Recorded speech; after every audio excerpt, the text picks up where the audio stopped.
Namaste. Please join us this Sunday on a free global online episode post COP29 in solidarity for a green world.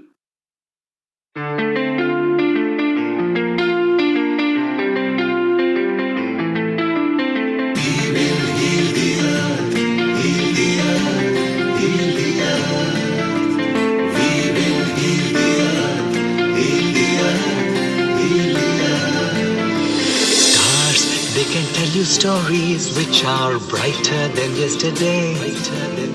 The streets have never been so quiet. The squirrels found a new hideaway. Tomorrow will never be the same. There is so much hope in our hearts. Brick by brick, we shall overcome and walk right into a new start. Welcome to the brand new world. Give the children of our Mother Earth. Reach out your hands. Let us lead our earth together. Welcome to the brand new world. Give the children of our Mother Earth.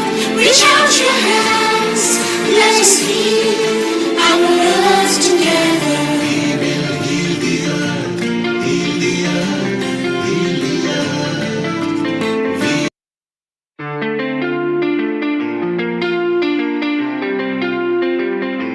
Namaste. Please join us this Sunday on a free global online episode post COP29 in solidarity for a green world.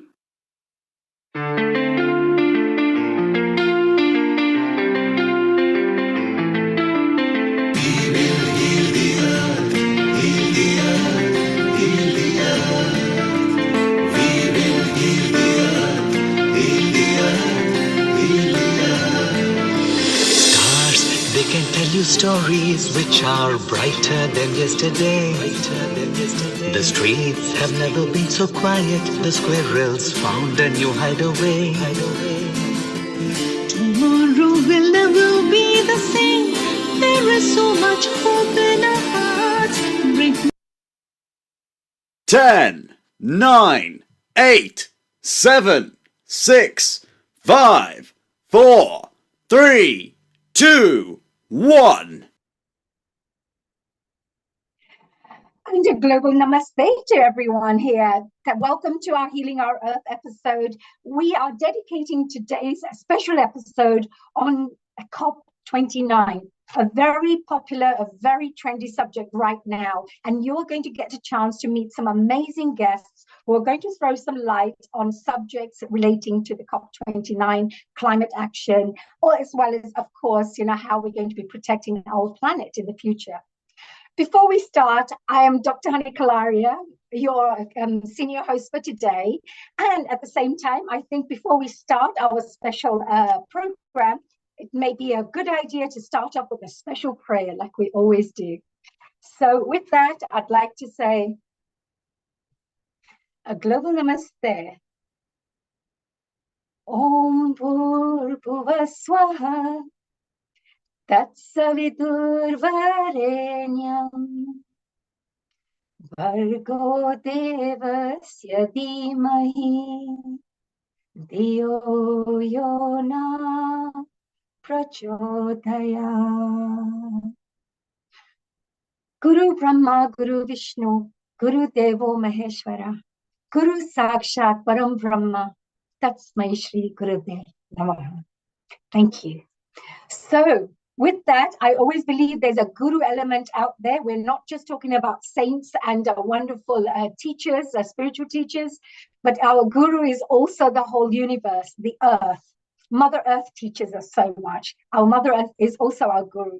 When we do one thing wrong, Mother Earth teaches us that this is how you need to behave to help to bring balance and harmony to the world. So today, without much further ado, I'd like to invite my first guest, Miss Kailash Parekhji. She's amazing. She is one of the co-founders for LEAP, and LEAP is an environmental organization.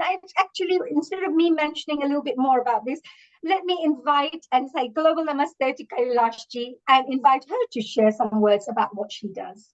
Okay, namaste, global namaste to everyone, and thank you so much for inviting us today. I'm here accompanied by my co-director, the founding member, Dr. Shona Pal, who's here, and also acknowledge my other co-director, Dr. Richa Soni. Unfortunately, she can't make it today. Again, we have a very special guest, one of our participants, an active participant, Mr. Deepak Valand, and Mrs. Savannah Dabble, and our youth ambassador, Rachel Davil, who are also going to be contributing today. So I'd like to ask and invite Dr. Shona Pal, my co-founder, member of LEAP, to say a few words first to explain. Absolutely. And before we invite a very global namaste to dear Dr. Shona Palji, I just wanted to also congratulate you because LEAP is an organization that has been put forward for so many awards for the wonderful work you're doing. So before we move on, I just wanted to congratulate the whole team for the real great work that LEAP is doing in bringing environmental initiatives forward and making sure that the communities are being, I would say, educated, and you're bringing awareness to this really important topic. So just a big congratulations from the whole of the Healing Our Earth team and myself, of course. Namaste, Dr. Kalaria. Thank you so much. Honey Ji, as we, most, lovingly call her. So, thank you so much for being part of this journey. We really, really, appreciate your love and support. And of course, we are very proud about, having been kind of put forward for this Green Award, because it's not just us, but we have, the Leap Voice of Youth, who are this wonderful group of, young people who, on a voluntary basis, they give up their time, do so much for sustainability. And I think Dr. Parekh will be speaking about this later. But just, kind of to touch on that. I just wanted to see, basically, I'm not getting the option to share my screen here. Could you just see if that's maybe something that's been, could be enabled? Yes. You are a co-host, so you can share your screen. You're a co-host. Right, it's doesn't seem Just to be try again. Go at the bottom. There is a green button. Try again. You are a co-host. Yeah, the options I seem to have here at the moment are basically the participants chat, reaction, security, AI companion, and more. And more basically doesn't have any sharing options. So I was just at the bottom of the screen, do you see the green arrow with the share screen? At the bottom of your taskbar, look at the bottom. If you move your mouse arrow a little bit, it'll come up, it'll pop up. It's normally goes away. So if you move your mouse, it may come up. So whilst you're looking for that, Kailash Ji, today you mentioned that you have these various wonderful guests who are going to be contributing, sharing about the environment. Well, why do you think this is so important, the environmental issues, especially discussing such subjects at this moment in time? I mean, climate change is a really big topic. As you know, we just had the COP29 conference. Again, it's an issue that's going to affect everybody. It's not just individual, but the whole community, the whole earth. And so we all have a collective responsibility. And we as LEAP are doing our little bit, to contribute to this. And in a little while, Dr. Pal is going to talk about the mindset, how important our mindset is changing, making those little changes, those habits can have a huge difference to our environment, and making our planet more sustainable. And like I said, we are doing our best. Yeah, I agree with this, Kailash, because before I became aware about ensuring that we protect our resources, we all go through this evolvement process where you learn a little bit, then you learn a bit more, then you learn a bit more, and then you start thinking, oh my God. So nowadays, I don't waste things. I make sure, that before you would have just thrown things away. Now I make sure it goes to the charity shop. I make sure somebody else uses the actual resources. So even you're absolutely right. When you have the right mindset in place, it's not about being, it's just being, I would say, frugal, making sure that money's being spent and resources are being used in the best, most efficient way, and not wasted, because it's unnecessary burden on our Mother Earth as well. And what do you think of the COP29? I'm sure Dr. Shona Pal will mention when she's ready with her little presentation, but up till then I may just ask you one or two more questions. What do you think of the COP29, where all the leaders from around the world have gathered, all the, I would say, decision makers, policy makers, as well as, of course, normal people people who are interested, our general public who are interested in the environmental and climate field. What was your thoughts on COP29? Do you think it's important to have such events, and what outcome would you be expecting from it? I think first and foremost, it's really heartening to see that everybody's coming together. They're taking this issue seriously. So it's not just one country or another, but globally, we're all coming together and we're all concerned. And I think that is what, for me, that is the best thing forward, coming together, talking about it, how we can move forward. Obviously, there's got to be issues and things that people, want. For example, they want more resources, more money. And, especially I was reading an article saying, I think it was in Africa, where they think, they were going to walk out because they're not putting the money where the mouth is. And I think this is the kind of topics and issues that need to be aired and talked about so that we can all collectively come together and resolve and move forward, I think. So it's good that we are having these conferences and we are talking about real issues that affect all of us. Eventually it's going to catch up with us. So we need to make those changes now for a better future. Absolutely. Wonderful. I believe our Dr. Shona, are we ready? I'm afraid I still can't, find the share button. What I'll do is I'll talk through the presentation. And after that, we were planning for us to go straight on to Dr. Parekh. Because basically, I think maybe a good idea for me to send the presentation on to yourself or Neil Kumarji to share, because I'm just not getting the option here. Then I'm sorry, apologies that, it's kind of last minute, but, I didn't expect it to throw this at me because I've been on uncountable number of Zoom presentations. Sure. But yeah, so, and then, so perhaps, if I do that and then Dr. Parekh can, kind of, because her slides will need to be shown, like mine can I can talk through it because it's more, question based. No problem. Are you happy with that? Are you all right with that? Yeah, Dr. Shanapal, I'm going to pass you on to Kailashi. Kailashi, the floor is all yours. So please go ahead and answer and go through any presentations. I will be here. You can invite me to come on, join you whenever you want. Otherwise, I'll be listening very carefully.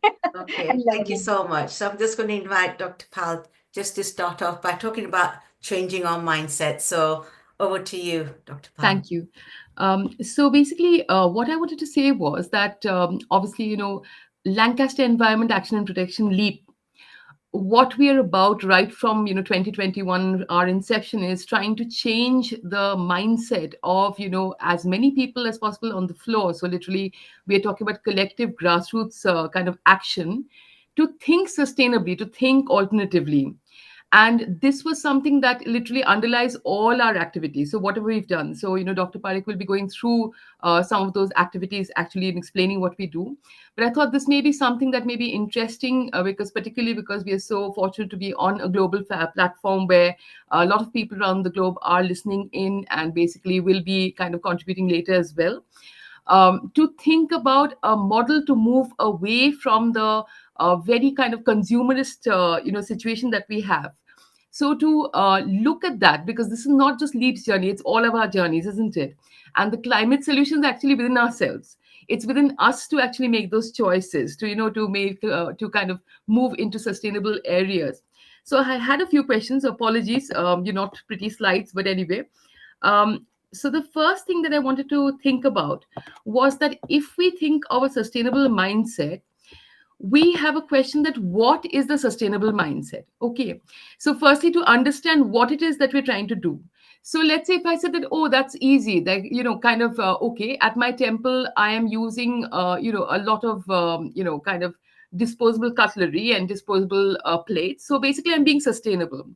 So here I would say that, maybe we need to think a little deeper, because when you think of any product, you've also got to think about the process. You might say that, okay, well, I'm, even better, like, we have banana leaves that we are using in our temple, like we used to when we were children. So I'm still being very sustainable.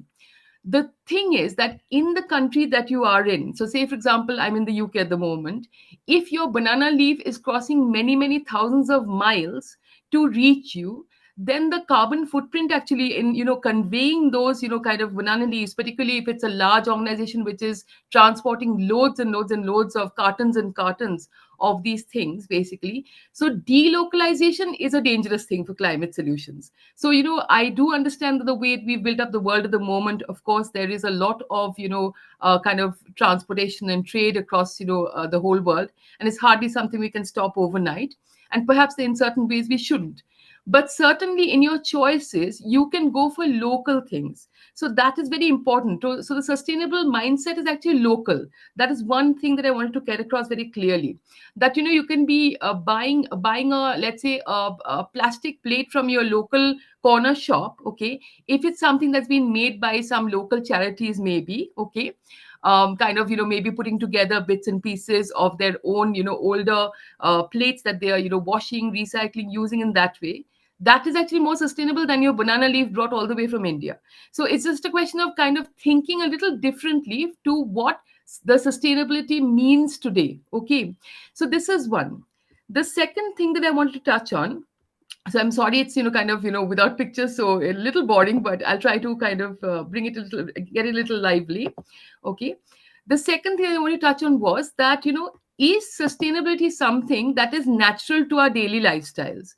So the thing is, is it something that like we know that when we were very much younger, and perhaps generations before us, certainly sustainability, yeah, sure, like 30,000 years back, if people were wandering around in the forests and they were doing their agriculture, they're doing their herding, etc.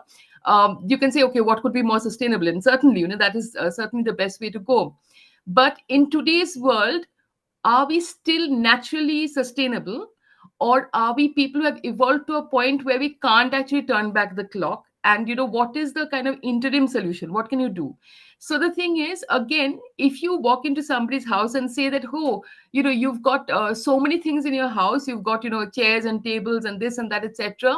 So kind of and compare that to somebody who's like living, a very poor person who lives perhaps on a mountain as a shepherd, and he's literally living in a hut where he has a very, very kind of minimalist consumption of resources. So there again, you might say that, oh, why don't you give all this up and go and live like that in a hut, right? Why don't you kind of start building? So people may not be, amenable to making that change, because they may think, hey, I've worked really hard all my life to get here, and I'm not going to give up these things to go and live in a hut. The thing here is, again, the interim solution is that actually the person who's living in the mountains in his hut is far, far, far richer than you are. Because, however sad this may sound, but the reality is that, he is clean, basically breathing in far more clean air than you are, much more likely to live longer than you are, because basically he's walking the mountains, he's, getting far more exercise than our average, kind of lifestyle does. Again, so it's kind of realizing what we call poor all the time. Yes, of course, I'm not discounting poverty. There's a lot of poverty. But if somebody is living in that kind of scenario, Dr. then Sharma, that person, sorry. Dr. Yes. Sharma, have your PowerPoint presentation on the screen. So Thank if you you so like much. to maybe which slide you're on, and I will help to guide it through. Thank you so much. So yeah. if you can see the slide which says, basically, is sustainability, kind of natural to us? So that's the one, that's slide number 4, I think, if you just. Yeah, the sustainable mindset. Just the one after. Yeah. So this is what I'm saying, that actually it's a question of understanding and valuing that what you think is poor is not necessarily poor. Because, and this is when I say this is the, majority of the global world where we think, that, oh, right, we are sitting, in the West or the East or whatever it is, but we have a global middle class standard of living. That standard of living is actually detrimental to us. So, there are some people who are genuinely poor. So when we say poor, as in they cannot eat, that is a different kind of equation. But there are a lot of people who are living in a minimalist style who are not poor, actually. They're much richer than you, because they will die much healthier than you. They do not sit on chairs often. They will often sit in their squat, which is far better for our bowel movements. So, in many, many, many, many different ways, as Dr. Kalaria will, definitely agree, that the natural ways are far, far more conducive to, health and well-being. Also, those cultures, they tend to be far more family-oriented. So, Dr. Kalaria, if you can just move to the next. In fact, I'm going to call you Haniji because it's much more lovely, and I love your name. So, yeah. this change? Yeah, so this is so we're just thinking that okay, so we seem to have got the dog bites tail. So we are kind of the tail is wagging the dog. So let's try and see why or where this came from. So somehow we've got it in our minds that if you accumulate a lot of wealth, then that is basically means that you're actually richer. Okay, so this is a little topsy turvy because that's not actually the case. So as long as you can actually live a very healthy lifestyle with your family, getting in plenty of exercise and basically not harming others around you and actually helping people and working as a society, you are the richest because you will die happiest. But it's just a question of changing this mindset. So if we look at okay, why I'm going into all these kind of kind of half boring things on a Sunday afternoon is because I just want people to kind of think and reflect on why it is that we do something that we are doing. And when I say we, I don't necessarily mean every single individual, but certainly the majority of us. So in kind of like you had this wonderful I'm being sarcastic, but yeah, you had the Enclosure Act. Okay, what was the Enclosure Act in the UK? You can just look it up later. I wouldn't dare talk about the date because I can never remember dates. But yeah, with the Enclosure Act, what was happening was this was a big change where basically farmers who were the what would be called the zamindar system in India, or what was called the feudal system in the UK. By and large, you had landlords who had very large tracts of land. These lands were tilled by farmers, and unlike the kind of common popular story put out there, most zamindars and landlords were not tyrants. There were some, certainly, but the majority, it was quite a good, basically symbiotic system where these people, they owned their land in that capacity that they could actually eat off that land, they could produce, and it sustained the entire economy. Okay, this was basically cut down by the Enclosure Act because somebody somewhere realized that okay, actually if we use sheep to graze across large pastures, and if we use the fur to make wool and sell it, we can actually make more money than we need. So that is where the dangerous thing came in. This came in with the Enclosure Act. So you had the sudden turn. This is something this has been explored massively by Karl Marx. So by all means, read it up and take a look. Basically, this turn happened. Okay, so this turn happened by the Enclosure Act. All these people, all these peasants who were actually, like these wonderful farmers who were creating and bonded to their land, bonded in a good way. They were in harmony with the land. They were thrown out. They basically were forced out, and those large tracts of land, they were turned into pastures for sheep to graze. Okay, so where do these people go? Because they no longer have land from which they can actually do anything. So they kind of had to migrate to whatever the factory kind of organizations that had started at that point of time, that we're going to use the wool and make it into lots and lots of clothes. So we need people to actually work with that wool and make them into clothes. That's where all these people went. So that is kind of one of the earliest shifts away from what we had, a very sustainable economy, into the beginnings of this industrialization, which has created so many problems, okay, worldwide. So this is something that is not natural to us. This is what I want to point out. This is not natural to us. So it's by displacing people. So see, we are coming back to the same point, that you are moving away from a local economy into a large kind of larger and larger global economy. Then of course you had all these unpleasant kind of centuries of colonization.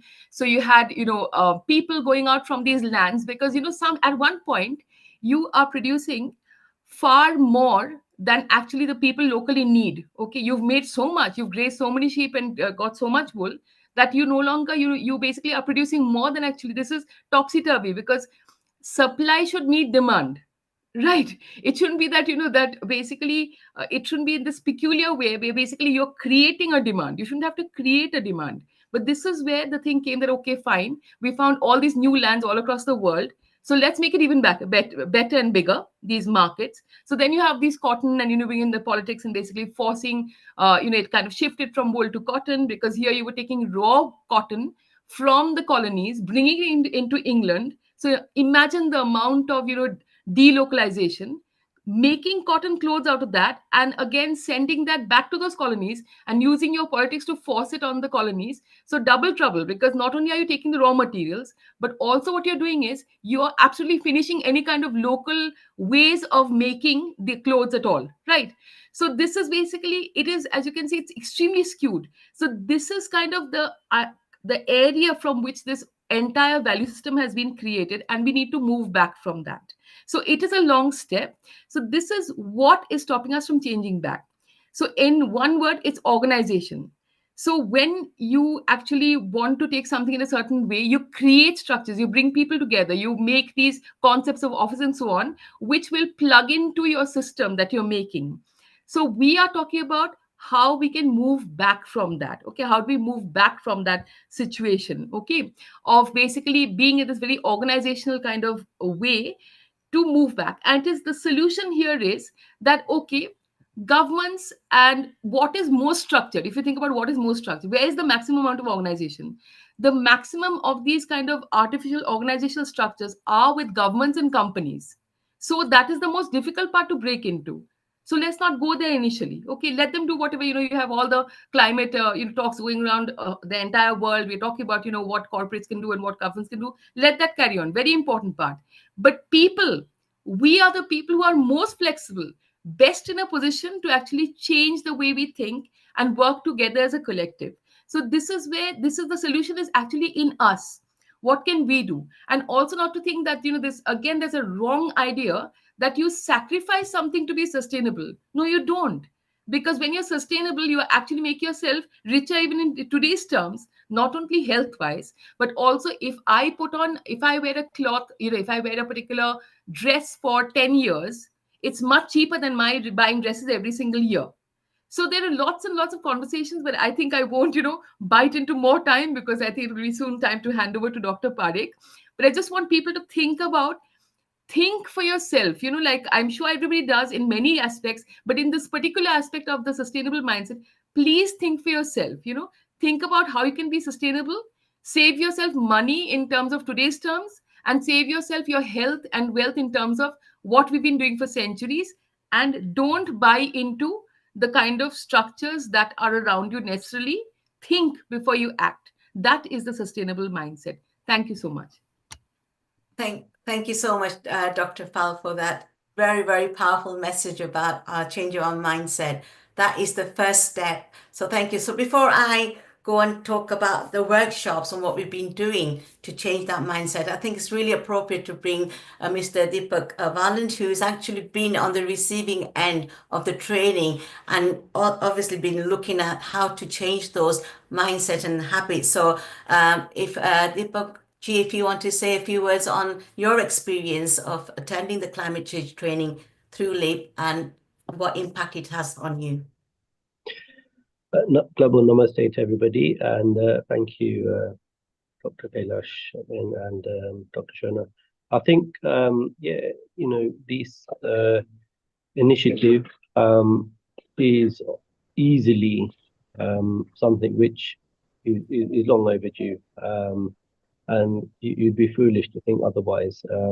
So 100%, this is in the right direction, and everybody needs this message to be sent out. So I like the sentiment that, it's a mindset change, because clearly everything has to start from the mind, regardless of kind of sort of the bigger wheel. So there was reference made to sort of government and the corporate world, etc.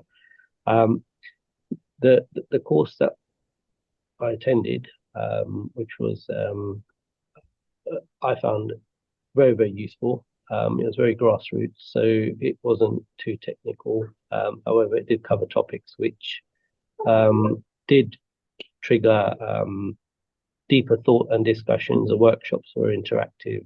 You got to speak to people from other organizations, temples and so on. And we were able to share very sort of fundamental ideas and concepts, which, on the face of it may have sounded quite simple, but actually were quite effective and possibly quick wins. sort of the old saying, journey starts, with a single step. And I think in this instance, certainly that is the case. Now, the sort of topic about, sort of fashion and clothing is an industry which I've started to look into myself. I realized, or didn't realize, how impactful this type of industry was on the world, especially when sometimes people were often literally wearing items or garments once and disposing of them or sending to end of life. So if any of these ideas can lead to people considering twice before purchasing, also ideas of recycling, repurposing, so the item doesn't go straight to landfill straight away, will be a good bonus. But also, do you need the item in the first place? Another question people need to think about. These conversations and questions are happening, but we kind of need forums like this to continue to push these types of messages. I suppose a bigger point would be thinking about your sort of karmic actions and ahimsa and those principles where, everything you do does have an impact.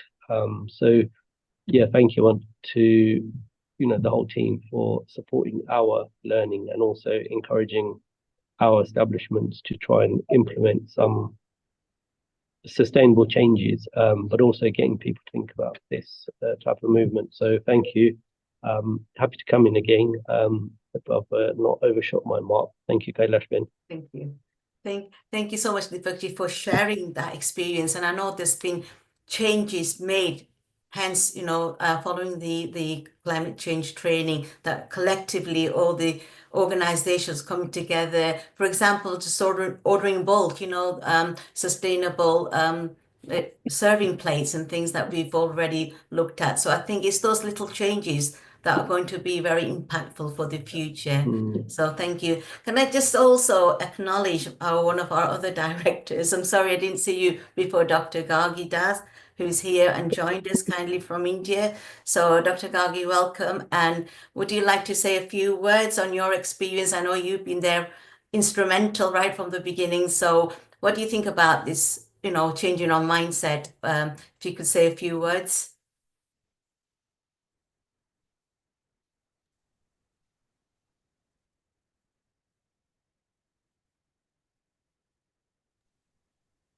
Okay, we can't hear you, Gagi. Maybe if you can set again or sign back in, your sound is not propagated.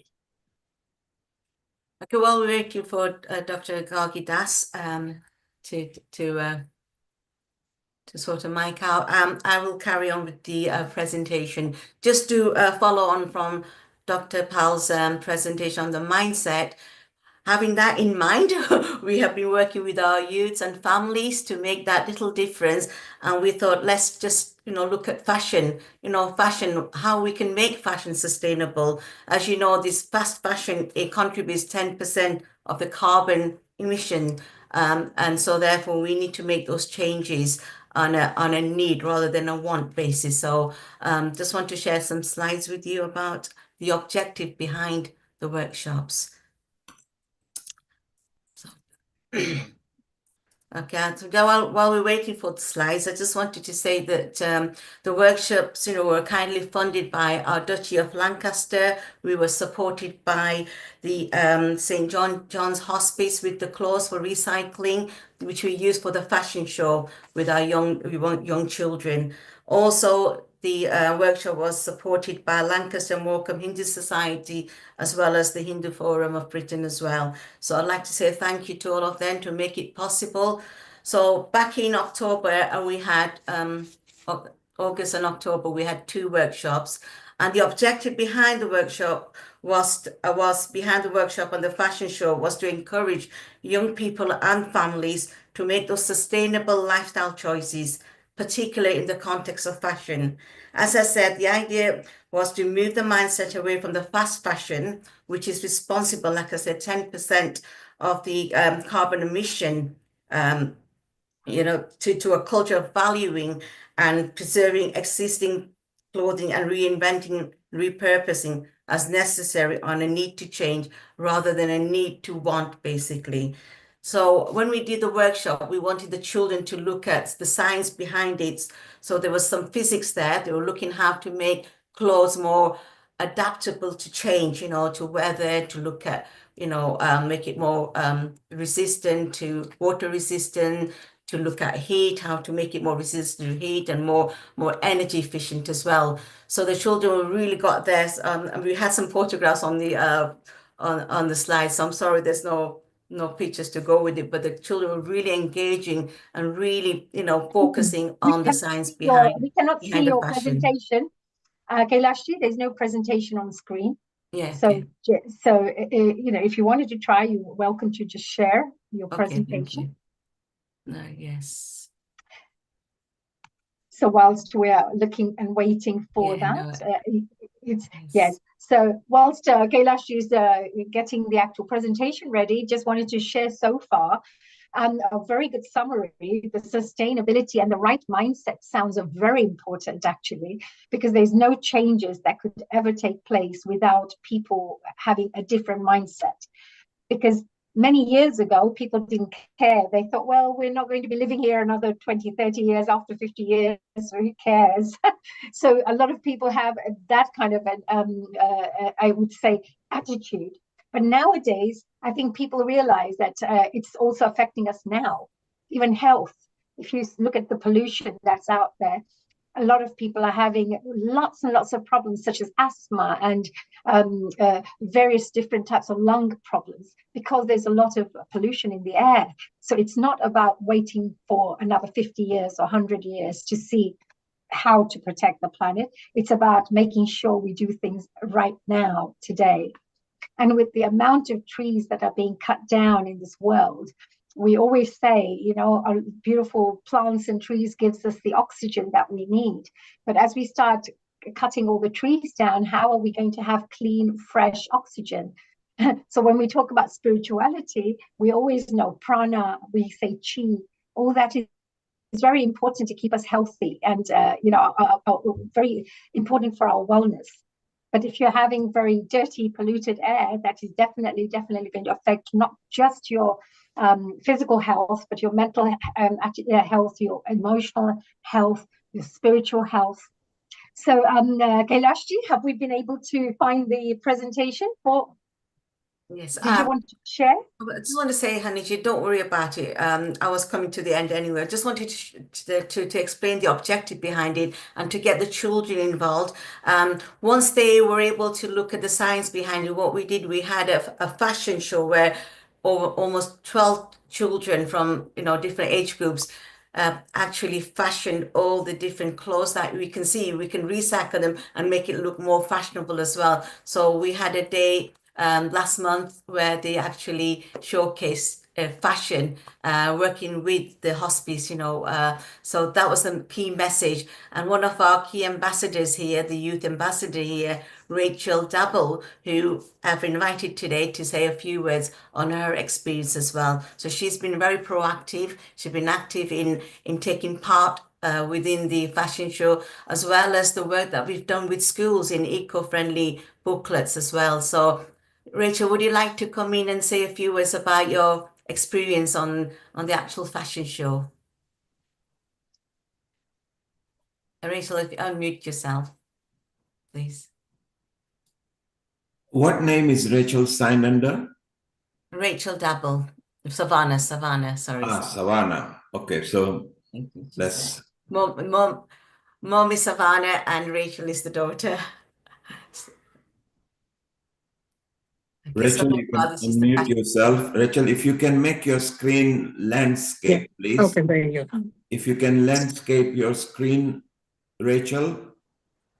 Perfect. Go ahead. It's all yours. Hello. Yes. Hi. Yeah, I've been quite involved, and the first thing I contributed was the presentation for younger children, just to explain what climate change is.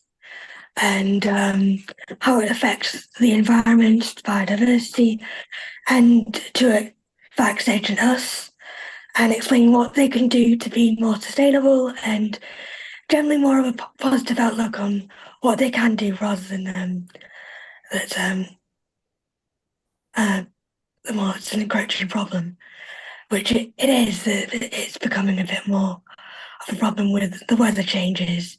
That summers are getting warmer, winters are getting colder, and yeah, there was also the fashion show as well, where there was a contribution of more sustainable materials that can be reused, and another workshop where we're looking at more sustainable activities for sort of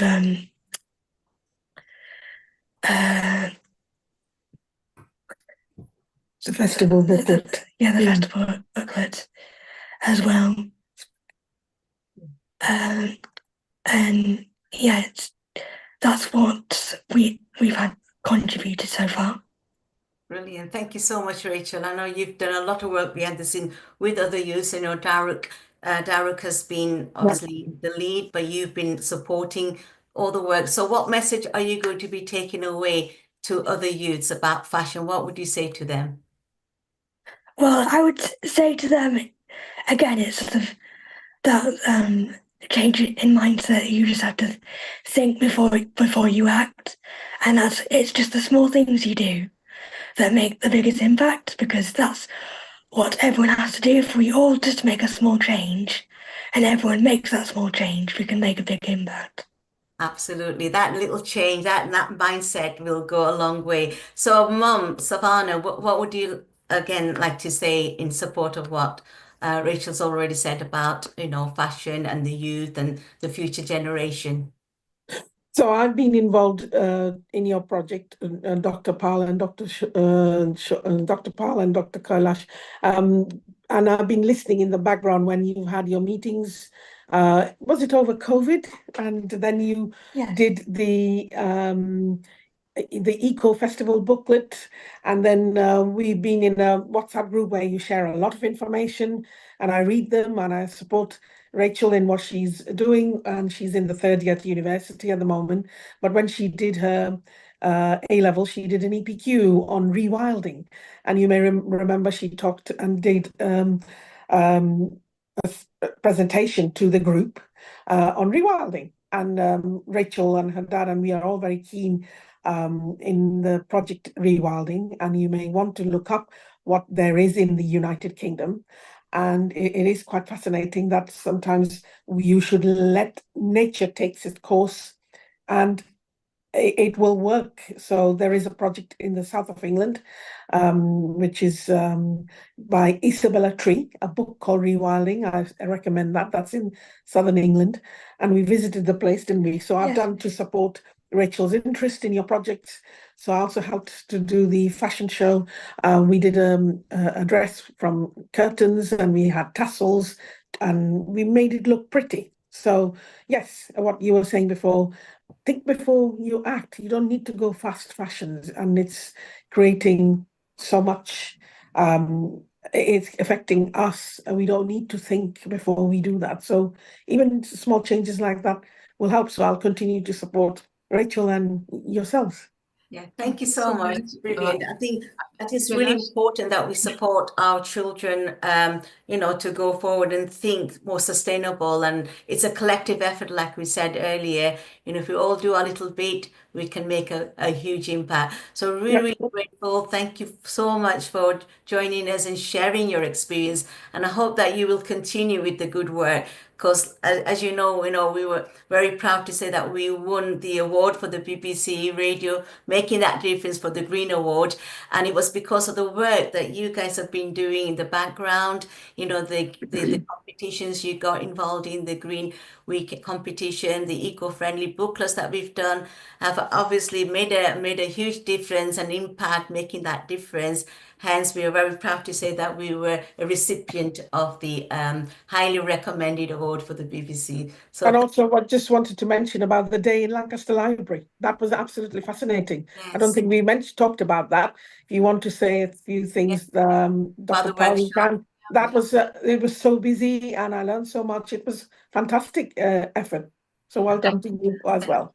Thank you for reminding me of that, because when we had the fashion show, over 1,000 visitors were there. And can you imagine that message you're going out about fashion? And we don't have to spend so much money. We can recycle, reinvent, and use and make it even more fashionable. You know, so that message was very powerful. So thank you so much for all your contribution there. Thank you. Yeah, I just want to come in very, very briefly. I know we're kind of running over time, so very quickly, that Rachel, you've been a really brilliant, sustainable, kind of youth sustainability ambassador, because, this is just for, everybody who's listening to know that the group that we have, Rachel is kind of, yes, Daruk is the lead for the youth, lead voice of youth. But Rachel's position is very special in that she shows the way as the oldest person in the group, and because she's so motivated and because she's so involved in every project that we have and really throws herself into it, that kind of inspires and makes others also chip in as well. So on multiple fronts since 2021, Rachel, whether it's been like, and her confidence of kind of at the fashion show, leading 25 children, because she was right there in front. So if she had made a mistake, then how it is when the line follows. So so we were kind of like thinking, but we knew that Rachel would be able to pull that off, certainly.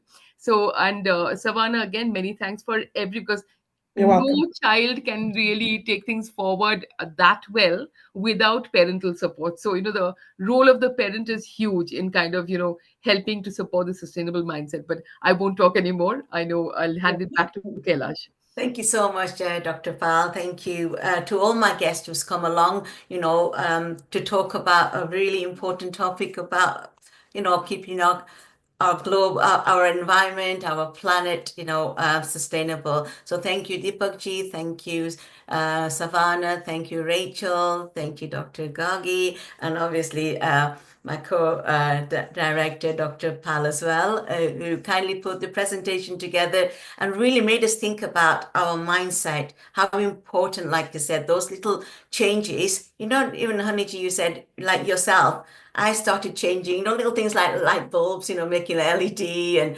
little things that you can do, not keeping the tap running when you're brushing your teeth. So those little things make a huge difference. So thank you so much. Over to you, Haniji. Thank you, Ji. Thank you, Kailash Ji, and both Shona Ji as well. What a fantastic presentation. A very big thank you to Deepak Ji as well for coming and joining us and sharing his thoughts on the environment. I think that's really important. And of course, the Savannah and of course, mummy and daughter. Amazing. This is what we need to hear more of to make a difference. And I believe it's very important for parents. It's their responsibility to teach this to their children.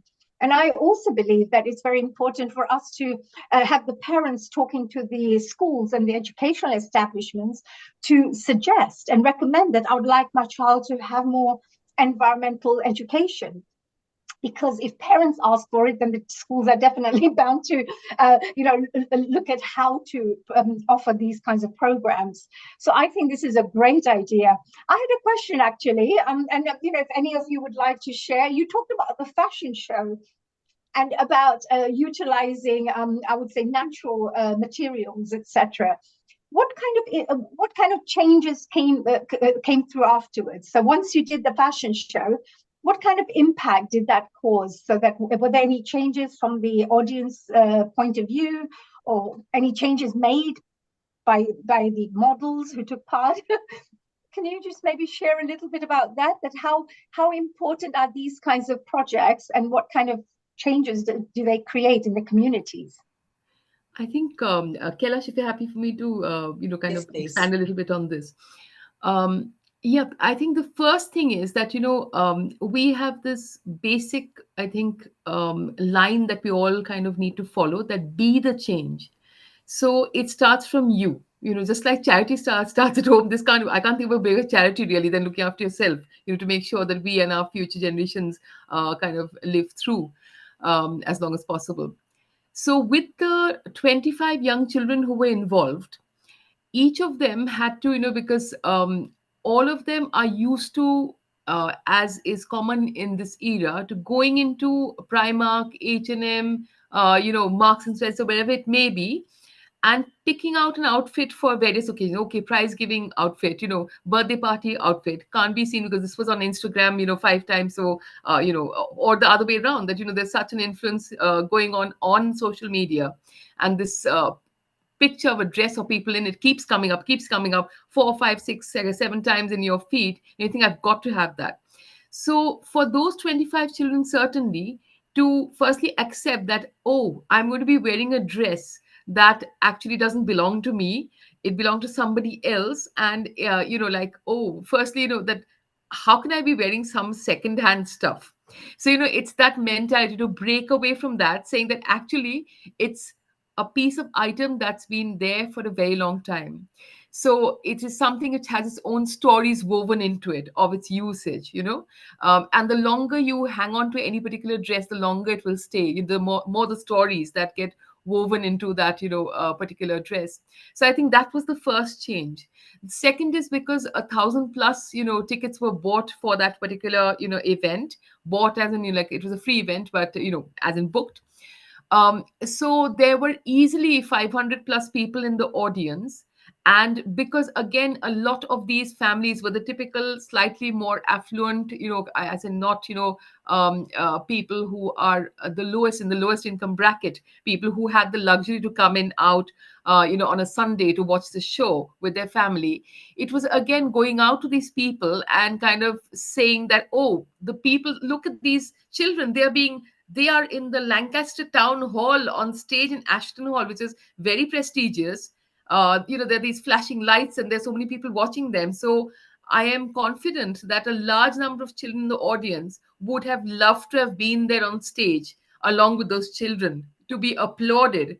So to understand, you don't need to really be in the latest fashion to be valued and there up on stage. So I think that's really important. I would Absolutely. have loved to have conducted a survey on Mentimeter to kind of, just have audiences engaged.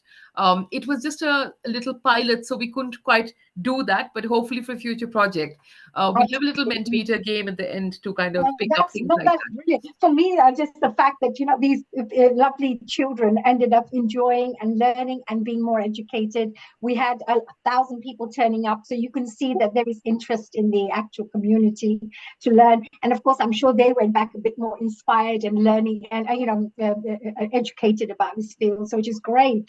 And one for last question, because of course we have maybe one more. I believe it's Deepak Valant.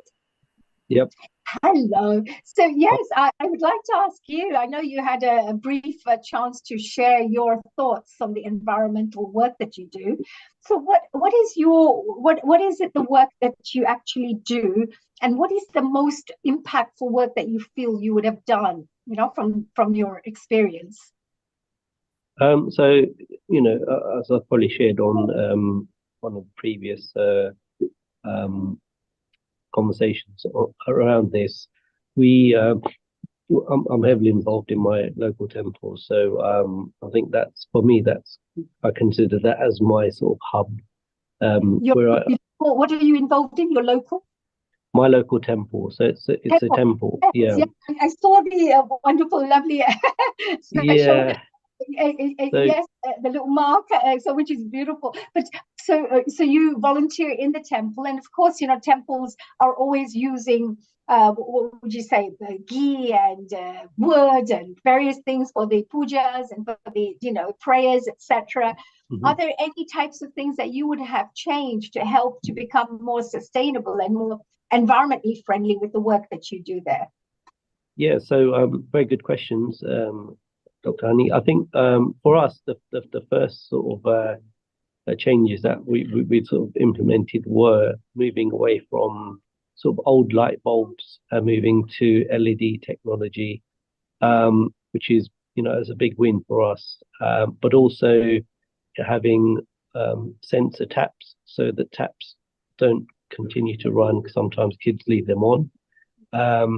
And sort of the last biggish change is to move over from plastic plates, which we get through a fair amount when we have big events, to biodegradable variety of paper cardboard, sort of a type of plates, which obviously when they go to landfill will in time break down. So those are just some of the changes, but also trying to encourage children to think about things differently, not just the stuff we do in the temple, but also encouraging car sharing, for example, but also in the summer months, maybe walk to the temple or take a bike. So, I mean, the list is quite long. Very good. Yes. I mean, Yeah. the fact that you change the cutlery and, the plates and cups, because we constantly are giving prasad, as every day hundreds of people are coming and visiting the temples. And I'm sure there's meals as well being given, and prasad given, drinks given, or chai or tea, whatever. So I think that you're absolutely right, that there's a constant. So if you just change a little bit, within 6 months to 1 year to 5 years to 10 years, a huge difference would have been made because of that one change. I say this to people that if you stop, I mean, I love my sugar with my tea, I'm an Indian masala chai drinker, but, they always say that, look, if you stop having your sugar, over a period of a whole year, that would be a lot of kilos of sugars you would have stopped, having. So I think that what you're saying is absolutely right and very good. Well done, and congratulations, and also, best of luck for the temple also being open-minded to make these changes, because I believe that organizations also have to be open and willing to make changes. They may think, oh, but it's much cheaper to do it this way, much easier, we don't have budgets. But somebody who is more sustainable and thinking, who has a right mindset, as Dr. Shona Powell had mentioned, that is really important. So thank you for that. Final question, Kailashji, for being part of COP29 series of interviews and discussions here on the Healing Our Earth platform. What are your thoughts on the work that Healing Our Earth is doing to educate, raise awareness, and of course share such wonderful speakers with the world? What are your thoughts on that? Well, first of all, I'd like to say thank you and congratulations to Healing Our Earth, because you have given us the platform to be able to then share what the good work that's going on around the globe, and bringing like-minded people together and to share. If we can all listen and take away one little thing, again, like you said, it's going to have a huge impact on our environment. So thank you so much for giving us the opportunity, making us part of the family, of Healing Our Earth. And we always enjoy coming here and sharing our experiences, Haniji. And I'd just like to go back to Deepakji, because when we set this training up, we had people who actually wanted to come on. It was a Thursday evening. As you know, people have had a long day, yet they were so willing to come and share some really brilliant ideas. And although I was facilitating it, I learned so much from all the participants. They were coming up with so many brilliant ideas and projects, and and we were really buzzing with ideas. And this is why we've created a group, that WhatsApp group, that we keep that going, that conversation, that dialogue going, and sharing good practices. So I was really happy to hear what Deepakji just said about those little changes that you started making. Absolutely heartening. Thank you so much. Thank you so much. Let's have Nil Kumarji. He's just joined us as well. Nilji, what do you have to say here? Global namaste to you, Hani. Namaste. Dr. Kailash, Dr. Shona, Deepak, they're all regular with us at Healing Our Earth. And Rachel, welcome to you as well, the youth at LEAP. Kailash, I want to know, because LEAP, not apart from just winning some awards recently, what are the next project for LEAP? Because LEAP is very much environment based. Any next project that's planned? And we want to do a special edition just for the LEAP, because it's nice to promote people at the grassroots. So what's going to happen next? Oh, very good question, Nil Kumar, which I'm going to hand over to Dr. Shona Pal, because she's got a vision and we are supporting that vision. I think we want to build on the work that we've done, especially with the youth, the workshops that we've done. We looked at fashion, but there are other things that we can also develop. So again, funding is a big issue. So we are getting our partners together, and something that we are working currently on, which, I want my co-director, Dr. Pal, to say a few words on that, please. Thank you so much, Kailash, and thank you so much for such a beautiful discussion, because the way you kind of took it through along with Haniji, it was like a little bit of, it reminds me of the tabla and the when you're trying to kind of go back and forth with the tabla and the dancer. So it's beautiful. Again, Haniji, this is your area, so you would know what I'm talking about. But yeah, I think it's called Jugalbandi, if I remember correctly from my ancient times in school.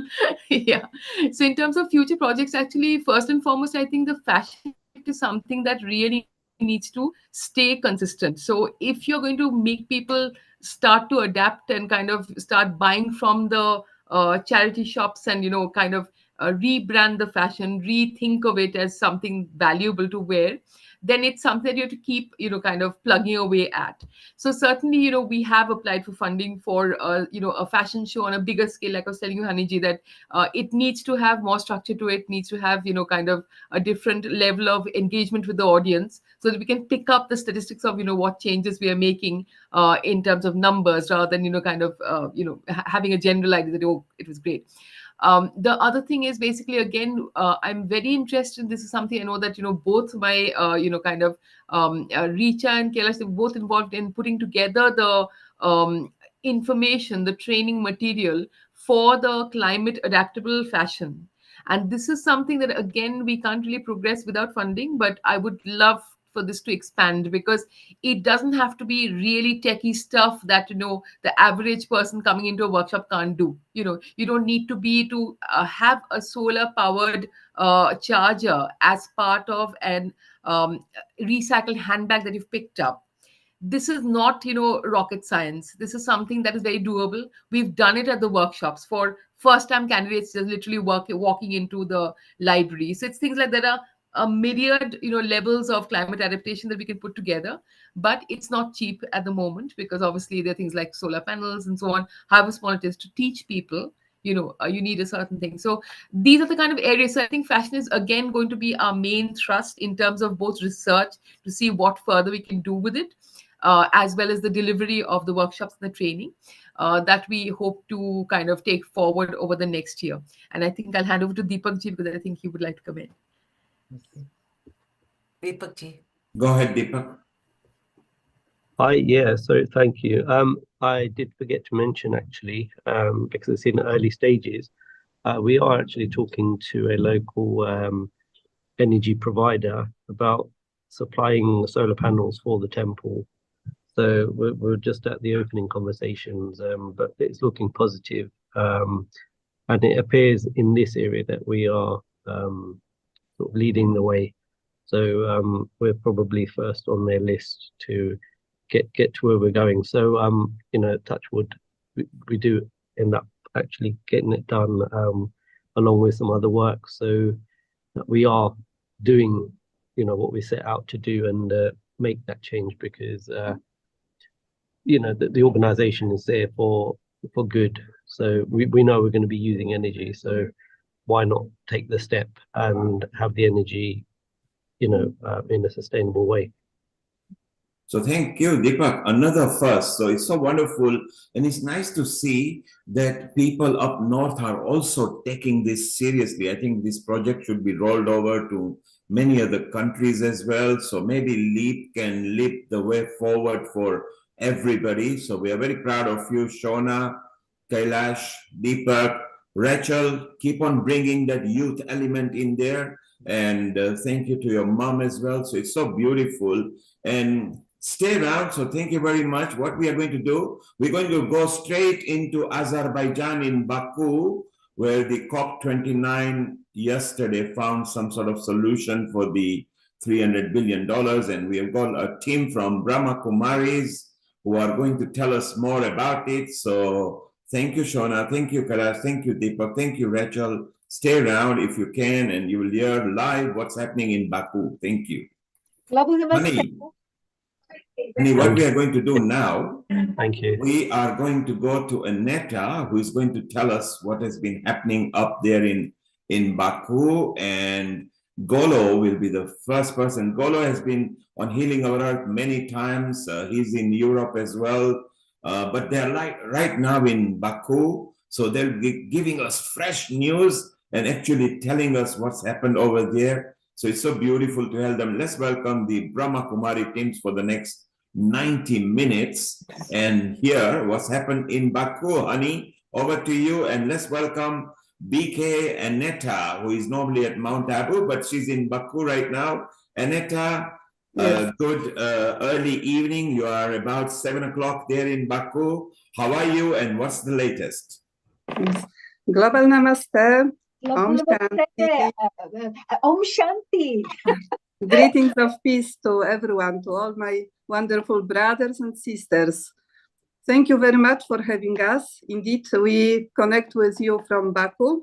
We are still here after the COP29. And yes, we will be very happy to share our insights, our experiences from this conference. We have 4 speakers today who will speak about the different aspects of COP29. So Brahma Kumaris was present at COP29 with 13 delegates, so quite a big delegation. And our message was, as always, the need to shift the human consciousness in order to address the climate crisis. So I would like to invite Golo Pilz. Golo Pilz is the renewable energy advisor in Brahma Kumaris, and he has a lot of experience in that area, more than 30 years in research and development of renewable energy.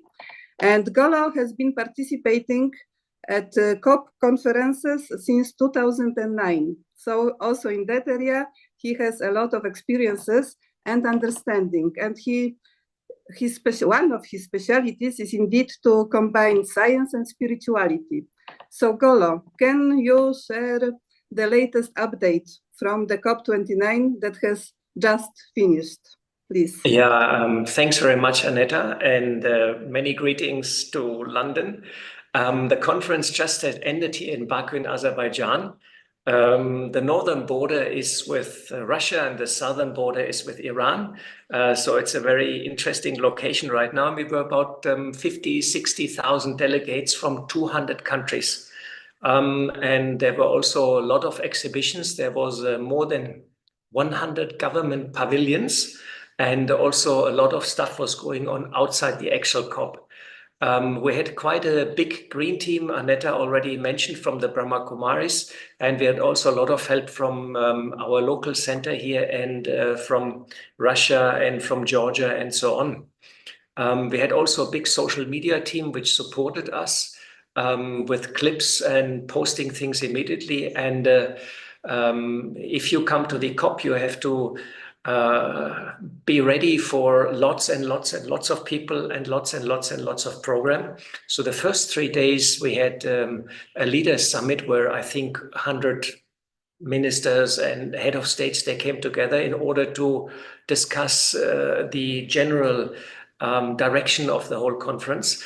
And then at that time, there was plenary session, but also more than 150 daily side events, interviews, workshop, panel discussions, and so on. Plus, demonstrations were also going on inside the conference. Outside the conference, this was a bit more difficult, but inside the conference, there was every day some couple of demonstrations going on. Also about 2,000 people from the press were there, a huge media center. And so you can imagine it's like probably the biggest conference in the world. It's like a huge fair. Brahma Kumaris has been very active. We had almost every day a climate wisdom studio, totally 22 interviews, and we invited politicians, activists, scientists, and religious leaders and interviewed them on climate change and what can be done. There have been a lot of activity. Otherwise, we had more than 50 programs inside the COP, and this time we concentrate a lot on the inter-religious dialogue. There had been a faith pavilion organized by the Muslim Council of Elders, where we have been very present, almost every day program. We also had every morning and an evening regular meditation at the climate conference, which was also a novum. It's for the first time that we did that inside the climate conference. We also worked a lot with the youngsters. There have been a lot of youth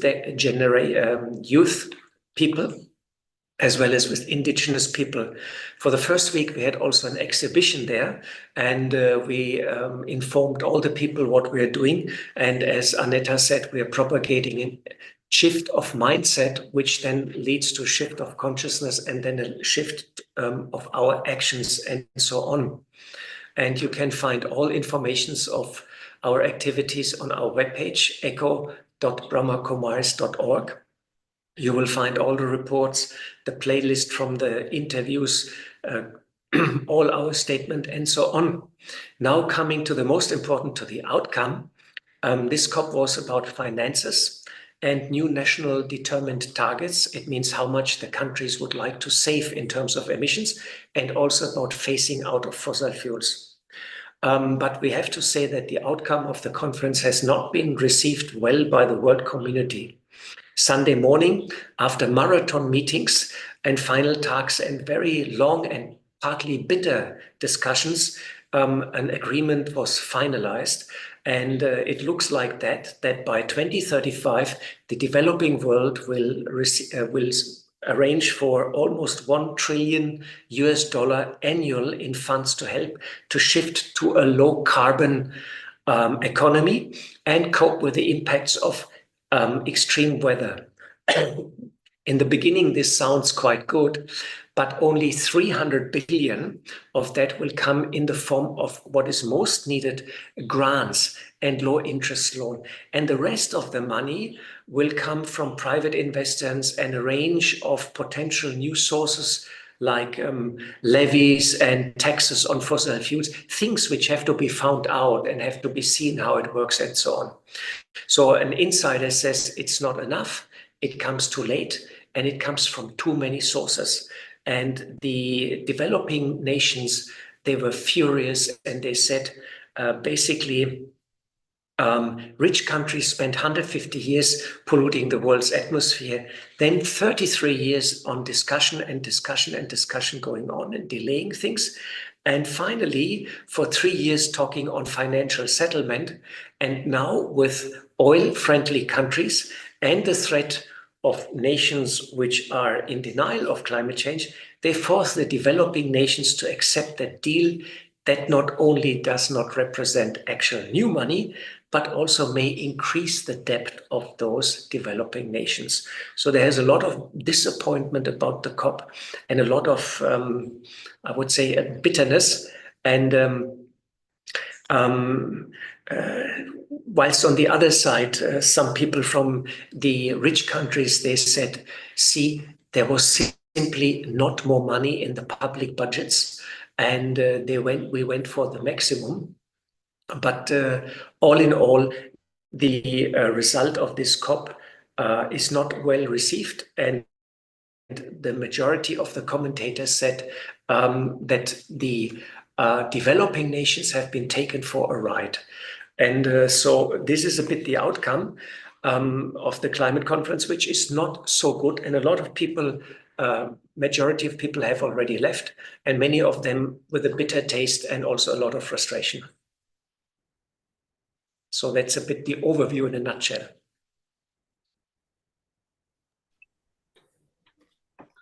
Thank you very much, Golo. I think it was quite a detailed overview, and it seems that the picture is not indeed as it was expected. I would like to ask if anyone from those who are with us have any questions. Then I think Golo would be happy to answer them, maybe to clarify anything or to share more information or experience. Hello, hi. That was a really amazing summary. It's like the whole 9 days or so packed in like 9 minutes. It feels like it's amazing the way you summarize that information. And I realized 50 to 60,000 delegates were there. So that shows there are many people around the world who are wanting to discuss and wanting to make a difference. What was the most impactful thing for you, Golo, and for whilst you were there, or whilst you are there? What is the most impactful thing, do you think, from what was it, the people, was it the speakers, was it the decisions they're coming? What is the most impactful thing from the COP29 for you? So first of all, one has to say that in Dubai last year we were 80,000 delegates, and this year there was a significant reduction of delegates. And one of the reasons it seems they have given, so the UN organizers, they have given less badges to all organizations. And it seems they want to reduce the number of delegates because the COPs are very big and difficult to handle. And they want to concentrate more on the negotiators and the really important people. So it may be a trend which will also be seen in the future. The next climate conference is most likely in Brazil, in Belém, which has yet not the infrastructure in place to host such a big conference. So we have to see how many people next year will come. But it looks like the trend is shrink it. That is one thing. The most impressed I have been, I had in one interview in the Climate Wisdom Studio, I had Rajendra Shende, who was the lead author of the Intergovernmental Panel of Climate Change 2007. He was and he has received, together with others, the Nobel laureate for the report on climate change, which was published 2007. So I asked him, do we have still a chance to bend the curve and save planet Earth, or it's too late? And he said, if we've moved he says we are in a very dangerous situation because there are trigger points in climate. But if we move with lightning speed, and all the humanity gets its act together, he says it should be possible. He says money is not the issue. He mentioned that for military expenditures, it's much more money which is spent.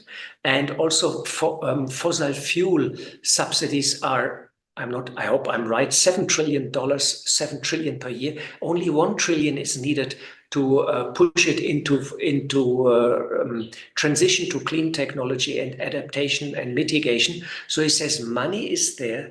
It needs the political will of all the countries now and a consolidated action immediately.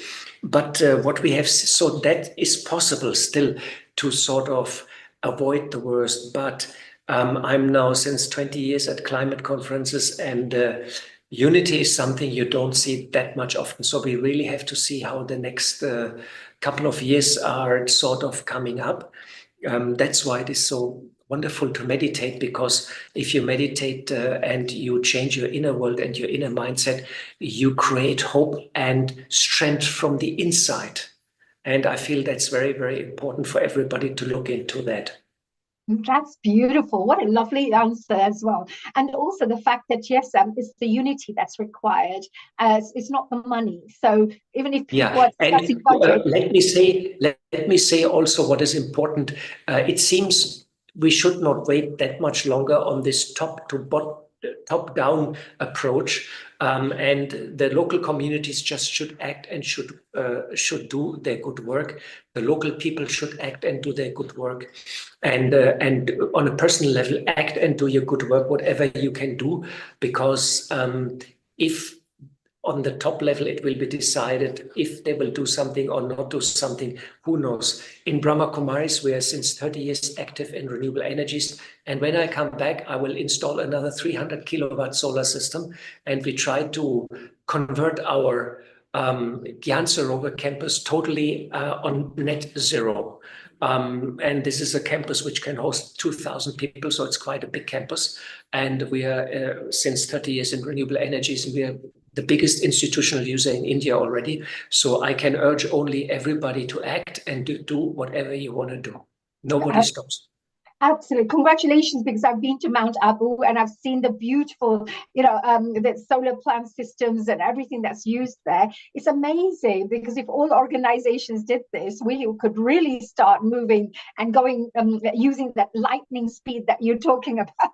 Get every organization making that decision, and all of a sudden, we were groundwards and then move upwards, as you mentioned. Very true. We have Lataji as well, who has a question. Hello, Lataji. Global Namaste to you. And I understand you always have these wonderful questions. Who is your question to? Is it to Sister Anita Ji or our wonderful brother Golo? Global Namaste to all of you. And I love all the work that you contribute towards humanity. It's been a pleasure listening to all of you. My main concern was around the fact that if it wasn't successfully received, the solution, and why they were upset with, the financial allocations. So how would they like to see the outcome to have been? What would have been a more desirable solution or an outcome? Well, the outcome which would most desirable, that is $1 trillion, which was on the table and which was described as needed by expert calculations of research institute. That's the minimum amount which is needed for the developing nations to pay for the damage of climate change, because Africa and the third world, the island states and so on, they're suffering most from climate change already. So pay for the damage, that's the first thing. And the second thing is to use that money for the transition to clean energy. As long as this money comes only as a loan, these developing countries already in debt, some of them are close to bankrupt, they cannot pay for it. They won't get loans. So the money has to come as grant. That is number one.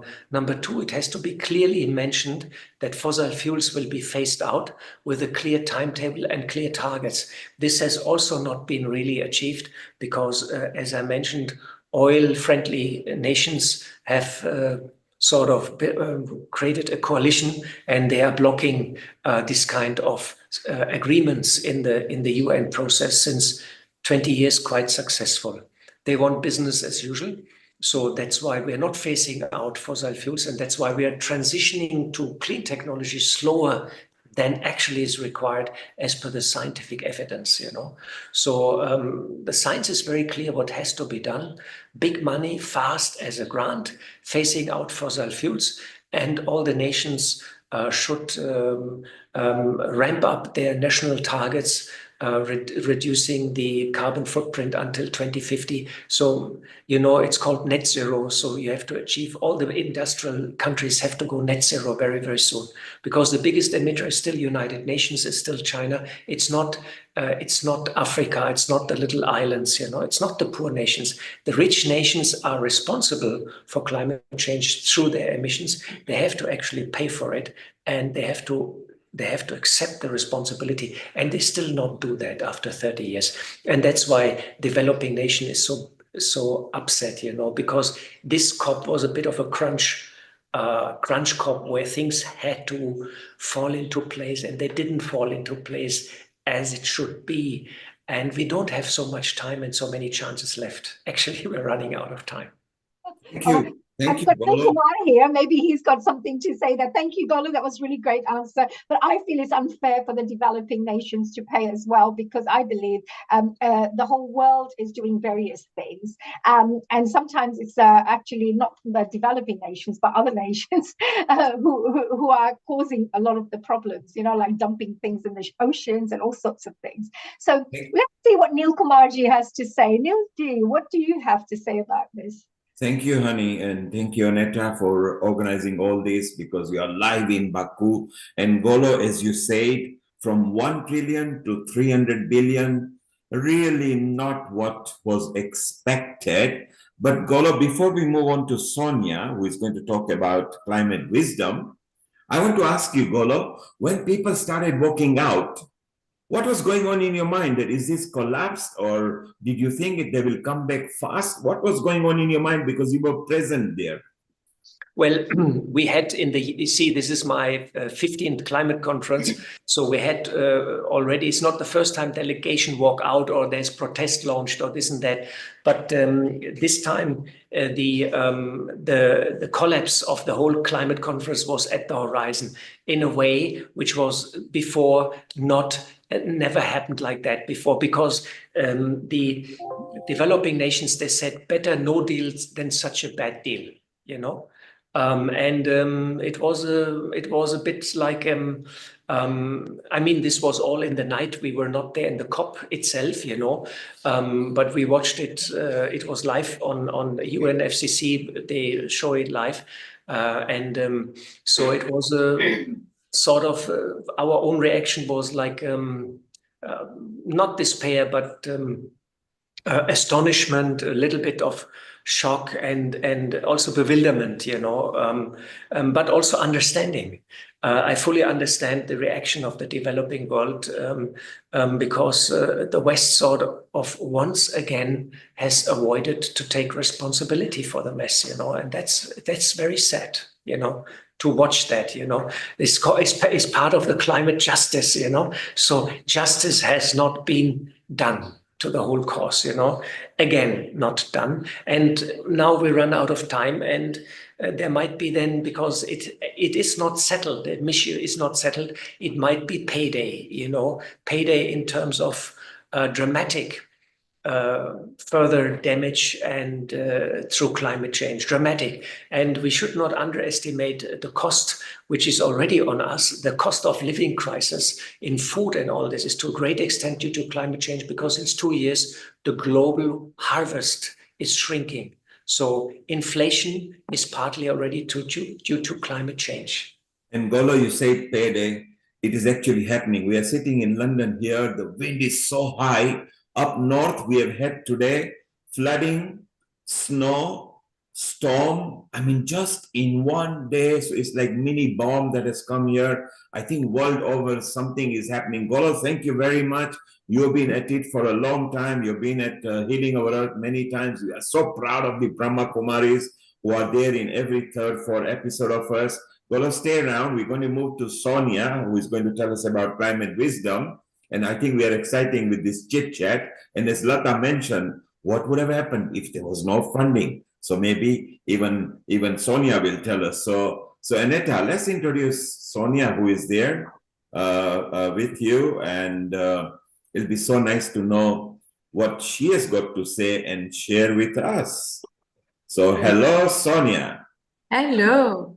Hello, Sonia. So yes, first I would like to introduce my very best friend, Sonia. Sonia Olson. Sonia Olson is manager, director of Brahma Kumaris Environment Initiative. Actually, she was instrumental to start these activities and this program within the Brahma Kumaris. And again, it started when COP took place in Copenhagen in 2009. So Sonia is the focal point to UNFCCC of Brahma Kumaris, and she is just managing, coordinating all activities that we do during COPs and in between COPs, everything related to climate change. So for example, during this COP, we had more than 50 programs. So Sonia is instrumental to coordinate, to organize, to make sure that everything is taking place on time and in the right way as it should be. So Sonia will tell us today about Climate Wisdom. Climate Wisdom is the series of episodes, live transmissions that we have done every day. Every day there were 2 interviews. So in total we had 22 of these episodes, and these were meetings with different activists, scientists, faith leaders, social workers, entrepreneurs, and all of them, they shared different aspects related to climate change and their expertise. So Sonia, if you can share some insights from this very rich discussions, please do. Thank you. So good evening from Baku to all the listeners, and thank you, Aneta, for the kind introduction.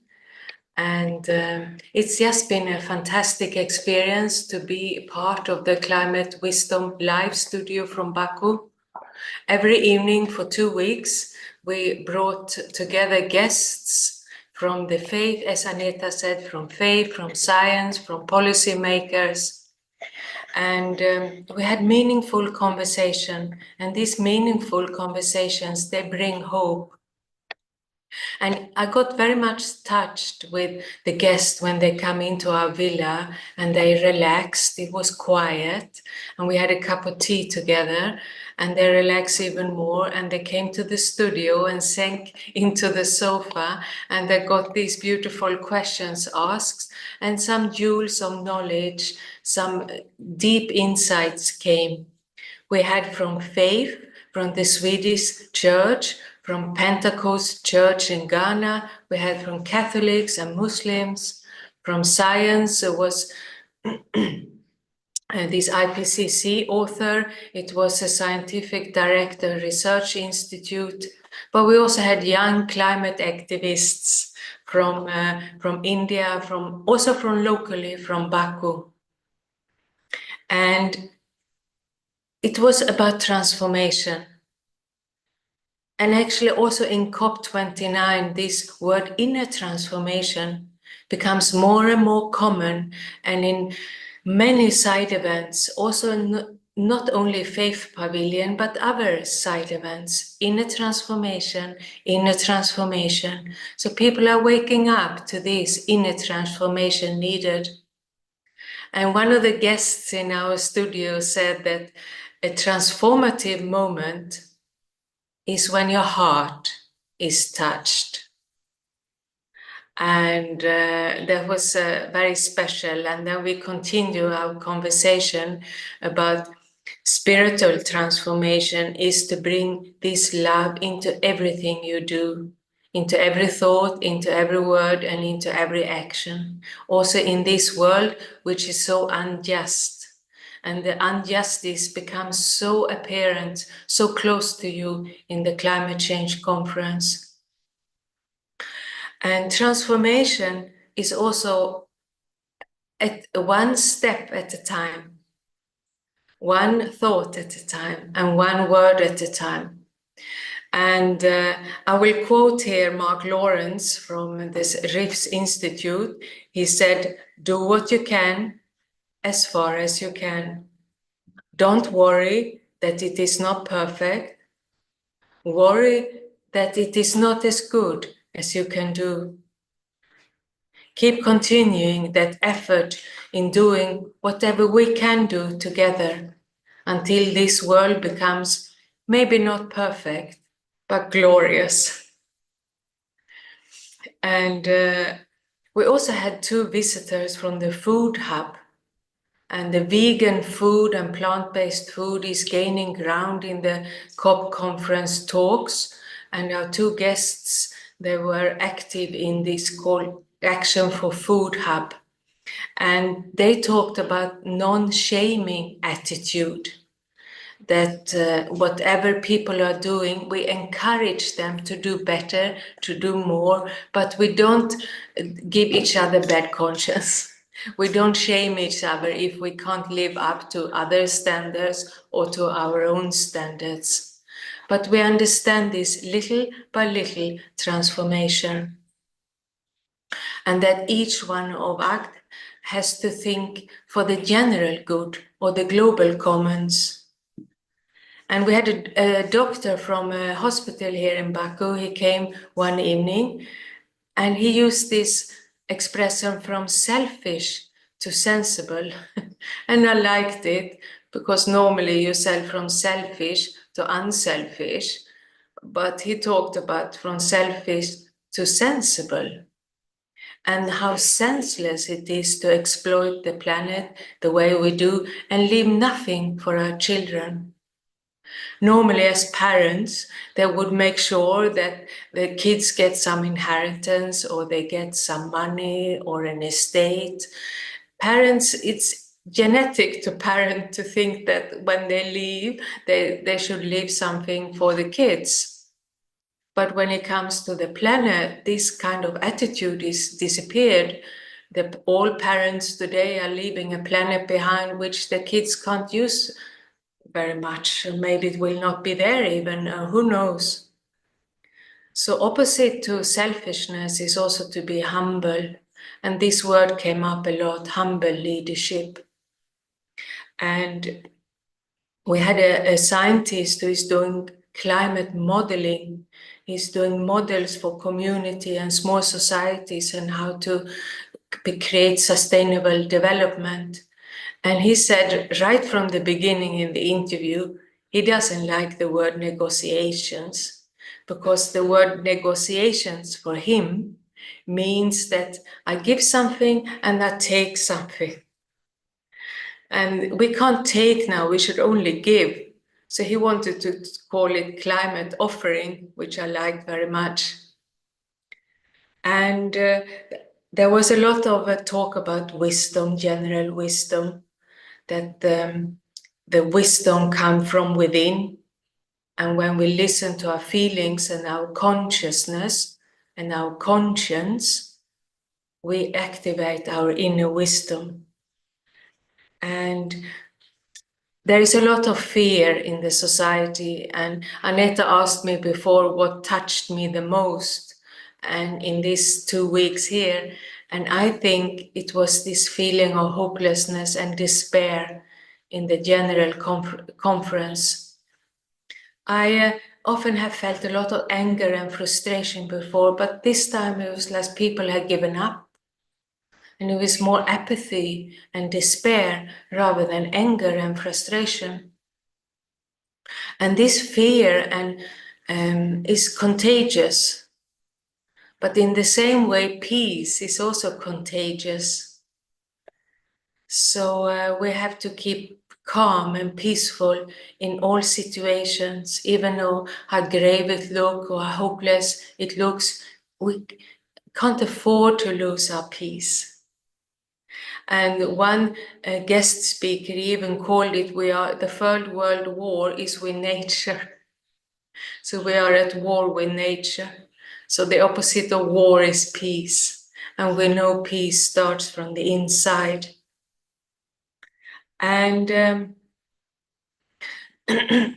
we also had we had 2 young women here in a session. We had a session on gender equality and climate change. And it was a young activist from India. And she was very inspiring and so much energy. And I will read her quote for you because I thought it was inspiring. And she said, when you bring in the divine feminine energy, it is about healing, nurturing, and giving. Women can have more impact if we stop listening to everyone else, but start listening to ourselves. Women, listen to your heart, even if it goes against what you've been told. It isn't about conforming. It is about transformation and creating our own structures. The biggest way women can create an impact is by reclaiming their power. And even if you feel shaky, you can still make a difference. It is about listening to your heart and going after that inner voice. Even if you don't have all the answers, we doubt ourselves too much. Leap, and things will fall into place. And the greatest gift you can give somebody is to believe in them. I thought that was good. She inspired everyone here in the house. And we had another woman from India, and she used to be a professional banker living in Singapore. And due to her experience in the civil society and volunteering in an organization working on the ground, she gave up her career and is now working as a volunteer in an All India Women's Conference organization. And she shared stories from the ground, how women are affected by climate change in India. And it's not no nice stories to tell. So we have to help each other. Women are very much affected because there is no water and they have to collect the water. They have to walk further for the water. There is no hygiene. There is no help. There is no food. And this woman from India, she also said that we don't have control over the disasters, but we have control over how prepared we are. So she's helping the villagers in India to prepare themselves for whatever might happen for their villages. And let's see, I took some notes here. Yeah, of course, the other big topic was the interfaith. As Golo mentioned, we had an interfaith pavilion, and they call it now Eco Faith. And we had a woman in the studio from the Catholic organization, and they talked about integral ecology. And she said very powerfully that it's dawning on the Catholics after the Pope issued the Laudato Si statement that the cry from the earth is the same cry from people. People's cry, the cry of the earth, is one cry. So they have to act sustainably, whatever they do. And another woman, she shared that she's been into politics, but she gave up her career because it was too hard. But when she returned to her faith, and especially different faith working together for the planet, she regained her power to go back into politics. And it was said that faith means reclaiming our power to co-create a better future and turning hope into action. And finally, I'd like to share some few points about anxiety. And as I said, the fear is growing and many carry fears and anxiety, and it was tangible in the conference. And to counter this, we had to educate ourselves and to reconnect with our natural inner state of peace.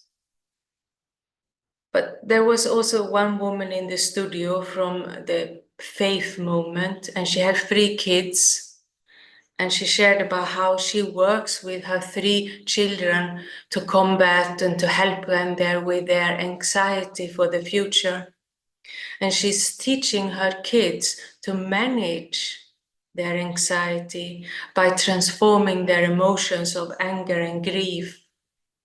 And she stays with them, and she doesn't tell them not to be angry and not to be griefful. She just stays with them and share their feelings and encourage them.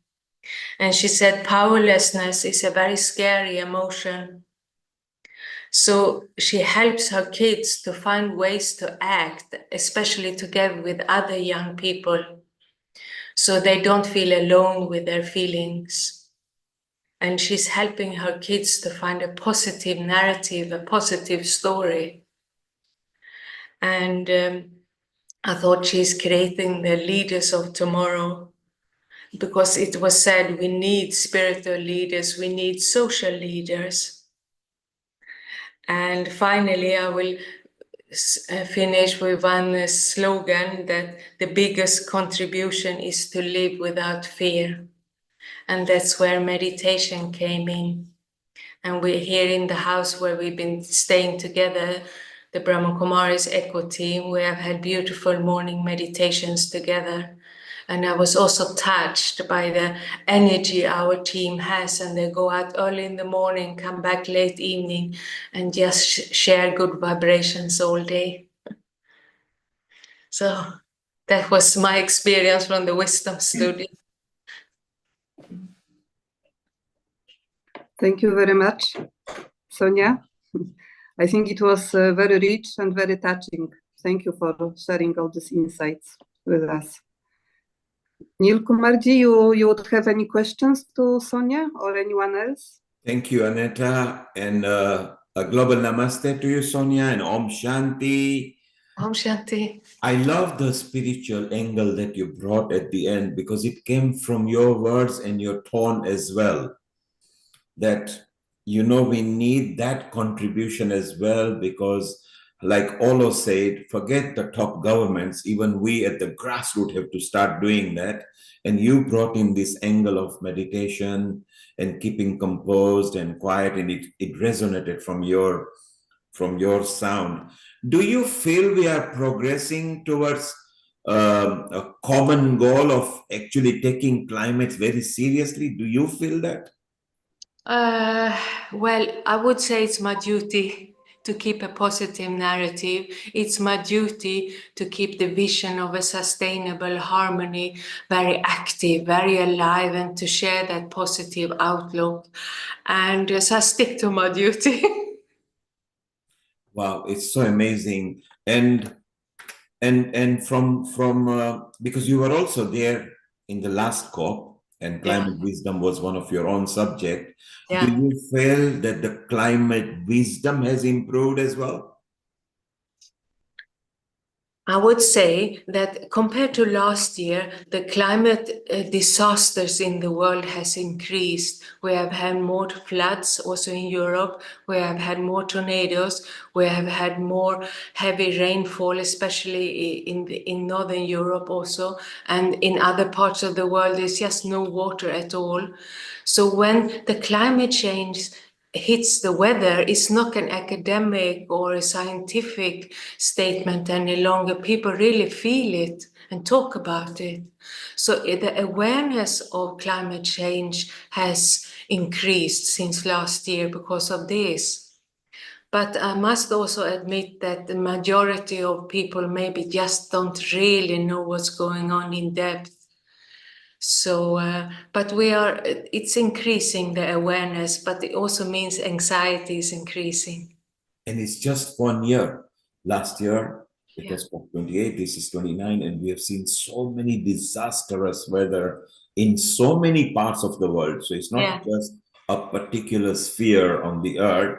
So I think it's about time, as you say, and that's just in 1 year. So you can imagine if we don't take it serious now, what will happen in 20, 25 years' time? It's just going to be something we're just like in the movie. So Sonia, thank you very much. We love your contribution. You are always there. We have seen you so many times on Healing Our Earth. And Om Shanti. Om Shanti, and keep healing, keep smiling, and keep remembering the positive future that will come at some point. Thank you. Together, we will heal the earth slowly. Well, Yes, Aneta.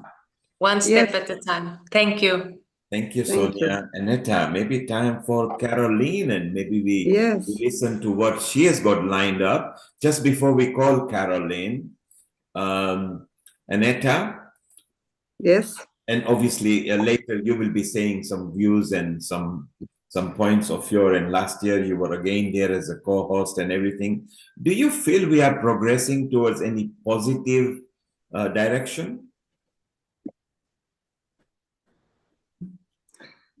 Yes, so what I believe is that there are two energies that are actually growing. One is this negative, destructive energy causing all these disasters and suffering and anxiety, and it is very much visible.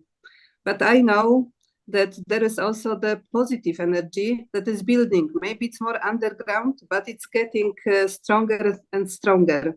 And I saw it this time. I saw it at the COP with all different faith colleagues, with all different activists. And yes, they lose hope, but they have so much love that I believe this love finally will win. So I believe that this positive ascending trend is also getting stronger and stronger. It is a little bit incognito, but I believe it will get the momentum and it will be visible, and then the change will happen. And I've seen it in attitudes of so many people that I've met.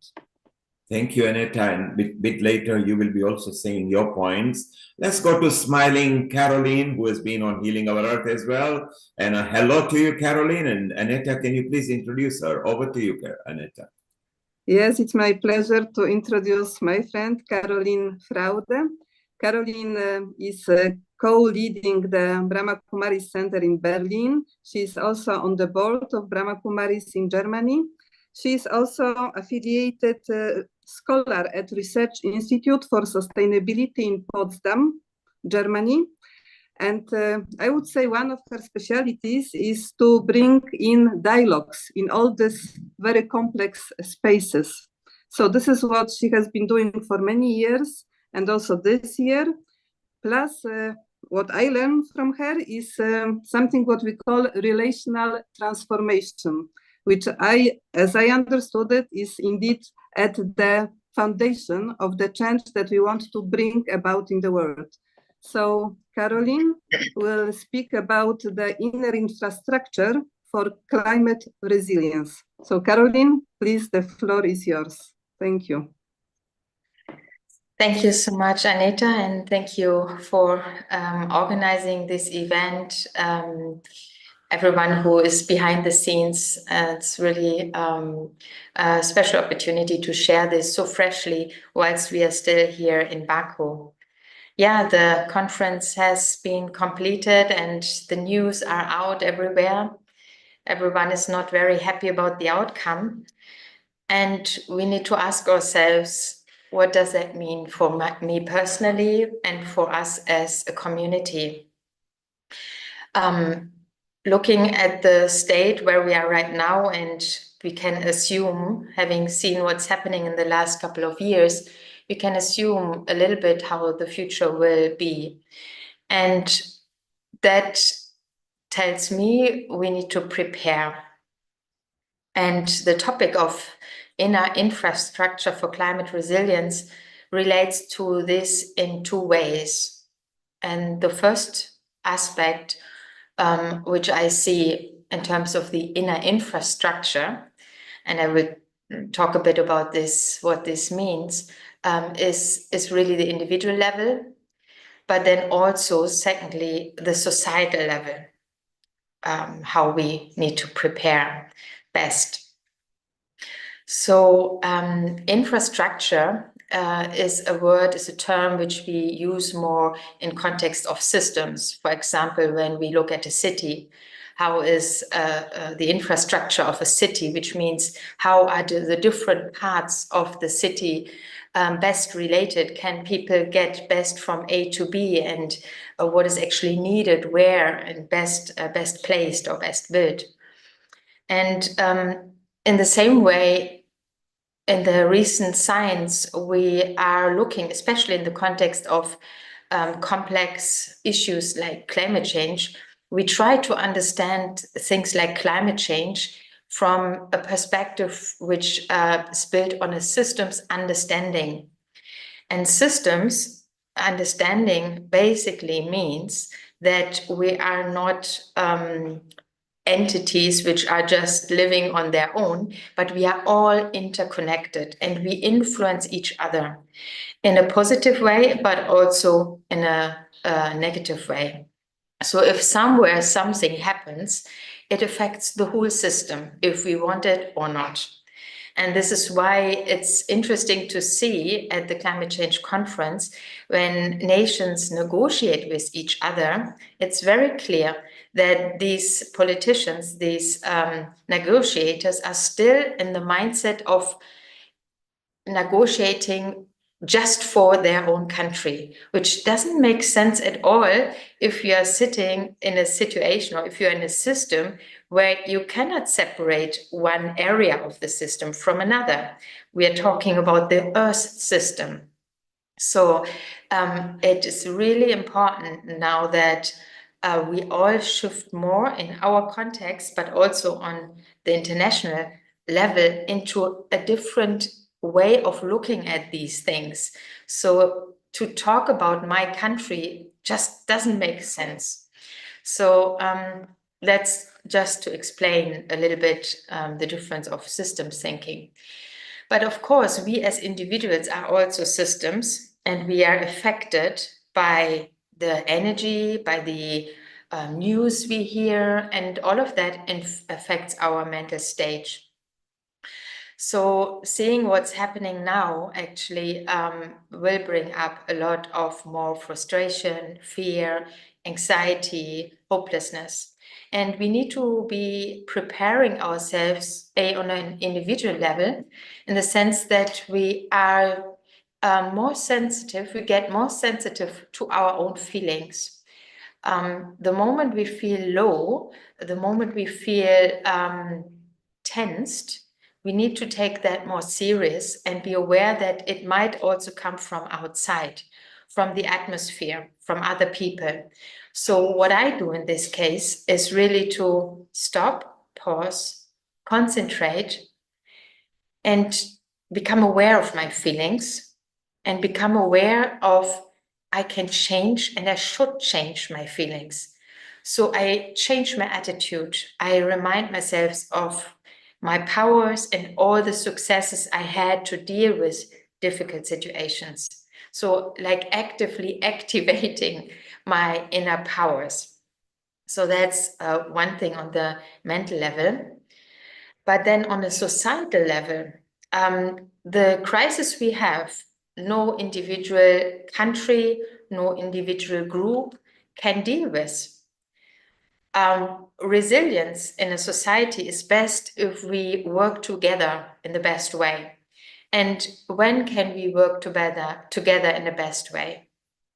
Is when we know each other, when we trust each other, and we have a personal bonding with each other. I give you just one example. When there's a disaster somewhere in a local area, the official infrastructure of emergency help is always much, much slower and less efficient than the resilience on the ground. Like the people who live in that area know the area, they know each other, and they know how to pull resources. So that's the kind of an infrastructure on a community, on a societal level. But now I live in Berlin, and in Berlin, as far as I know, 2/3 of the population lives alone and is single. That's the trend in big cities. So how much do we actually have practice to collaborate with our neighbors, to have a personal emotional bonding with our neighbors, or where are we actually on a trend to disconnect, to not see each other, to not cooperate with, to be like, very much focused on ourselves. But this will not help us in disasters. And so to really prepare ourselves for what's coming, these social skills and social structures are very, very important.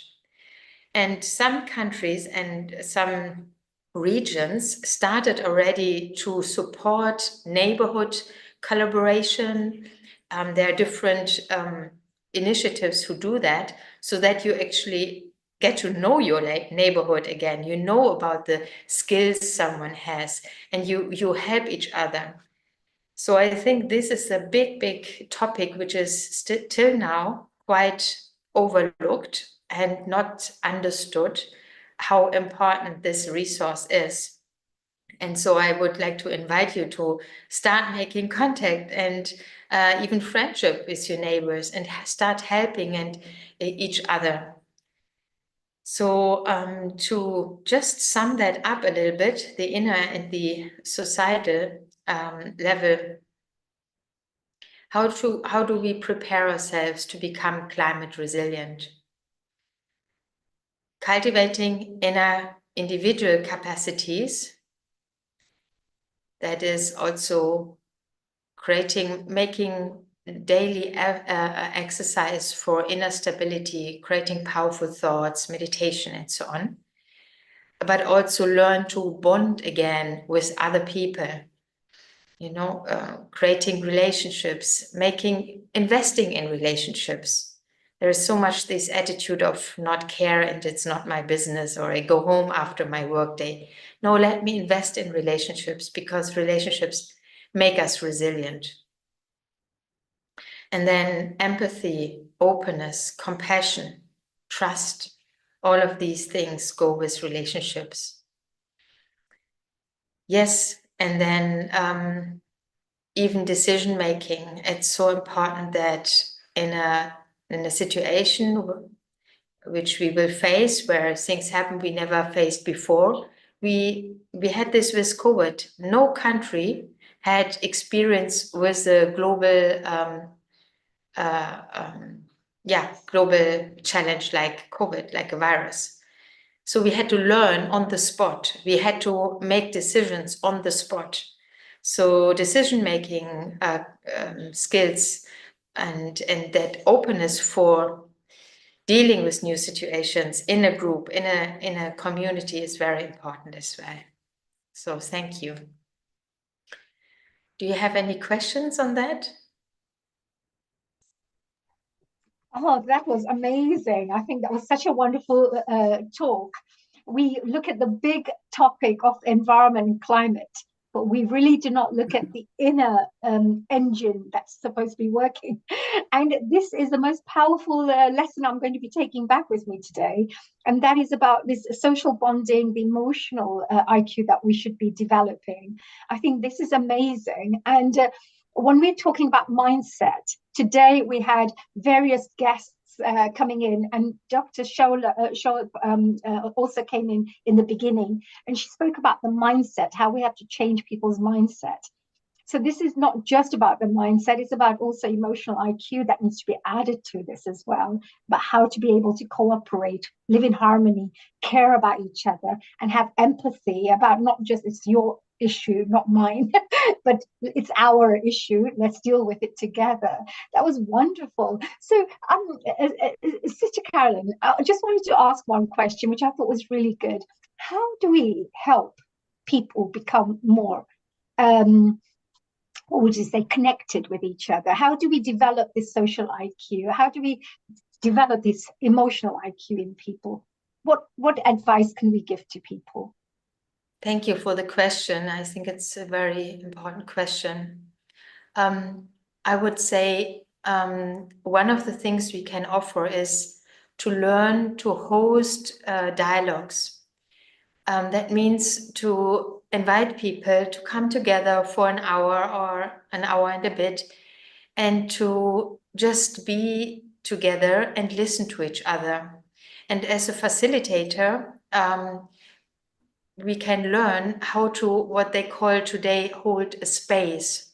That is a space of presence, of awareness, where you are really not looking at your mobile phone or thinking about other things, but you are emotionally or with your awareness connect with the other individuals in the room. So you practice feeling them, sensing the energy which a group creates together. And then we can invite a conversation from the heart, where people are learning that they can be vulnerable. It's a safe space. There are certain dialogue rules which you can offer them. For example, not to share things outside, which has been shared in a room, to observe your own thinking and reactions, to open your heart and to really practice not having prejudice, but to understand that there might be deeper things to understand for themselves rather than my quick reaction about someone or what someone says. And these things, to share a space of meaningful conversation, to listen, to learn, to connect. And that's just something we can practice again. It's an actual natural, but it's something we lost a little bit in our heavily, quickly world, stressy world, to take a moment and really listening, really connecting. That's beautiful, lovely. That's great. So this is at least all our listeners out there, all throughout the world, whichever cultural background you come from, the language of the heart and the language of love and compassion is the same. So if we develop this all together, then I think we can create more unity amongst the diversity as well. So and harmony as well. So thank you for that. We have Neil Kumarji with us again. Neilji, did you have any questions? Did you have anything to perhaps share? Thank you, Honey, and a global namaste to you again, Caroline, and Om Shanti. I want to ask a question to Honey and Caroline both. Honey, I'll go to you first.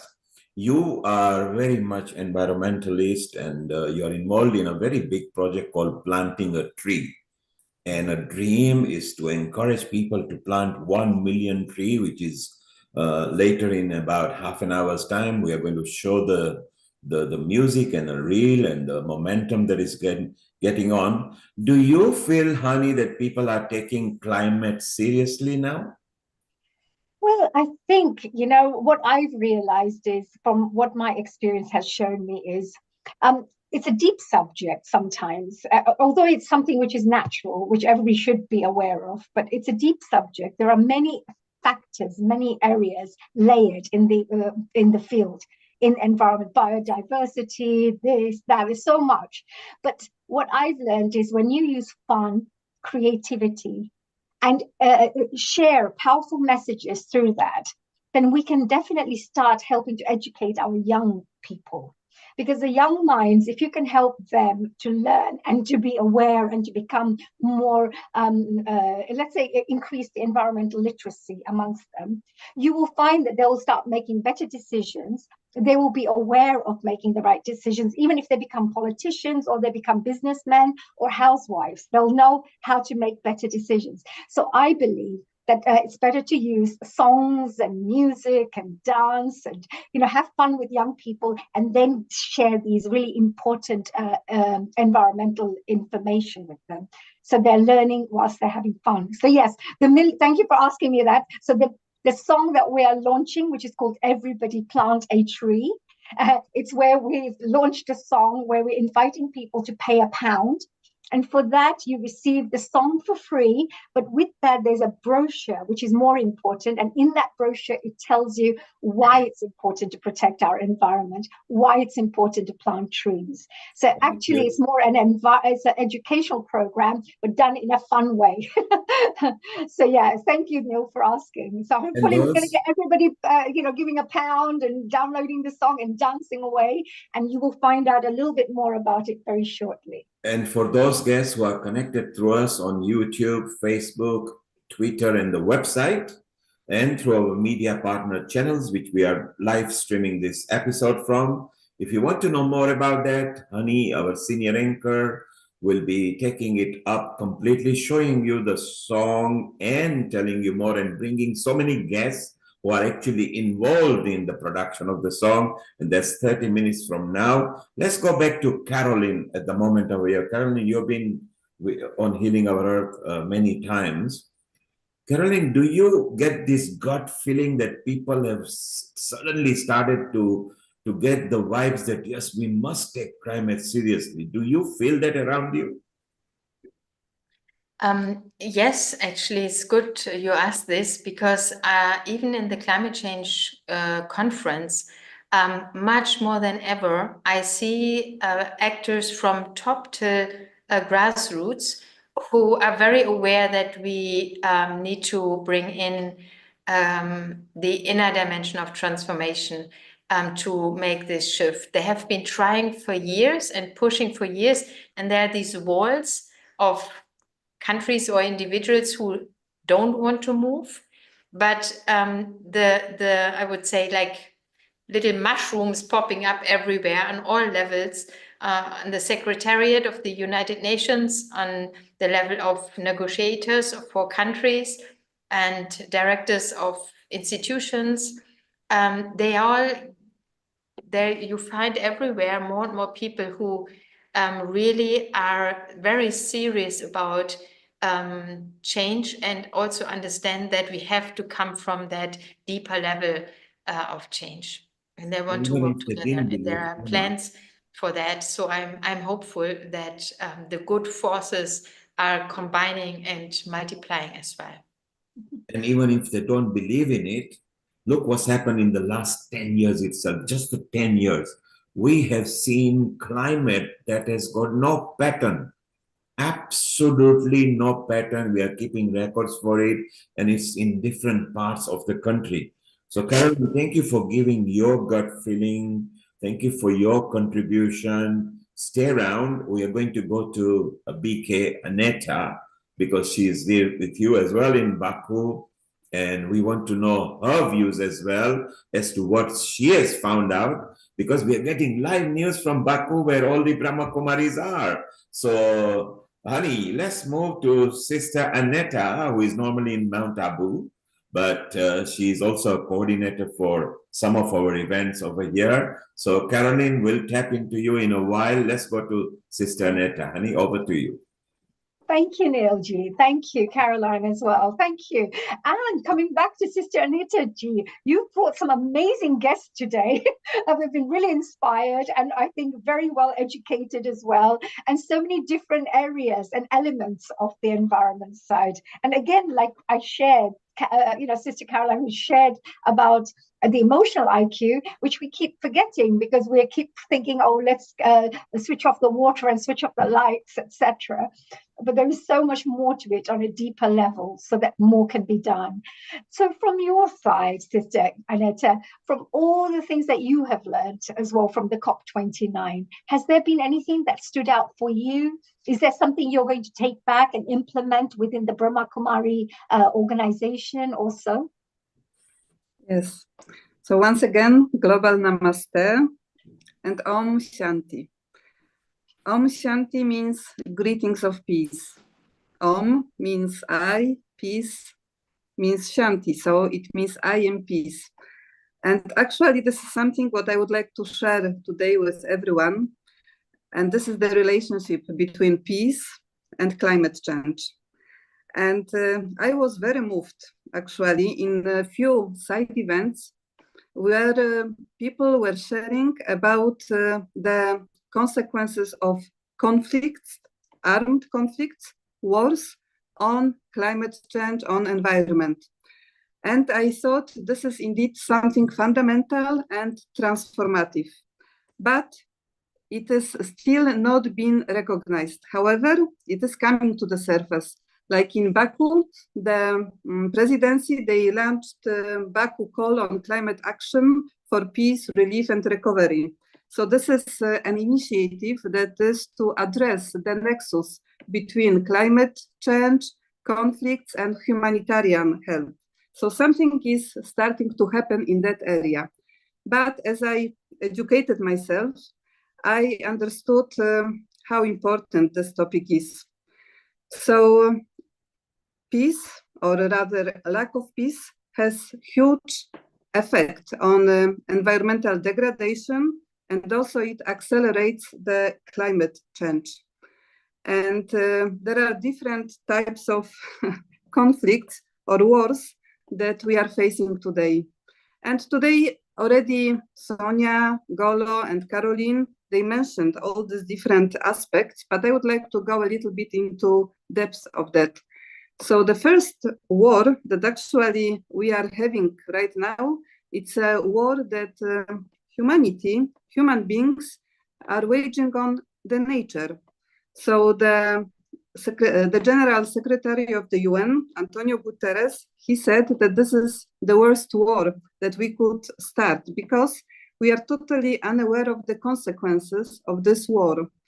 And human beings inflict wounds on the nature that are very difficult to be healed. And then nature, it's not that it is the nature of Earth to retaliate, but it strikes back. It strikes back because it has to react. And then the reactions are very harsh, very difficult in terms of this very intense and very difficult weather events, extreme weather events, in terms of the rising sea levels, in terms of land degradation, in terms of water pollution, water scarcity. So then the question is why? Why do we do it? So in the spirituality, we always want to get to the seed of the problem. And when we understand the seed, then we are able to heal it and to make a change. So I believe that the seed or the root cause of this war is really the lack of respect. Earth has been sustaining us for millennia, and it has been doing it totally selflessly. But somewhere on the way, we lost respect towards Mother Earth. We started to exploit it, to overuse it, to treat it really bad. And again, the question is why? So what I can do now to change it? And it always comes back to me, to all of us. So here, I think the question is of the self-respect that I lost. I lost the true identity of myself. I forgot who I am. And then I also, if I don't respect myself, if I feel unworthy, then I cannot respect anyone or anything. So the answer to this problem, the way to heal this conflict, is really to think about all the different things that Mother Earth provides us, to have gratitude, to appreciate, and to do it in the conscious way, and to emerge these feelings of gratitude, appreciation, and then in this way to change the relationship. So to humanize Mother Earth, we can say, to create a relationship of care and love and compassion. And then it will change the worldview for me and for others. And that will heal Mother Earth. This is one kind of war we are at right now. Another one, and I've been to few side events which were speaking on that. This is the war that we have with one another as nations. And I was really shocked when I learned about some statistics, which I would like to also share with you right now. So for example, we know that one of the main reasons of the climate change is the emission of carbon, the CO2. And nobody speaks about that, but actually the military carbon footprint is it contributes to the global emissions at the level of 5.5%. And it is huge, actually, contribution. This contribution is bigger than all countries in Africa combined. This contribution is higher than all aviation and all mobility carbon footprint in the whole world. If military were a country, it would be the fourth highest emitter in the whole world. So where is military at this negotiation table? It is not existing. Nobody speaks about it, but the consequences are huge and very damaging. So it's time actually to understand the consequences of that and see again what is the root cause and how we can address it. So one is the carbon footprint of military, but another thing is the spendings. And last year, the spendings globally on military activities, and this actually doesn't include the real conflicts, it's only the preparation. So it accounted for $2.4 trillion. And as Golo was explaining in the beginning, actually, to effectively address climate change, developing countries requested $1 trillion, so much less than all these huge spendings that every year humanity does on military, on armory. So this is something really to consider. And then it's very clear that actually there cannot be climate justice, there cannot be environmental justice without peace. Because wars also have very destructive consequences on environment. Water pollution, land degradation, food insecurity, and scarce resources. And all of this very often cause migration, cause displacement of people, cause more and more conflicts. So it has to be really made very clear that we cannot keep neglecting this. We cannot pretend that this has nothing to do with this environmental climate crisis that we face right now. So then from spirituality point of view, from Brahma Kumari's point of view, what we advocate for, what we explain, what is our message, is that this violence actually starts within. The first violence that we have, that we do, is against ourselves. It's the violence when, again, I forget who I am, and when I suppress the true identity and the innate goodness in me. I suppress it so much, I forget about it so much, that I start looking outside for validation. I start looking outside for love, for happiness. And then this creates division. This creates the division between I and you, we and they, mine and yours. That divides us. And that then it fuels ego and greed and jealousy. And when we extrapolate it from individual, from community to society, then the conflicts, the wars began.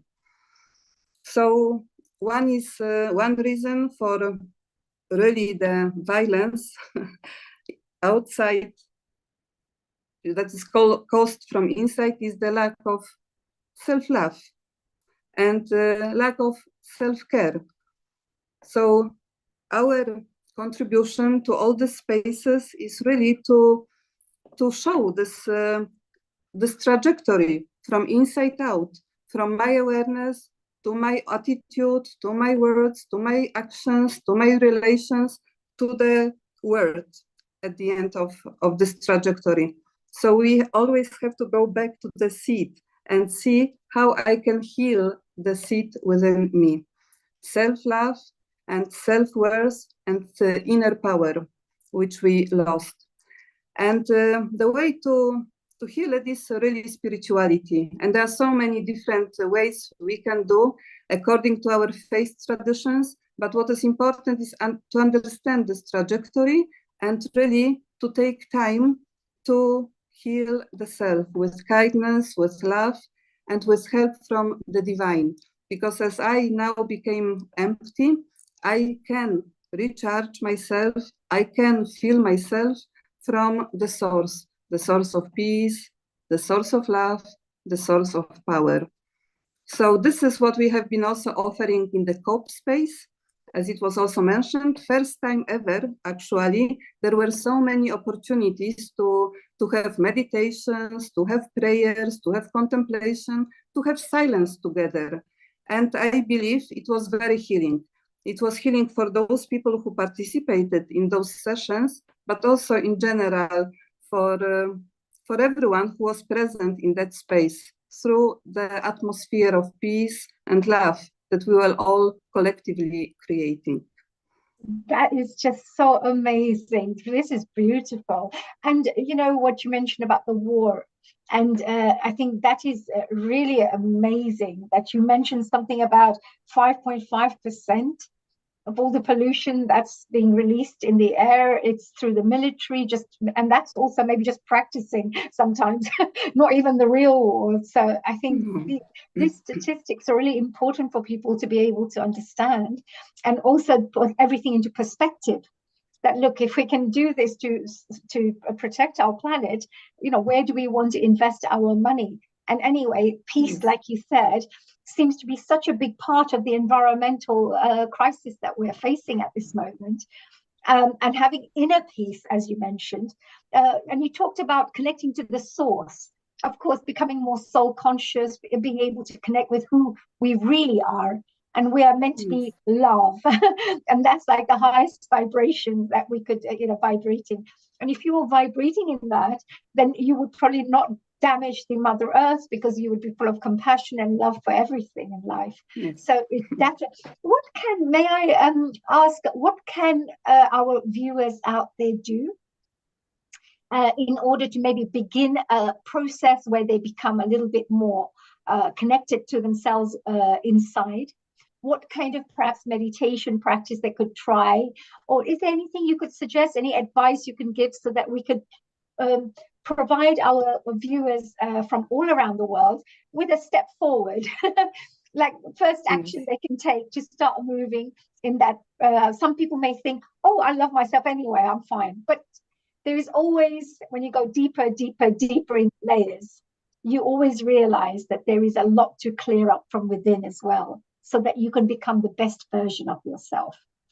What would you guide, and what would you advise and give guidance to the rest of our viewers? Yes, thank you for this practical question. I believe it always starts from the will. I need to want it. If I don't want it, then I will not do it. So I would encourage everyone really to think about this trajectory and to create this willingness for me to heal myself, because it's really, if I heal myself, then I can heal the world. I cannot heal the world without healing myself. So to understand this, and then to create time and space for a little reflection, contemplation. I think it is important to create specifically this time and space just for me, so I can reflect. And sometimes it's difficult to do it, but one beautiful and I think effective way is to do it via gratitude.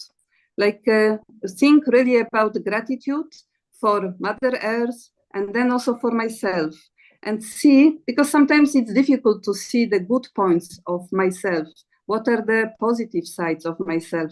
And actually what in this healing process, what we want to do, we want to emerge. We want to empower the positivity that we are.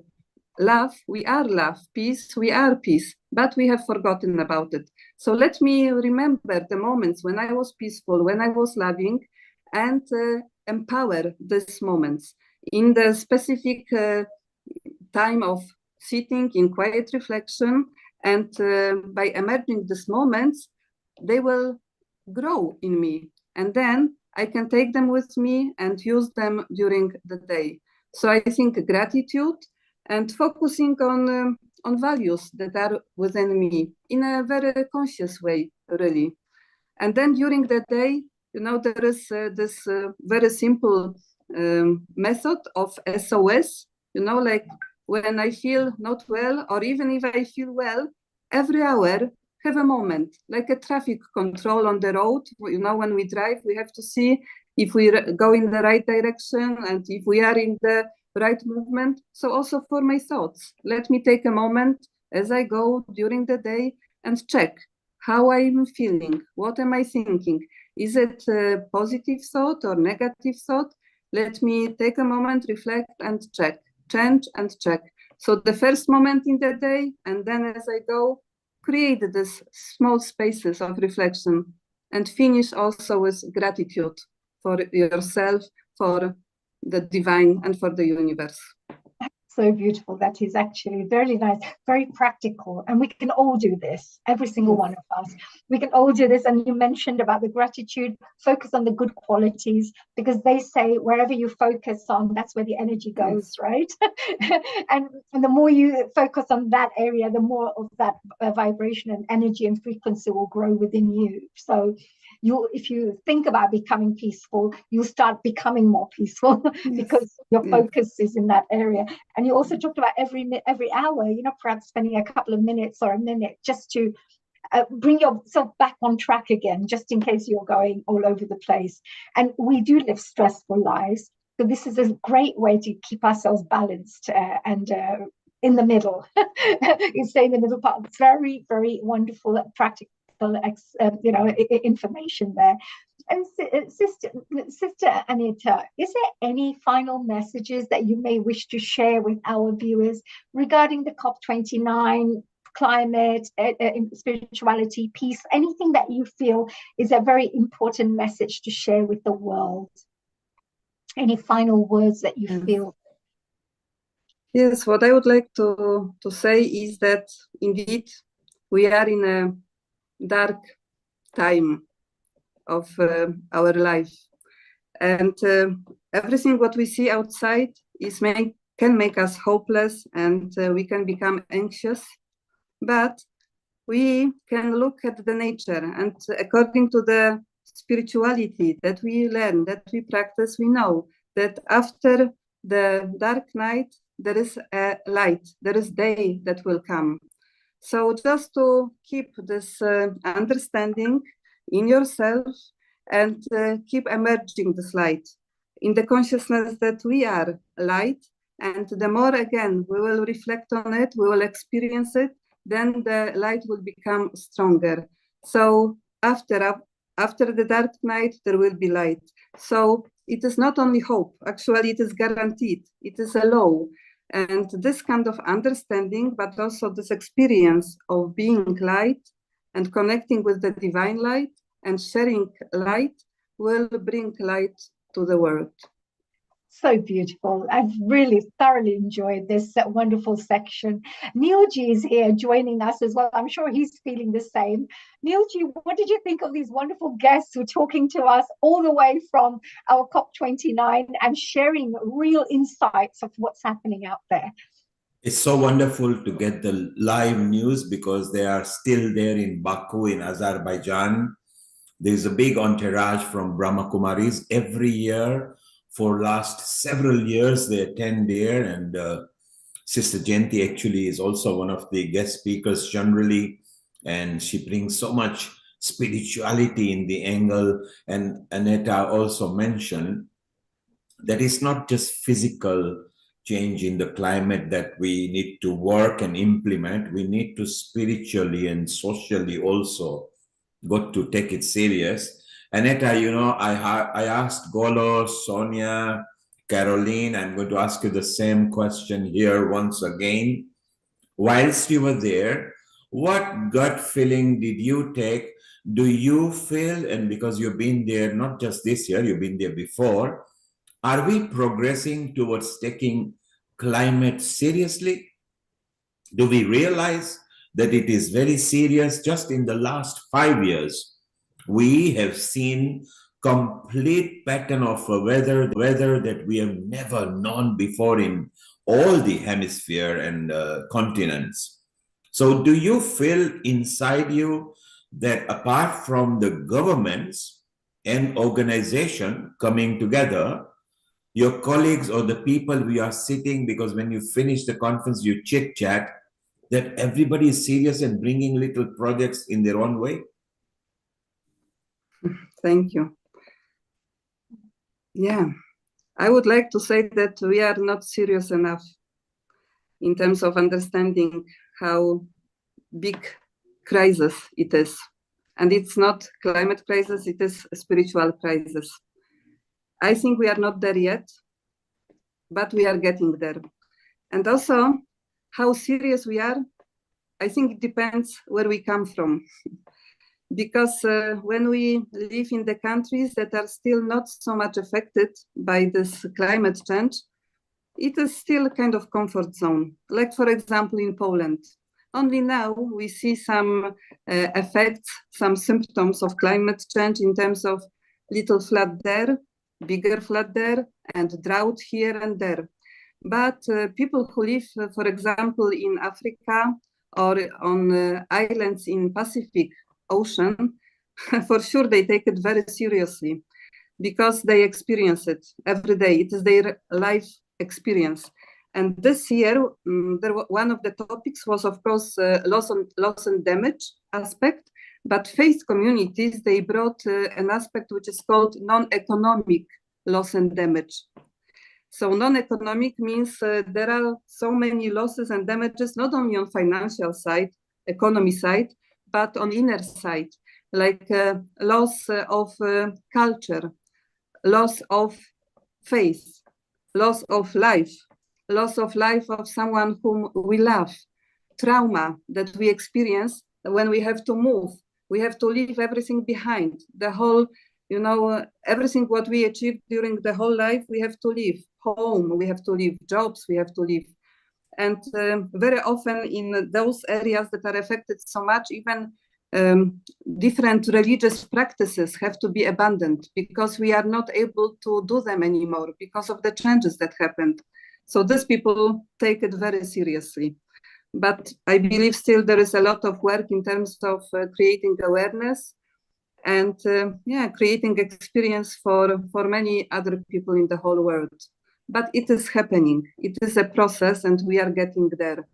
And we will keep doing it like we have been doing it for the last 15 years. And the community of people who understand it is growing. So I'm hopeful. We are very proud of the contribution from the Brahma Kumaris, not just at country level through the United Nations, where Sister Jayanti actually heads for the Europe, and apart from being an additional administrative head, and all your contributions, and particularly that Brahma Kumaris were one of the first one to roll out a massive solar panel energy driven center there in Mount Abu so many years back, where people were surprised, what are they doing? And now everybody is in a need of it, because we need that. So Anita, thank you very much for organizing all the guests. It's been wonderful. Let's have a quick question from Lata, and then we're going to move on to our song release and our wonderful guests, including Twang Twang, who is here as well, and Bali and Paras and Stefania. So Lata, your quick question before we move on to the next round, and Anita is here for you if you want to answer any question. It's a sobering thought question, actually, because I was just saying, how many years do you think we've got left if we carry on in this way, where we're coming to no negotiation and we're getting in an impasse, you know, and really we're fighting with spirituality, we're fighting with moral values, we're really, it's a war against Earth, Mother Earth. I mean, you know, does greed have to win? How many years have we got left in this, you know, because it seems nobody's really taking it very seriously. They're just, you know, it seems to be a facade, this COP, but no, once a year, you know, it just doesn't seem, like you said earlier, too little, too late, you know. How long have we really got left if we carry on like this, realistically? Okay. There you are, Anita. She wants to know how many years. Of course, there are still years to go, but we are rapidly deteriorating. Your thoughts on it, Anita? Sure. Thank you for this question, a very difficult question, and I am not able to answer it in terms of specific number of years, but I know it is a transformation. This will not, there is no end. It's a transformation, and this transformation has to happen, and it will happen thanks to those who create this positive change. So I would ask a different question, not how many years we still have left, but what do I do right now? Actually, in terms of time, now is the most important time, because now we create a change, we make a difference now. So I would really focus rather on thinking how many years we still have, and this actually question creates a lot of anxiety and fear. So no need to think about this. Better to think what I can do now, and I do now for myself, to change myself and to help others change. I would answer it in this way. Well, honey, I think Anita has summarized it very correctly. Then let's not panic. Let us concentrate what we can contribute to stabilize the climate. We will never be able to improve what we have done, but if we can stabilize it, then we can stop the further deterioration. Thank you, Anita. Wonderful. It's the time, it's an evening dinner time for all of you there in Baku. Thank you very much for coming live right from Azerbaijan with all the troops. Thank you, and Om Shanti. Sister Shanti, thank you for a wonderful, wonderful session. Thank you. Thank you. All the best. Thank you so much. Well, honey, it's time for us to bring our project over there, where it's not just through the song, but it's through trees, because trees are very important. We have actually slashed and destroyed so much greenery and trees. Trees plays an important part in our life because they actually consume carbon dioxide and give us oxygen. They bring greenery, they bring shade. They are so important in our life. And one of the projects that you love, and you're involved in other projects as well, is plant a tree. And what did you come up with? year. 1 million trees every year. Yes. Yeah. So. And what did you do? You brought your talent to forefront. You love the dancing to songs. Then you got few people round together. You're now going to tell us the story, and we've also got we got Twang Twang here. Twang Twang, if you can landscape your screen, please, so it looks landscape, so we will get a better view. We've got Abosade here. We've got Bali here. We've got Nelly here as well, and we've got Paras here as well. We've got so many people. So, honey, shall we play the song first? Absolutely, absolutely. Let me share with you while you're here, Neilji, before we bring Twang Twang on board. Yes. Being a district chair for the Rotary Committee, we've been working on various different environmental initiatives, of course. But on top of that, I'm also a co-founder of the International Children's Peace Network. And the International Children's Peace Network provides holistic training to young people to develop youth leaders. And one of the areas that we work on is the environment, to help to educate young people about the environment. So this project that we are going to be speaking about in the next hour, of course, inviting various different guests who are working on different projects. We are working on every single project on some capacity. So every single one is going to be working with us. And this song that we are launching at this moment, the funds that are raised are going to support these campaigns. So the various campaigns that we're working with our partners. So I just thought I'll share that with you, Neilji. And now, of course, we will be inviting Twang Twang, and I'm going to be inviting a series of guests who will all be speaking to us about why the environment is so important and the kind of projects we are working on collectively. That's beautiful, honey. And then we will also tell people in case how they want to contribute, then we will give them a link where to go to. It's very simple. Not asking for your money and your credit card or anything. It's just £1 equivalent to £1 but you get a lot of things in return. Honey will tell you what you get in that. And in any case, still visit the website so you can learn more about it. And honey, shall we actually play the song first? Have we got it ready? Oh, absolutely. Would you like to play the song first? And then we can go to Twang Twang, and Twang Twang, if you can landscape your screen, please, so it will help. So we got time. Honey, let's play the song first because we want to play it 2-3 times. So it's fun. It's a fun style. It's not just for youngsters. I think everybody will love it. So over to you, honey. How long did it take to make the song, honey? I'm going to share this. Yes. And your sound is cut off, honey. Make sure you join the audio as well when you share the screen, okay? Space, yes. But amidst the devastation, there is hope to be found by planting some sacred trees on the hallowed ground. There you go. Everybody plant a tree now. Everybody plant a tree now. In the midst of deforestation, there is a crisis we face. Millions of trees lost, leaving a barren space. Yes. But amidst the devastation, there is hope to be found by planting some sacred trees on the hallowed ground.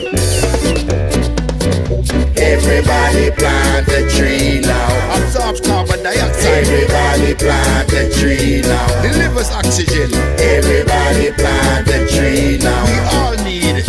Everybody plant a tree now.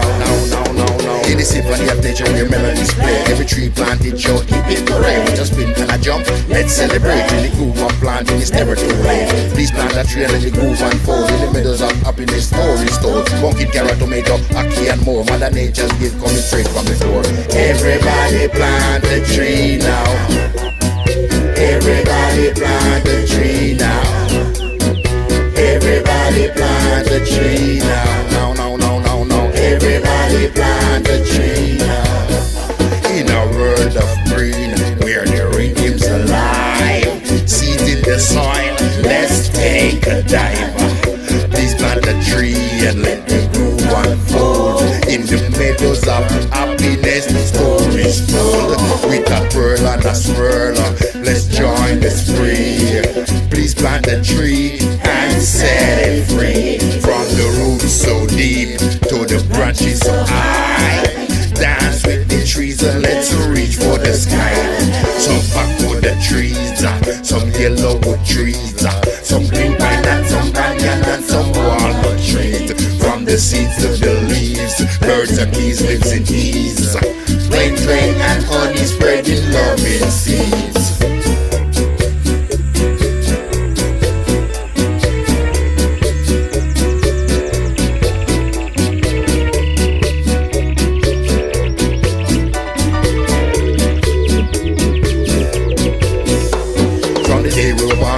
From the farm, is a planting of trees while life goes on. With a planter in and bomb, me a planter in Aubrey. Something kushu, planter un albiro. Make it a decree, create a legacy. Every tree planted is a grand story. From the root rounded to the leaf that spin. Dance with the trees that the party begin. Underneath that star where the rhythm's alive. Dance with the trees, they make us survive. Everybody plant a tree now. Everybody plant a tree now. Everybody plant a tree now. Everybody plant a tree now. Let's celebrate. Let's celebrate. Participate. Participate. Let's make it right. Let's make it right. Let's all unite. Come join the team. Come join the team. And build a dream. And build a dream. Plant trees at home. Between the stones. Everybody plant a tree. No, no, no, no, no, no, no. Everybody plant a tree now. Everybody plant a tree. No, no, no, no, no, no, no. Everybody plant a tree now. Wow, honey, it was so beautiful that if you don't want to mess about with twang twang, plant a tree now. He's saying everybody plant a tree now. Honey, I loved it because Twang Twang was there with his spade and you were there with your spade and everybody was enjoying. I think this is going to catch up so much that we need to make sure that it goes viral out there. So it'll be so beautiful. At your end, if you could mute the sound, let it play again, not on the screen. Let it play so it buffers. So it will play completely in situ rather than frozen screen, because we're going to show it again twice to the people. So behind the screen, just mute the sound, let it play for a while. It will buffer. And honey, Twang Twang is here live. So those who saw that Twang Twang, who said, don't mess about, plant a tree now, not tomorrow. You start it now. Well, let's welcome Twang Twang. Honey, over to you. Introduce him and take it over. Thank you, honey.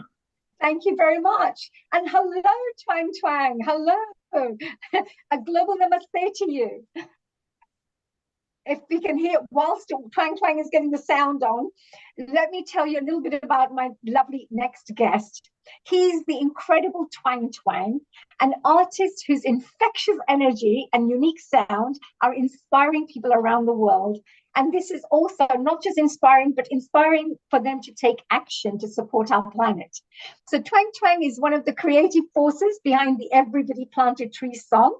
And we've both worked together to create this powerful anthem designed mainly to raise awareness and, of course, funds for 1 million trees planting campaign. Also to support various other environmental campaigns. So the aim is, of course, to combine music, dance, and a message of hope. And Twang Twang's work isn't just entertainment, because what I think it's a movement. It's a movement to bring communities together and to heal the world and to heal the earth. And with his vibrant performances, which we have been involved in the last few months, especially the last few weeks, I can see that he's got this really deep commitment to make a difference. And he is also seeing and using creativity to create change. So I would like to welcome Twang Twang. Thank you very much for joining us here, the voice and energy behind Everybody Plant a Tree campaign. So hi, Twang Twang. Hello, honey. Thanks for having me on this wonderful occasion. Oh, I'm so proud to be a part of it.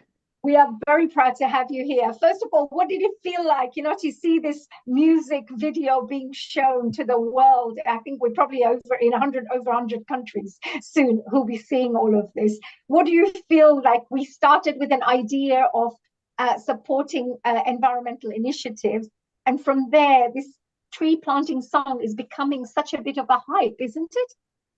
Oh, honey, it's like a fresh breath here. When I met you that day this January 1st, and we decided to go forward with this tree planting project, it's like a breath of fresh air. And it's so wonderful to see the people gravitating and the people acknowledge that trees planting is so essential in this day and age because of so much deforestation, honey.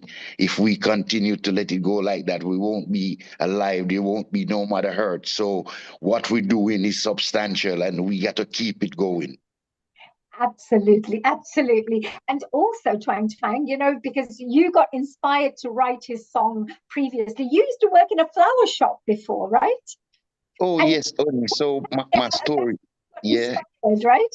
Yes. Yes, so actually, I am a writer I was a kid growing up loving trees. Where I'm from, back home in Jamaica, if I eat a piece of cane and throw it through the window, it grows. If sometimes the banana skin grows. So, I used to get up, I used to go to the farm just for my breakfast to have a jelly coconut, eat 2 okras, 2 green corns, just as it is for breakfast. And, so I love trees. So, that's when I decide after the corona, because I wasn't doing no music no more. I was, doing other things. But after the pandemic, I was associated with these people with a flower shop. So, we were selling flowers and I was telling them, buy a tree, plant a tree. I was like the tutor. I was like you, honey, the mentor. So, yeah. And then the idea come, I start finding the words for the song.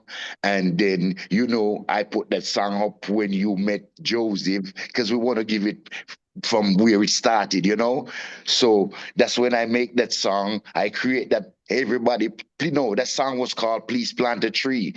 So I put it on YouTube. That's my first song. And even up to this moment, it's my only song on YouTube, because when you heard it the first day of January when we met, because Josie had let you heard it prior to, and then when you invite me aboard for us to remix this song, oh, it's like a breath of fresh air. It's a different.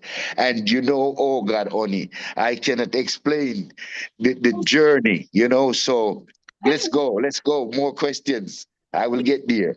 Yeah, so Twang, since that time, we did some research together. We found out what makes #1 hit songs. We found out what people enjoy. We sat there writing this, rewrote the song again. And yes, then not to cut you, honey, but remember, this rhythm, we had 3 different songs that we combined and to make this reggae hip-hop mento beat, because we used the Magarina. Hey, Magarina, we tried that. And hey, everybody dance now. Pump, pump, pump, pump, pump, pump, pump, and this was a couple others. So then we decided we're going to make the rhythm for this song, because that version that I had, it was a reggae slow beat, and you wanted something more hip-hop dancey, because you're a dancer and you love your movements, Yeah. So we had a really good journey with this. And the important part is both of us are environmental lovers.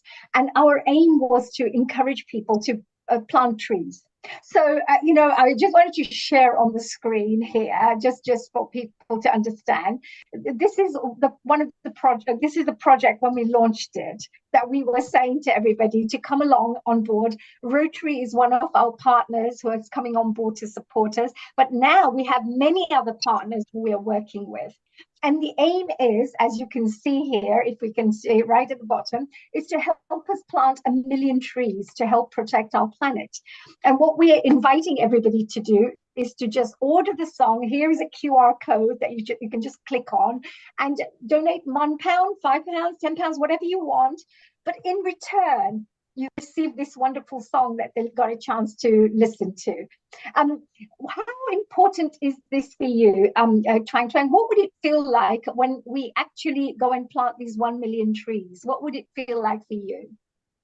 Only I want to be realistic. It's gonna be. I already felt the feelings already because we start planting tree already.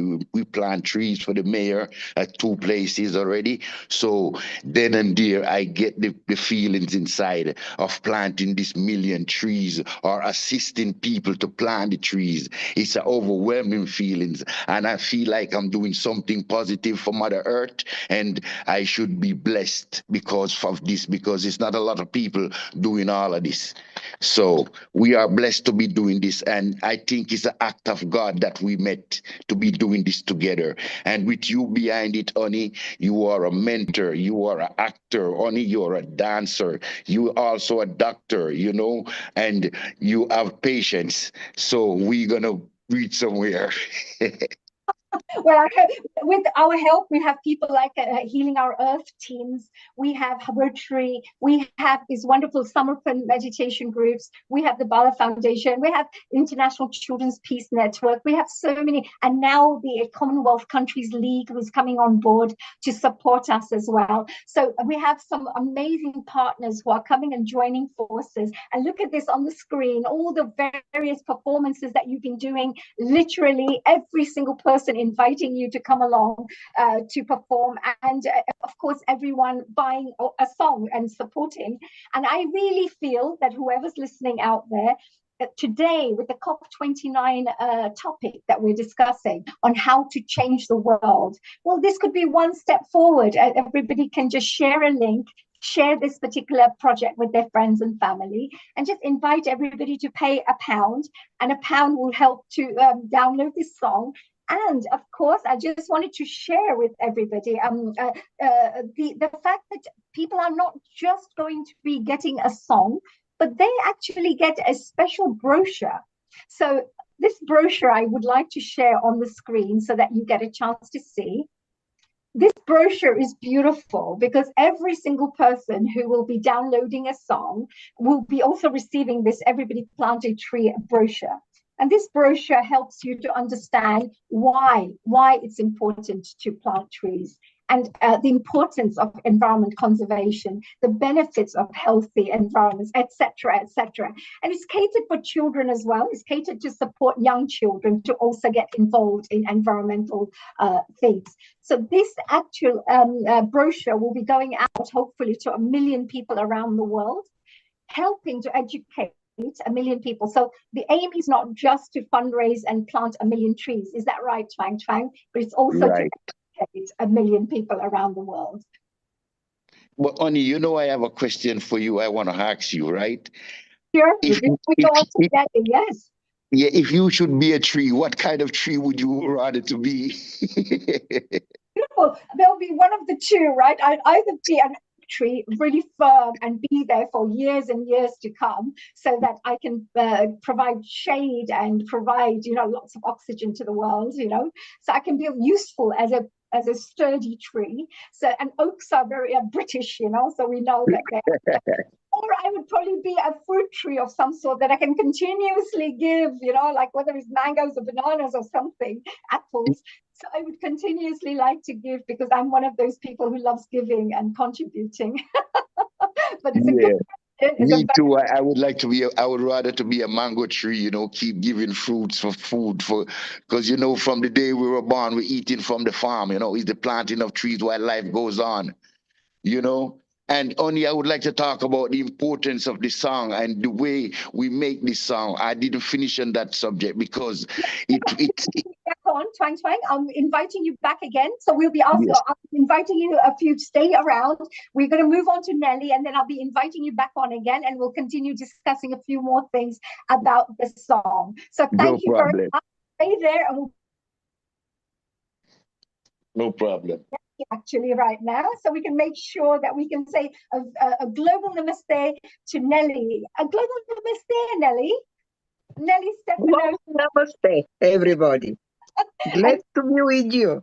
I've been for a few hours. It was an amazing session. I highly appreciate so interesting talks, so inspirational. It was great experience. I'm so proud. And I just wanted to share with everybody and our viewers, this is lovely Nelly Stefanova, an inspiring woman, a really amazing lady. And I just want to do a quick little introduction about her because it's really important for you to understand who this beautiful, passionate advocate for youth empowerment is. She's a global peace builder, our Nelly is. And Nelly is here to share exciting details about the upcoming International Children's Peace Assembly, which is set to take place in London in April 2025 and in Bulgaria in August 2025.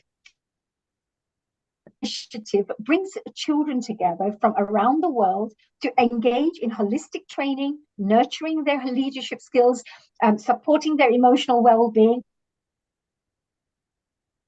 the environment. And a key component of the assembly is its focus on peace and environmental activities. And this, of course, includes the 1 million trees planting campaign and distribution of the Saving Our Planet book to all the various different schools to educate young minds. So Nelly's dedication to creating a future generation of eco-champions and peace builders is nothing short of extraordinary. So thank you, Nelly, for joining me today, because I know the work that you're doing is absolutely incredible. Tell us a little bit about the International Children's Peace Network that we're both co-founders of. Yes, really. I'm blessed to have Dr. Hani Kalaria as our founding partners of our community interest company, International Children's Peace Network. Actually, we envisage a world where children will be nurtured with positive values and diverse cultural experiences and will become ambassadors of peace. Through our initiatives, we strive to build bridges of understanding and cultivate a global community dedicated to harmony. Our focus areas include peace, education, creativity, environment, of course, and peace, education, creativity, and environment, all our efforts are aimed at developing inspiring future leaders who will care about Mother Earth, as we have one Earth to live on before we go to Mars. Still, we have only one Earth. And then inspiring future leaders who will be peace ambassadors and will try to change the world, as we need the children to play a crucial role in shaping strong leaders of tomorrow, dedicating to making this world a better place. And I do apologize to everybody attending this fantastic event, only to give me 1 minute before we continue with the leaders of tomorrow, because tomorrow is based also on the past.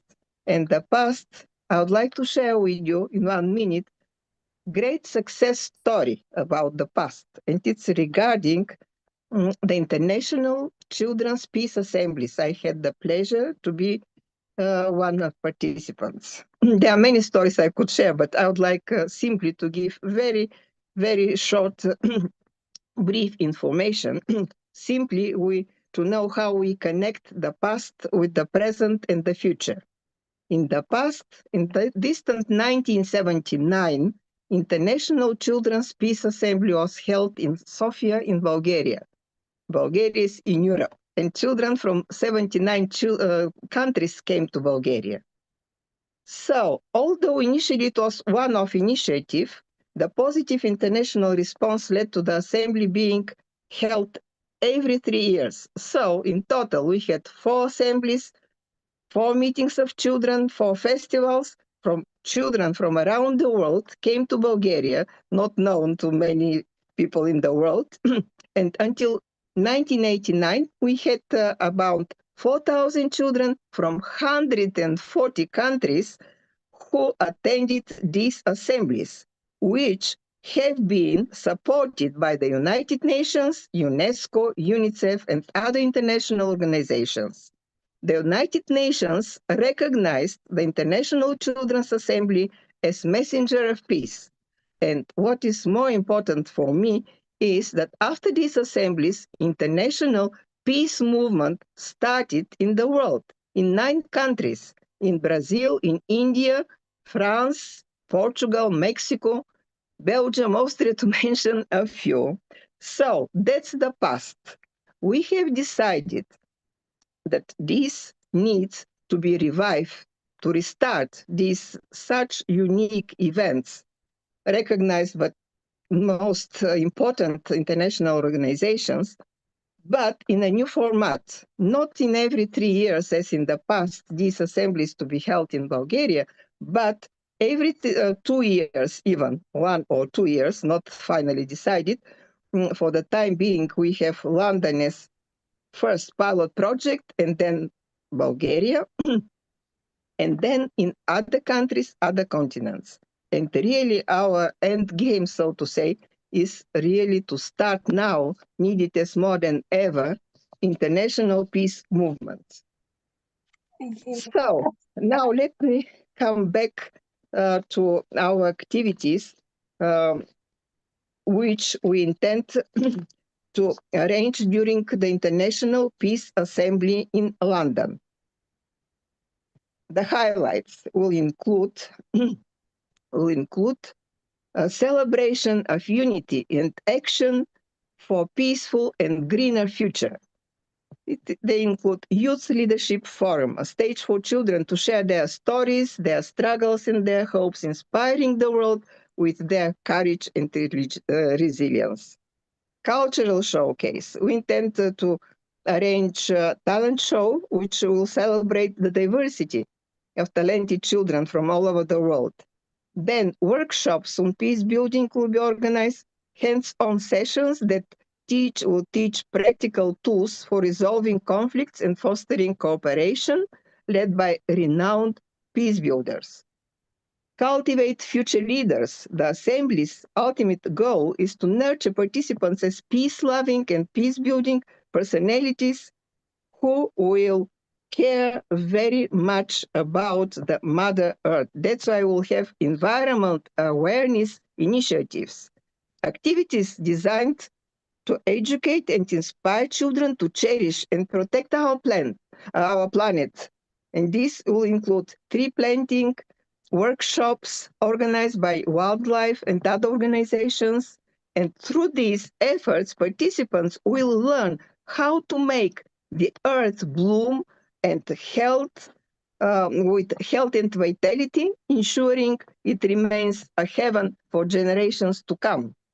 So, last but not least, the children will vote for Children's Parliament, which will have their debates at House of Parliaments, and it will be a call on world leaders to commit to a future where energy to every child can enjoy a happy life in peace on our healthier, greener planet. It will be sent to the United Nations General Secretary. I can continue, but my nice partner will stop me, I think. Yeah. Nelly, this is going to be very exciting. So I just wanted to let all our listeners and viewers understand that the International Children's Peace Assembly will be taking place in London next year in April.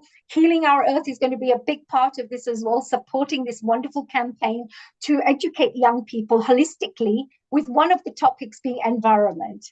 And of course, there will be a second assembly that will be taking place in August in Bulgaria, again, for more children who couldn't make the first one.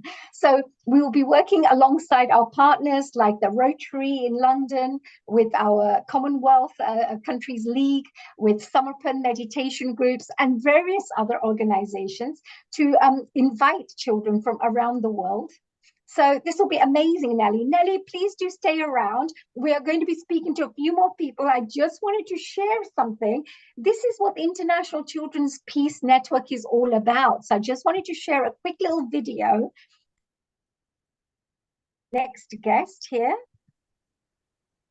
And there you go. I'm just going to share this for you.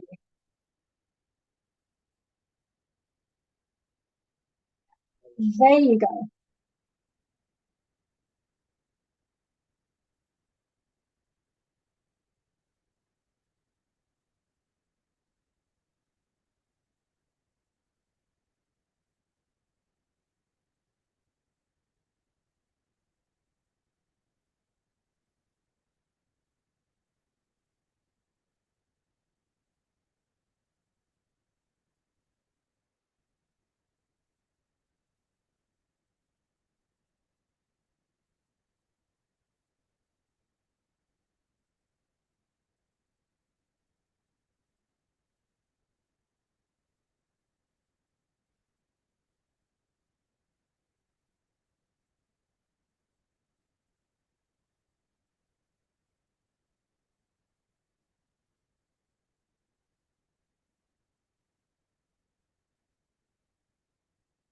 So there you go. That's a little bit of a little promo of what International Children's Peace Network does. So, which is fantastic. Nelly, do stay around. We're going to move on to our next wonderful guest.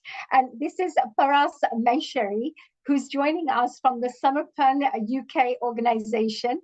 First of all, a global namaste, Paras ji. Global namaste to everybody. Thank you Global for namaste. this opportunity to be here. That is, we are so pleased to have you here because we're going to be talking a little bit more about how we are working together to plant trees and to work on environmental initiatives.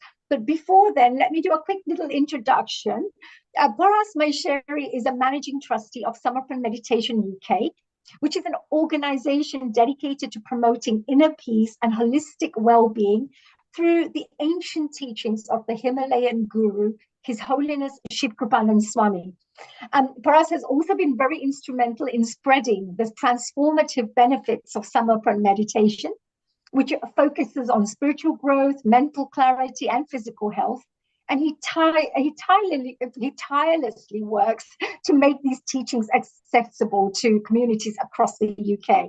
So one of the practitioners is me, working on doing this particular meditation technique. I do this regularly, and it supports us with the mind, body, soul, I would say mind, body, soul development. So one of the things that he teaches is how we should connect to nature and the environment. So today, Paras will be sharing some insight project that we're working together on, which is being put together with the Samarpan Garden Committee, which and the main project is the Samarpan Peace Gardens. Yes. Which is an initiative not only for celebrating tranquility and peace, but also enjoying biodiversity and enjoying spending time in. I wanted to say thank you very much for doing such great work. I'm so proud to be part of your gardening committee and being part of it. But before then, please tell us a little bit about the work that Samarpan does, and tell us a little bit about this project, the Peace Gardens project. Well, thank you very much, first of all, for being welcoming onto the lovely Healing on the Earth program. Samarpan meditation is a very simple and a unique method of connecting yourself to your soul. And what we do is we teaches everybody. It started originally from India, which was 1999, and it spread around 70 countries around the world. The good thing is about it is it's absolutely free. It is about nature, and nature is priceless, and that's what we believe. And what we give to the nature, we get it from the nature. So we come up with this wonderful idea of which we have a lovely Samarpan meditation ashram, which is based in Nottinghamshire. And we had a beautiful ashram which we wanted to make it more of where trees, berries, plants, wild animals, birds and things, which we came up with this brilliant idea of creating a Samarpan Peace Garden. Yeah, so you will see the Honey sharing the document. It's wonderful initiative which we took, and Honey Kalari is the lead of this whole project. Which what we give to the nature is very important, and it's what we say is if we do it now, it will benefit coming future generation, and also the soil and the plants and the animals which will really benefit out of it. And as we talk about meditation, it's also help us to balance yourself. We'll have balance of your aura, your chakras in the body. You connect to yourself. It's wonderful, lovely fragrance of flowers. So it's phenomenal journey which we started. We took initiative. We come up with the idea, and this is where we have now have structured up ourselves. We did very first initiative, which was really important for us to move forward and take this step on the auspicious occasion on His Holiness, the founder of Samagma Meditation. We did a first tree plantation event, which was being honored, and we was very grateful. Mayor of Rushcliffe Council and even the councillor came during that thing, and the phenomenal Twing Twing, which made a moose and made everyone so lively that even when they were there, the mayor was singing about everybody plant a tree, dancing. The event was so phenomenal, successful, that we had few media have been already recognized ourselves, but is going to Nottinghamshire and Leicestershire community, and the council itself has promoting this wonderful peace garden, which will not only help the community around us, but we are also indirectly we are supporting the nature in various way. And that's where honey itself is a phenomenal. She has been she's been working really hard to make this project successful, and that was the first lead which we managed to crack on, and it was a grand success. Well, let me show a little bit of the video there. I think let's share a little bit of what happened with the mayor of Rushcliffe, because I think that was really good fun, wasn't it? I'm just Absolutely, going to share a little bit of a video for you. Hopefully people can see it. Everybody plant a tree now. Everybody plant a tree now. Honey, I think it's not working. Deforestation, there is a crisis we face. Millions of trees lost, leaving a barren space. Yes. But amidst the devastation, there is hope to be found by planting some sacred trees. Honey, I think the video was not playing. I think just the music was coming up.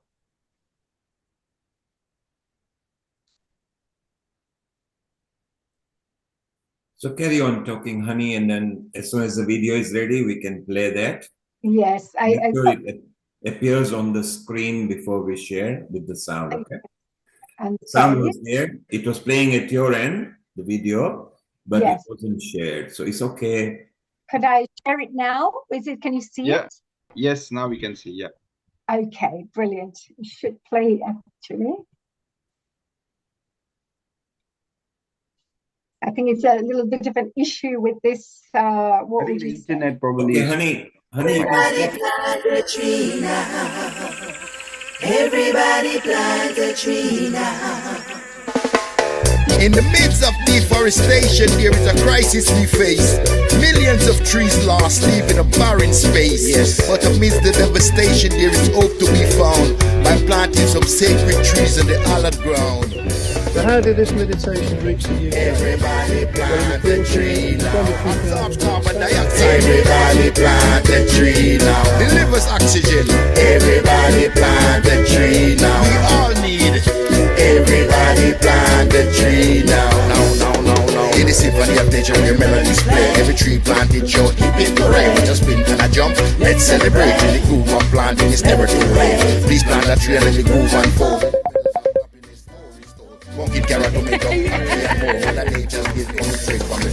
Everybody plant a tree now. Everybody plant a tree now.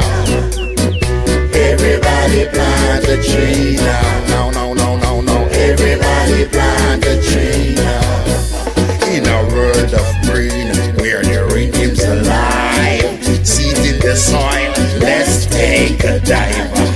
Please plant a tree and let the groove unfold. In the story's told with a pearl and a swirl. Let's join the spree. Please plant a tree and set it free. From the roots so deep to the branches so high. Dance with the trees and let's reach for the sky. Some fuck with the trees, some yellow trees, some green. So there you go, a little bit of the wonderful work that you've been doing. And that was the first tree that was planted to start and kickstart the whole fundraising campaign. Is that right? Absolutely, absolutely. And we are really, we are really honored. Hani has been leading this project as well. Thank you. Thank you. So, well, I have a lovely team to work with. And also when you have inspiring people working with, people who really want to support the environment, it's really fun because every single one has the same vision to make this happen. So I think it's great. Of course, we're now moving on to a wonderful, my next guest. Please do stay around, dear Paras, if you can, Yes. for a short while. And we're just going to find out a little bit more about what Abbasid is doing with the Rotary in Action group here. So we move. Oh, hello, Abbasid. A global namaste to you. Agbasanwa, is that right? Is that how I would say it? Yeah.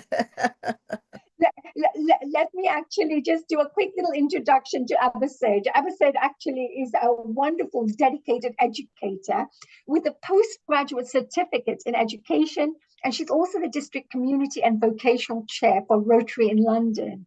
And Abbasid, alongside Sarah Bikwas, who's a youth district chair, and myself, the environment district chair, we are working together on various initiatives to inspire and educate the next generation about environmental stewardship. So through the Saving Our Planet book educational program, the Rotary in London Committee, and especially Abbasid, who's one of the leaders there, are encouraging Rotary clubs to collaborate with schools to increase environmental literacy. And this program empowers young minds with knowledge and practical ideas to care about our planet, whilst also fostering a kind of a deeper connection to nature. So I would like to welcome Abbasid Agbasanwa as she shares about the impactful work that Rotary is doing, especially to make a lasting difference in the communities. So welcome, dear Abbasid. Thank you so much, Hani, for inviting me this evening. And also, I will say we're working together to move environmental and community services forward in Rotary Club. I'm actually a very passionate educationist, and I try my best to make sure that we catch the children from a very young age. And that is what we're trying to do with our project. I'm actually an author as well, but it has to do on a book on parenting, and it's just to catch the children from a very young age. Rotary, which I'm part of, and which I'm very keen to tell you a little bit about it this evening. It's a global service organization, and Rotary engages in lots of different activities, and our activities is mainly to improve community locally and globally. So the first one that I'll just quickly talk about because of time is we promote peace all over the world. And how do we do that? We have Rotary funds peace centers, and they also train peace leaders who actually look into conflict resolution. And in February, we had a big peace conference in London here, which was very successful. And we had lots of people all over the world. And it's all that we can do to make sure that there is peace all over the world. And some of the Rotary clubs are working with Ukraine, they're working in the Far East, just to make sure that there is peace in the world. That's number one. Number two, we're good at fighting disease. I'll say that because of our Polio Plus program. And if you really listen to news every time, you will see that Rotary Club is actually in partnership with lots of other organizations trying to eradicate polio worldwide. And we're doing that very well. And also about 3 weeks ago, I attended a conference about how Rotary can partner with Malaria UK to reduce malaria all over the world as well. We do a lot of awareness about lots of different diseases like HIV. Also on the 14th of November, we actually had an awareness about diabetics in Newham, which is our local community, just to make sure that, because in our community is we have a lot of people with type 2. So we actually raised awareness there as well. And also at the moment, the London, sorry? So you're also working a lot on the environmental projects, aren't you, at this moment in Yeah, I'm getting there. Yeah. Honey, I'm getting there gradually. Yeah, and also we're working on one of the things that Rotary is doing as well is we're providing clean water for all everywhere. We're supporting education, which is where I'm going to come to, in combination with how we're protecting the environment. So that's why I said that, honey, take it easy. I'm getting there, right? So we're supporting education, and at the same time, we're protecting environment. So in our support for environment, we're working with ICPN to go around in schools with this book, Let's Save Our Planet, which is what we're working on at the moment. And one of the things that we're doing with this book is we take the book to schools. Schools will get a copy and they will either use it as a curriculum for the school or use it during their assemblies. And also, we have started in Newham working with a school where we have handed over one of the books to them. And what they're doing is we're planning assemblies to go in, talk about how to save the planet with the children, younger children, like in the early years. Then we'll go on to children in Key Stage 1. Then we'll go on to children in Key Stage 2. And Sarah, the youth committee chair, she's looking at children in colleges, and we're looking at universities as well. And one of the things that we intend doing with them as well is to plant a tree in different schools. So this particular school that we're working with in East London, they are planning to have a memory tree in their school so that when the year sixes are leaving, they're leaving a message there and which they can always go back to. Also, we're going to encourage schools to have a garden in their schools. We're looking at elderly homes as well, because I'm speaking to 2 elderly homes, that they can have a garden. And at the end, we're going to have like a competition, which is going to really encourage people to be part of what we're doing. So that is how Rotary is supporting education and supporting and trying to protect environment as well. So, honey. I think it's doing an amazing job, Abasid. I just wanted to say I'm so proud because since I joined Rotary, I met such wonderful people who really want to serve the communities, who all give their time for free as volunteers, who are mostly all professionals with professional backgrounds like yourself in the world of education, but want to just give back to the community. So it's so wonderful to work with like-minded people like you. And I'm sure this whole year that we're going to be working on this educational program, we're looking to launch and distribute at least a minimum of 1,000 books in 1,000 schools in London, UK, and globally.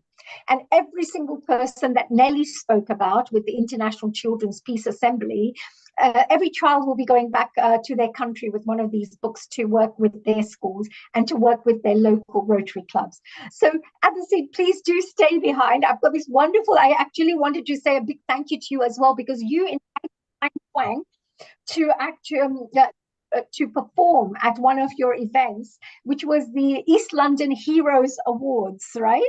So you already realized that you wanted to support this good cause that's happening right now.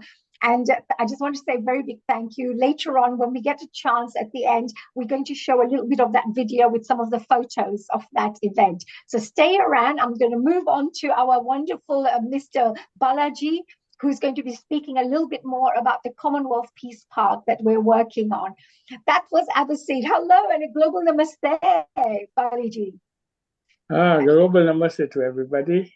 Thank you for inviting me, Honey, to this fantastic afternoon. I hope you've been enjoying it so far. Let me do a quick little introduction to Mr. Balaji. And he's the founder of the Bala Foundation, an organization dedicated to making a positive impact in communities. And one of their exciting initiatives is the creation of the Commonwealth Peace Park, which is going to be developed in collaboration with ourselves, with International Children's Peace Network and Rotary. So together, we're hoping to create quite a lot of these different Commonwealth Peace Parks. And we'll find out a little bit more about what Balaji has to say just now.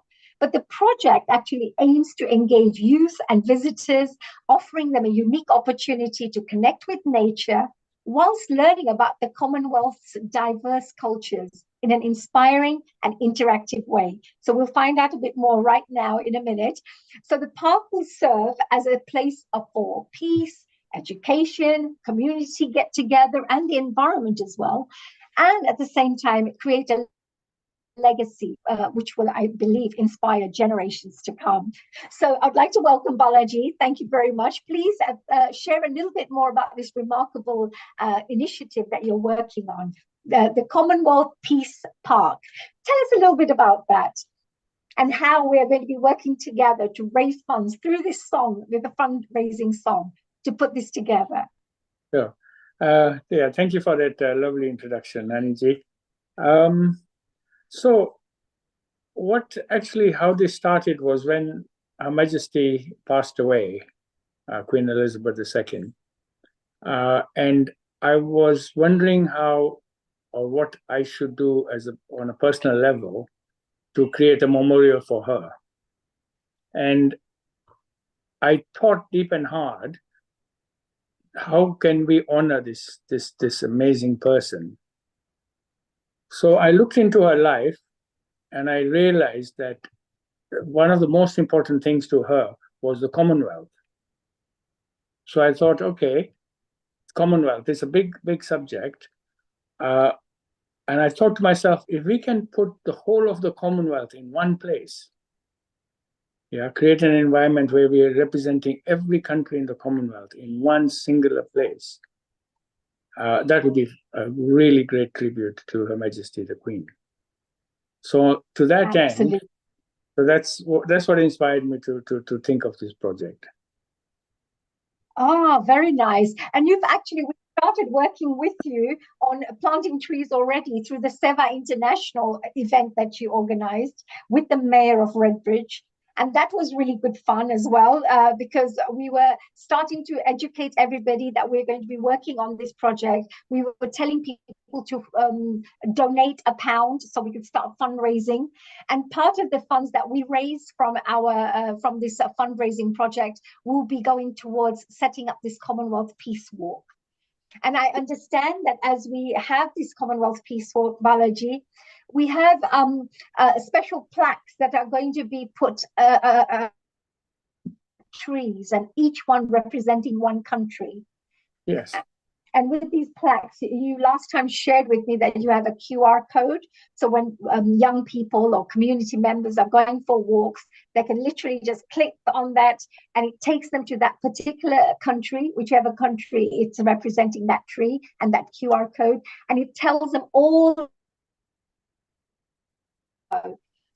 So I believe that's such an amazing idea, because you have combined environmental legacy with, of course, education, with encouraging people to start getting connected to nature as well.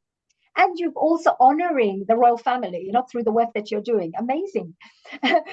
So what are the plans then? What other plans are you looking to do before we move on to Doris, dear Balaji? So basically, you know, you mentioned the tree we planted with the mayor.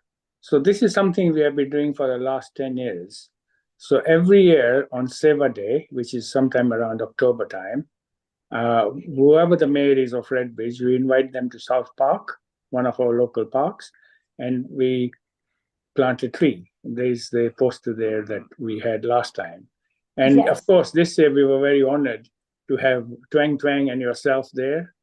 And Twang Twang did the song, and it was fabulous. It was very enjoyable. And of course, it gave a lot of exposure to this very, very worthy cause. And it's all it is the QR code on the thing, and you can download the song for £1, and you've done your bit. So we'd highly encourage everybody to just do that. Coming back to this. Yes. So coming back tell to us a little bit about the.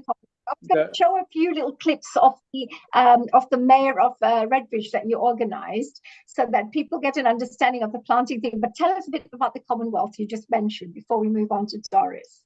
Sure. So coming back to the Commonwealth Peace Park. So I wrote a book, a 500-page book on the Commonwealth, basically dedicating 10 pages per country, and there are 56 countries. So it's not. So it's, and each of those, and that book is part of the project. And what we will do is we will take 56 mature trees in a park, and each tree will represent one country. And in front of that tree will be a plaque. And on that plaque, there will be information about the country, the population, the food people eat, when you join the Commonwealth. Just basic information, about 10 or 12 points, bullet points will be on the plaque. Yes. But there will also be a QR code on top of the plaque. So if you put your camera on it, that will take you straight to the book. And then it'll take you to the relevant country in that book. And you can flick through the book and learn a lot more about the country, you know. That's going to be amazing. Yeah, that's. And this Commonwealth Peace Park that you're just talking about just now, we are looking to launch it in April next year. Is that right? To so that if we get from all the wonderful viewers out there, and we raise enough funds, then this is the actual wonderful. I've got something on the screen at the moment to give you an idea of the actual Commonwealth Peace Park.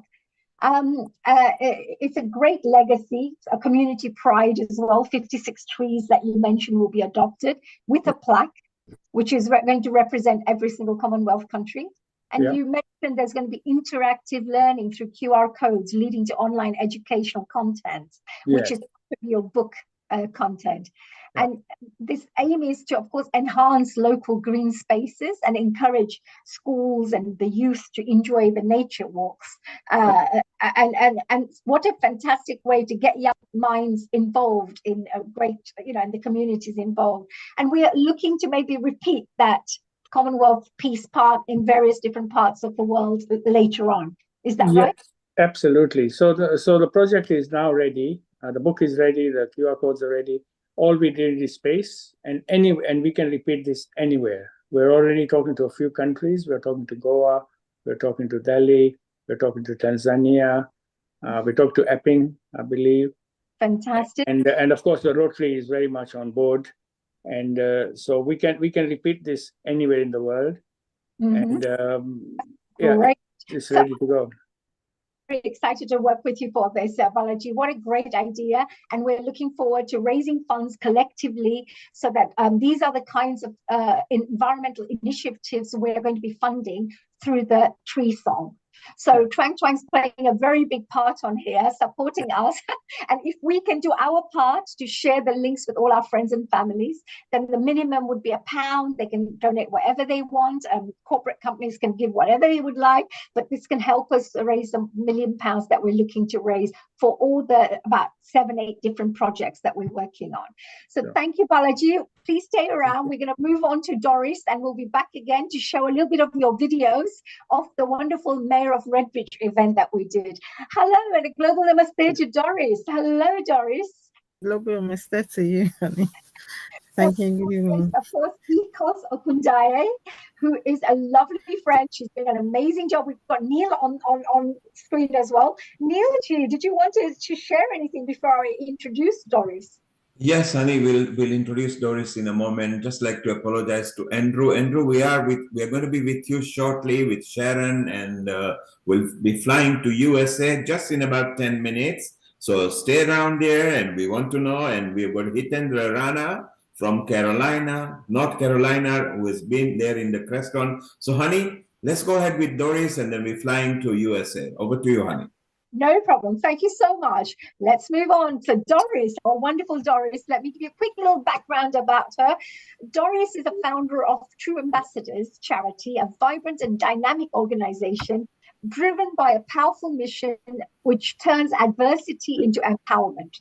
And True Ambassadors focuses on inspiring and uplifting communities, especially the youth, by providing opportunities for growth, education, and social impact.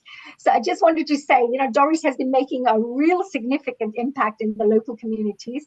With one of the workshops that she organized was to raise awareness to do with environmental issues. And she introduced and she invited Twang Twang and myself for the workshop, and ended up doing a fantastic, bringing a lot of lovely people together with the community members that you brought together. So Doris, I just wanted to first of all say thank you very much for coming and joining us here on Healing Our Earth. I know you have a varied background, but tell us a little bit about this environmental workshop that you've been working on to support our communities to get more educated and get connected to protecting the planet. Tell us a little bit about that. Good evening, Oni. Thank you so much for inviting me. And the project we're working on is health and well-being, bringing the elderly together every Tuesday at the community center to participate in different activities. So the health one was one of the unique one and a dynamic one that they really enjoyed. Why we invite Oni and Twine Twine. So residents, they really enjoyed it. There were a lot of flowers for them to plant. Oni did a presentation, and Twine Twine did this song. It was so lovely, and everybody was really flowing with it. Because one of our mission is to support the environment, and we are passionate about it. So we grabbed the opportunity to ensure that our residents and they participate on it, and they really enjoyed it. It was a lovely day that day, and we really look forward to it, and we want to encourage everyone to participate because it's good to be part of the environment. And as an independent charity, it is one of our mission to ensure that the environment is safe and we go green. Yeah, and what I loved is in the activities that we did, we got people to plant little flowers, and we got them dirty, getting the soil in and getting them planting pots and getting them connected to nature to support, and of course gave them a presentation. Then Twang Twang sang the song, then we performed the dancing. So I just wanted to show a quick little video, a little of what we did at this wonderful True Ambassadors program. I'm going to just share this for you. I'm going to forward it.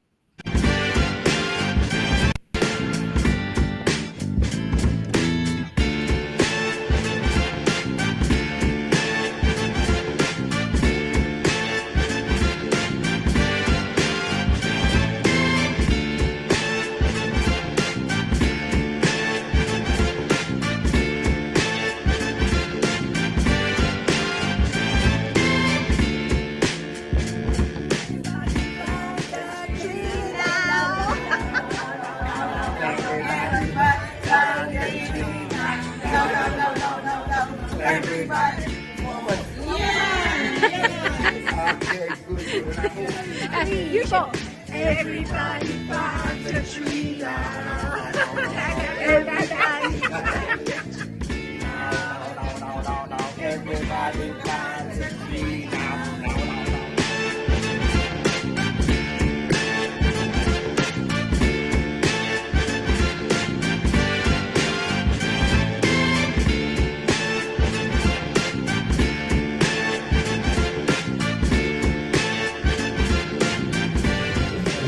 Live, I say give life to live. Live, one more verse. Talk is event, what you expect. You do not give what you want to get. Talk. Everybody plant a tree now. Everybody plant a tree now. Everybody plant a tree now. Everybody. So thank you so much, Honey Kalaria and Twang Twang. Thank you. What did you think? Everybody plant the trees now. I just wanted to say thank you very much to these gorgeous ladies. They were so much fun, and I just. No. Everybody plant a tree now. No. Everybody.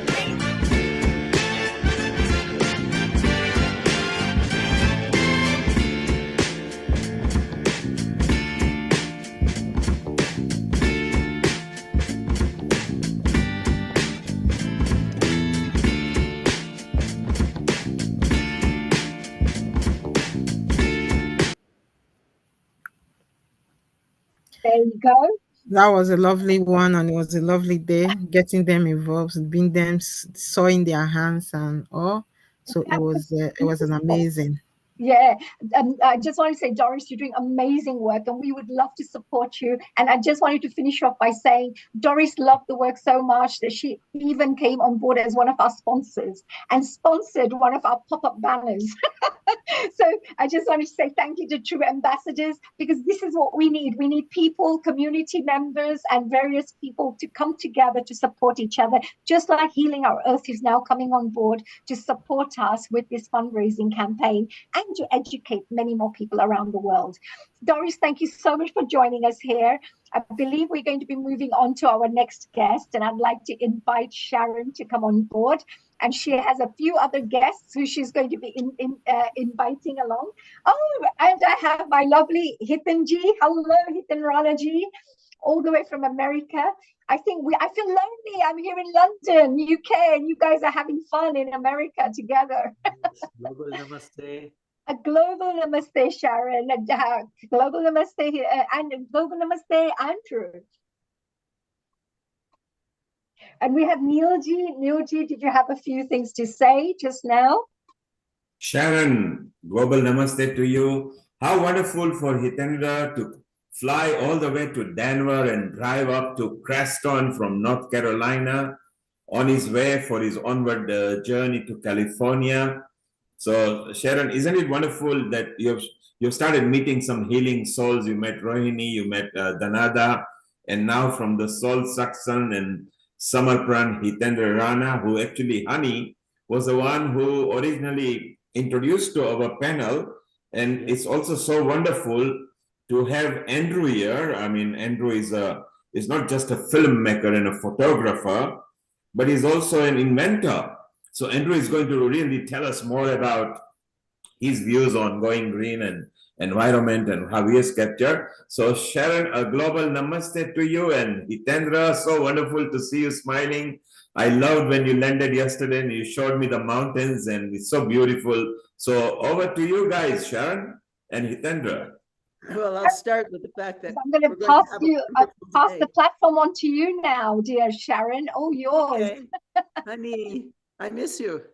I miss you too, my dear Sharon. Looking forward to catching up, maybe after Healing Our Earth program. So enjoy the program, and I'm listening. I'm all ears now.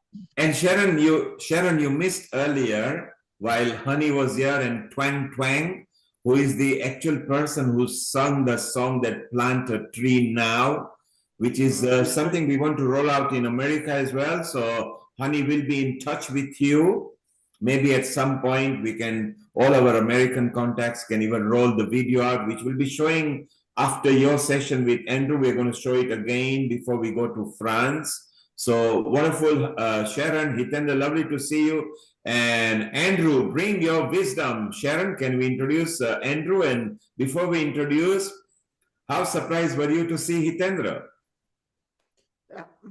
I was thrilled, actually. I wasn't surprised, but I was thrilled. And we're going to have a really good day. We're going to go and meet Hana. We're going to go to the ashram, and we're going to the Shumei Japanese Shinto Center, which really has deep respect for the earth. And we are excited. We are excited to know where you will be going, because presently where you are is, I think, only 10:45 in the morning where you are. So Hitendra, you've got a full day there. You're going to meet. You love Hannah. You will love, maybe if she takes you to Ramloti or wherever she takes you, it's going to be a thrilling, a mini Sunday for you over there. And we are so excited. So it's lovely to see you. And Hitendra, of course, you love the vibes from the moment you landed into Denver, because you just picked the car up and then you showed me the journey, what was happening on the way. So we were enjoying as well. So Sharon, thank you for having Hitendra down there. Over to you, Sharon. So let me tell you about my dear friend, Andrew, who we've just started working together on some big, interesting projects. And as they unfold, I will keep you updated. So Andrew Cameron Bailey is a filmmaker, photographer, inventor, author, designer, builder, and entrepreneur. You see why we get along. We're very, very cross-disciplined and Renaissance people. He's a visionary thinker in the realms of climate restoration and the evolutionary potential of humanity. He has degrees in literature, anthropology, mathematics, chemistry, and chemical engineering, and has lectured in mathematics and chemistry at the college level. He is the founder of Sacred Earth Enterprises, a company which is developing economically viable climate solutions. He is co-author of the nonfiction book, The Trust Frequency, 10 Assumptions for a New Paradigm, author of the historical mystery novel, The Mayflower Revelations, and director of the films In Search of the Future, What Do the Wise Ones Know, and Seeds of Freedom, A Vision for America. It's wonderful, wonderful, Andrew. It's nice to see you again, and it's wonderful to have you with us. And this is our dear friend Hitendra, who... Hello, good to meet you. I hope you meet him one day. You would really enjoy each other. Yes. Please, let's do that. We're not that far away. We're about maybe 5 hours, 6-hour drive. Sharon, would you say? That's not bad. Yeah, That's not bad. I already drove 4 hours yesterday. Yeah. No, but when the time is right. Sharon, please give mine and Connie's best to Hannah. I have known Hannah. I've known of Hannah for at least 40 years. My best friend from Kenya, the mother was Hannah and Maurice's best friend. They were best friends back in a very, very long time ago. So there's a deep long-term connection there that you may not know about. No, I didn't. Yeah. I wanted to point out my background. I have many, many backgrounds, and this one is a painting, an oil painting from Paris that shows the air quality in Paris a very long time ago. Look at that sunset. Look at the smoke, look at the smog, look at the fog, look at what happens when you burn all that coal. So I picked this one, and I've got a lot of others that could actually demonstrate both my inventions and my visions for climate restoration as a subject. That is a term that I use for this mission of ours, climate restoration. You could look that up. And I already put my website link into the chat. And I see there's no activity in the chat, but I'd love it if everybody would just grab that from the chat and have a look at your leisure in your own time. I realize we're just coming up on the ending of COP29 in an oil-producing country headed up by major executives in the oil industry who are quite honestly, the culprits in this situation climate-wise that we find ourselves in. So I'm going to be, Sharon, how much time would you like me to take here? Neil? Neil? Are you there? Oh, it's fine. 25 minutes, 30 minutes. We just want your wisdom. Okay, fantastic. I'll expand it from the 5-minute quick one where I speak really fast at 78 speed. You know? So fantastic. And Enough. I think here is your website, which is so beautiful. Oh, sweet. Thank you. Yeah. Okay. And so that, Andrew, you know that this is a private Zoom room. Actually, our audience are on the YouTube, Facebook, and on the website. Okay. Where they are watching. But I thought they would see that because I love what you showed about the Paris. I mean, that's quite serious. You captured that even the bright sun couldn't penetrate into that much smoke. So it must have been so much. So your website is quite useful, and it's got so many pictures there. And the company is Sacred Earth, and we have many projects, none of which have manifested yet, none of which we have raised funding for. There's our team back in 2021, and we have not had a lot of activity since the advent of COVID. There, you see that picture, that is a building that I designed. That is called the Enviroplex, and it captures carbon. It filters carbon dioxide from the atmosphere, and it is also a greenhouse, and it's also simply a building that can be used for any purpose whatsoever. So it's the heart of a community center. I've actually designed a replicable, that means you can mass produce it, you can 3D print the components and put a 10-acre, 4-hectare eco-village together in about a week from the components. And there is something called the carbon capture module. And right through the wall over there is a model. I've only, you see those 16 little circular fan units? There's one right through the wall over there. I had intended to, I was going to go there and bring a flask with some white powder in it. And that white powder used to be carbon in the atmosphere. And it is now captured carbon in a beaker, in a chemical beaker. There's a cross section of the Enviroplex. As you can see, it's a greenhouse, and it can also be used for livestock. It can be placed in urban situations, even on top of flat roof buildings. It can be placed in suburban situations as a community center. It can house probably up to about 100 people, or it could contain educational facilities or whatever we care to use it for. Here is part of our team in, thanks, this is wonderful that you're able to do this. I didn't know how to do it, and there it is. Here, there are 2 of our beautiful team members. This is in Santa Fe, New Mexico. It's a fantastic greenhouse situation at a very advanced college. The Santa Fe Community College has this extraordinary facility. Yep. You'll have to go on the website to read the small print. There's another view of the Enviroplex, so you can see the various levels. That can literally be configured as anything we like. Personally, I want to have a very nice New York style loft. And Andrew, since you planned this quite at least few years back, it has actually come to fruition because solar panels are so much in demand. At Mount Abu, the Brahma Kumaris have started these kind of projects. These are so useful that what thought of as a concept for future is now. The future is actually arrived. And we need to see, it's amazing. What I love is that the website is very simple. For those who want to know about the website, it's very simple. circularcity.us. Very simple. circularcity.us. And you can go and surf there, and Andrew's contact and email is there as well. And do you see that picture with the rainbow? Yes. That is where I am right now. And which state is that? It's in Colorado. That's where I live. Sharon was here. What was that, 3 weeks ago, Sharon? Yes. Wow. Yeah, and this wonderful double rainbow came and took that photograph, and I've used that here. But that is literally where I am right now. That scene, there's a lake. You can see the lake. That lake is maybe, half a mile. We're on 450 acres. It's beautiful. Andrew, Sharon also mentioned, and I mentioned that you are a photographer. Well, that's your proof. because some of the captures you've done are amazing. The way you've captured them. Thank it's you. just brilliant. Yes, we want to know more about it. So your website is quite useful for councils and organizations as well, because it is not just talking about ideas.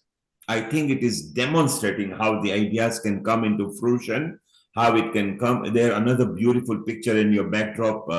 You've captured. Look at that. Now look, here is our beautiful Mama Gaia. Look at that beautiful planet. It's all muddy and cracked and destroyed. Yes. That's where we could be heading. And I have a collection of such pictures. And I have some really, really beautiful pictures of, but here is the spirit. This is Mother Earth, the spirit of Mother Earth. Do you see her? Yes. Here she is, Mama Gaia. And as they say in America, she has got my back. She is here, she's supporting me. I'm on planet Earth, and she's actually supporting every living creature on this beautiful planet of ours. And is this illustration by you, Andrew? Is this your concept? It is. I did it with AI, I must confess, but yes. Wow. You know what? I think we might be able to use it for Glow Women, because we've got an offshoot of Healing Our Earth where women are together. I can see the woman actually glowing as the concept is going. It could be something very useful, Andrew. Oh, thank you. Now here is my hometown, looking good these days. In the immediate future, if we don't wake up, that could be New York City. It could be somewhere. By the way, it says that I am in the USA, and this is true, but actually I was born in England and I grew up in South Africa. So I'm actually very multicultural, English colonial, found myself in this country, met a girl from South Africa here, had 5 beautiful kids, and then we parted company, and now I'm married to a good friend of Sharon's named Connie Baxter Marlowe, whose ancestors came over on the Mayflower. And this is Thanksgiving. For those of you not in America, Thanksgiving is a celebration of the very beginnings of this country, at least in New England, when the Mayflower ship arrived in Massachusetts. But it's today Massachusetts. Andrew, you are at least tri-continental. And maybe if you capture Asia, then you will be maybe the complete global impresario. I just came back from Australia, so there's another one. Yes, so there's the 5th one. Yes, that's beautiful. So look, so when I'm talking about these various things, this, for example, it's called the Bailey Synergy Tower, and it's actually if you are in America, I'm sure in other countries, but as you travel around rural America, you see these towers that are water towers, that they pump water up into, they create pressure, and then the taps, the faucets that are feeding the local homes and facilities are pressurized by that. This is one of those, turned into an energy generator, a battery for storing electricity, as well as a water tower, and the dome at the bottom can be, again, used for any purpose whatsoever. And the entire thing is wrapped in solar panels, so it is photovoltaic as well. I put my name on it for a good reason, because if somebody would like to have their name on it, all they have to do is purchase it for a good price so we can actually build these things. And it could be the Musk Tower. I don't care what it's called. As long as you don't call it the Trump Tower, that name is already taken, I believe. How about Vivek? Yeah. So there are the positive side of things. And here is, I think I can go to, yeah. So this is where I am as well right now. So this is this beautiful place in the foothills of the Rocky Mountains, Sunrise Ranch in Colorado. Wow, it's beautiful. Andrew, stay around. Sharon, I'm going to bring you back on the screen here. And I would like you to do one thing, Sharon. If you could tap into Amrita and ask Amrita to introduce Andrew to Aneta at Mount Abu for the Brahma Kumaris, because they are into serious big projects. I think Andrew should be talking with Olo, Sonia, and Caroline, who were in Baku just about 2 hours back. They came live in this episode. So they were reporting live from Azerbaijan. And because the biggest solar panel project of India is actually owned by Brahma Kumaris, these alternative ideas, particularly the water tower, and also the plants and everything. So just tell Amrita that I've requested this. Let Andrew start talking to them, and because there is Brahma Kumari in Washington in a big way, all over America anyway, it could be some ideas where they can work together. That is wonderful. Fantastic. Well, that's what we're all about, isn't it? Yes. Sharon, if I may say something, and that will be the last big thing that I do want to mention, another invention. I did not invent it. The idea came from two Chinese researchers, one at Harvard and one at Stanford. And when I put the two ideas, these two research projects together into a new phenomenon, it became a, let me back up one step. What is the climate problem? Can anybody tell me? What is the actual problem? Oh, if you ask us here, we were discussing the main problem has to do with us as human beings, and the fact that I've always said that we need to work on our own emotional climate, our energetic climate, all of us. And once that is resolved, and Hitendra, I'm sure, has really deep words of wisdom about this. Okay. And we'll be in a place of centered, grounded clarity, so that Sharon, I'm with you. Sharon, darling, I'm with you 100%, but I'm speaking from the science and engineering standpoint. There is a problem on planet Earth that is a manifestation of the lack of what you're talking about. I hear you. It is our lack of vision, our lack of intelligence, Homo sapiens, right? How sapient are we? But the question is, my question is very simply, because people don't actually come back with what I regard as the correct answer. What is the problem with regard to climate? Why are we having these COP all the way up to 29 now? Why? What's the problem? Overconsumption. Global warming is the main thing right now. Everybody is thinking. Say that again? Global warming. That's it. That is the answer. 2 words, global warming is the problem. Now, what do we have to do to counteract global warming? That is the big question. You see, people get involved in all sorts of things. Oh, it's CO2. Oh, it's this. Oh, it's people driving the wrong vehicle. And it's and on, right? The problem, the root problem, is the fact that the planet is warming up, and it is triggering radical changes already in our beautiful planet, to the point where we're probably well past, there are 9 tipping points that have been identified. We're past every one of them at this moment in time. It's terrifying. It has something to do with carbon dioxide in the atmosphere, but that is a cause. It is not the problem. It is the cause of the problem, or one of the causes of the problem. So one of the things we have to do is, what's the opposite of global warming? It is global cooling. And I have not changed subjects. The subject was brahmacharyas and solar panels. What do solar panels do for the planet? For the problem, for global warming or global cooling? What do solar panels do? Do we know? What color are they? They tend to be a dark blue, almost black. Yes. Dark colors absorb heat. They contribute to global warming by capturing infrared. When you have a solar farm, there's a phenomenon called a heat island, where it is perhaps 5 degrees, I think 5 degrees Fahrenheit, hotter there than it is in the surrounding desert. It's 100 degrees out in the surrounding desert. It's 105 there. Why? Because of the solar panels. Now, here's a what if, and this is the invention I'm talking about, Sharon, and I don't think you know about this. No. It came out of the electrical engineering department at Stanford, Chinese researcher. It's a clip-on panel that simply mass-produced. They cost about 85 cents each to manufacture at scale. They clip onto standard-sized solar panels. They just go clip, clip, clip. They don't have to plug in. They don't use any energy. They're absolutely passive. But what they contain is nanophotonic. Think about that word, nanophotonic. In other words, photonic has to do with light. Nanos at a very, very small scale. They contain little tiny pyramids at the nanoscale that are precisely the, what's the correct word for it? They're tuned to, or calibrated to, the incoming infrared, the heat that is coming into the planet. We want the light.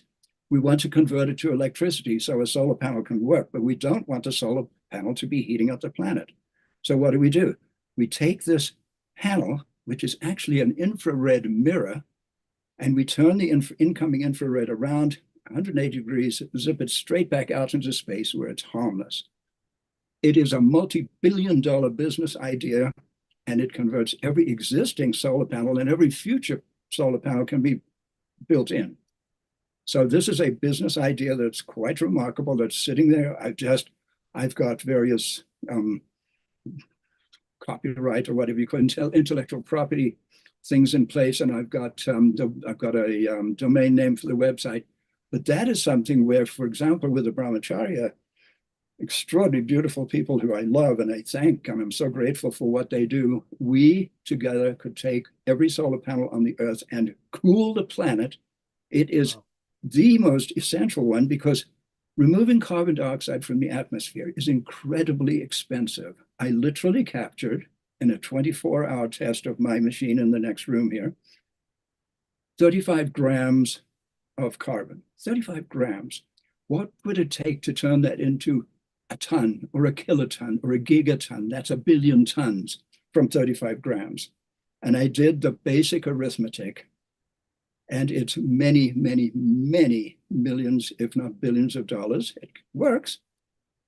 And then once you've got the carbon out of the atmosphere, it's a resource, and you can do all sorts of things with it. So it's a precious, we've got 1 trillion tons of carbon in the atmosphere. Think of like a miner, go into the atmosphere, pull out the carbon, you can do carbon fiber manufacturing of new cities and spaceships and cars and trains and planes and whatever you want, right? So it's a precious resource. But the effect on global warming will be very, very slow to kick in. It would take 40, 50, 60 years to see a measurable difference. It's too late for that. We must do it, but it's too late. And even before that is the pumping up of fossil fuel pollution into the atmosphere, which we're doing at an ever accelerated rate. The single biggest culprit there is the military, the combined militaries of the planet. What is happening right now, just take one place, Gaza or Ukraine or wherever, or just the ships that are speeding around the planet, pumping out all this stuff. We have to stop that. We have to turn that one around. We actually have to dismantle let's put it, I was going to say we have to dismantle the military-industrial complex. Oh, yes. Actually, what we have to do is wake up, and from the inside, the military-industrial complex has to dismantle itself and repurpose itself, because this thing of being divided into 200 countries, all with armies and navies and air forces and all of this stuff, taking about anywhere between 50 and 90% of the gross national product of each country, is very profitable for a very small group of people, very rich people. But it's utterly, utterly harmful to the people of those countries. So the solar panel conversion is a very interesting idea that I'm 100% sure will work very well. And it's actual active cooling. It's amazing. You take a 4-foot by 8-foot sheet. What is that? Actually, it's been measured. It's by the square meter. A square meter of this reflector will reflect a certain amount of heat back into space. And it's extraordinary how much. So if every solar panel, and you just start with the ones on your house, you start with the ones in your community, in your neighborhood. And the minute you do that, instead of gathering heat, you're rejecting heat and sending it back to space. There's an idea. Well, what you're speaking Hannah's language. Definitely. Yeah, really? She's been on the show talking about the Earth Restoration Corps that yeah, she put together years ago. I know, yeah. And we call it climate restoration, but it's the same thing. Yeah. Have you read about, they have just, see, I'm feeling hopeful because of Kennedy and the group that's coming in, and they just brought in this man, James Salatin. He's a farmer that is really into soil restoration, and now he's coming in to help. Okay, so that's interesting. Yeah, because all I hear is drill, baby, drill. No, there's a whole other influence that's coming in now. Okay. May it really, succeed. May it succeed. I'm hopeful because the more I hear they want to be very aware of and assist alternative health, which has been a real issue. Yeah, always I'm very thinking aware about of that. Yeah. There's I'm all also very aware of you have to soil. trust the science, but Ayurveda is how old? Yeah. Traditional Chinese medicine is how old? Yeah. And they've really had, I know in India, there was a lot during COVID, there were a lot of natural Ayurvedic and with some other things that really helped the people who were ill. So there's a whole world and there's a whole history of solutions for these problems. And it's time that Western science really start to give those solutions and those thoughts deep respect. Yeah. So the way we set up our business idea, Sharon, is that it's not going to happen if it's not profitable. We're not going to be able to do it from nonprofits, even if we had extraordinarily wealthy people donating. That could be very helpful to get started. But if the entire venture can actually be financially successful, wherever it comes into the communities, wherever it lands, these eco-villages that I'm talking about, do that. They literally reflect heat into space and capture electricity and power the local community. So if you live 5 miles away from one of these eco-villages, you might be getting your power from the sun via the eco-village. It's all doable, and as long as it's profitable, it can happen and will happen. If it's not, that's challenging. So how do you design it so that it's very profitable for the investors? And how do you get the investors to be patient enough not to expect 10 times in a year? It's not that kind of thing. But it's long-term intelligent planning that stabilizes communities, gives us food security, and there's just so many factors to it. So Sharon, Andrew, yes, Sharon, stay down for a few minutes. And we want to continue talking with Andrew and Sharon. We want to make sure that Andrew is introduced to the right people, so maybe they can discuss projects, because there could be a possibility, because there is a community organization. Let's take about 10 minutes, just slightly off, and we visit from USA to France, where our smiling Stefan is waiting here. Stefan was from COP28, so he wants to say what happened from COP28 to COP29, and it's wonderful. And we are going to listen to the Plant a Tree, Plant a Tree Now song, because Twang is here as well. So honey, let's go to Stefan, because he was there last year in this episode for COP28 and to COP29. Bonsoir Stéphane, comment ça va? Bonsoir, Global Namaste. Hello to everyone. Thanks for having us here today. Bonsoir, as you said, right, dear Stefan? Perfect, Tony. Perfect, Tony. I love the song, by the way. It's great, just great. We'll play the song. We'll play the song from 10 minutes from now, Stefan, after we get some wisdom from you. And then I want you to say hello to Andrew as well, because 3-4 ideas that he was coming on to is kind of thing what might be for future, but it's there now. So we can see how we can build our community and exchange ideas with each other. Over to you, Honey and Stefan, for our next 10 minutes. Thank you. First of all, Global Namaste, Stefan. It's a wonderful pleasure to see you again. And of course, see the wonderful work that you continuously do. I just want to do a quick little introduction, just in case people have not seen you before. So I just wanted to say Stefan Savares is from France. He's a co-founder, president, and a board member of Saving Our Planet. He's a distinguished research engineer and an independent science advisor who's been working closely with the industry, research institutions and governments since 2016. So he's been around for a while. And Stephen has also played a real pivotal role in climate change discussions, where he focuses on climate science and global warming mitigation. So today I wanted to invite Stefan to join us so we can discuss how the COP29 went, because I remember that we were part of the COP28 interview series where you were live in Dubai, giving us all the latest news about what was going on in COP28. So today, my question to you, first of all, is welcome. And second thing is, tell us, how did the COP29 go? Any developments from COP28? Any improvements? Are we moving in the right direction? Please. Surprisingly, yes. Thank you very much for the introduction, Honey. Surprisingly, yes. There has been some very heated debates yesterday, and this COP has been one of the longest COPs ever. The talks are still going on, and actually the COP30 Brazilian presidency has taken over today.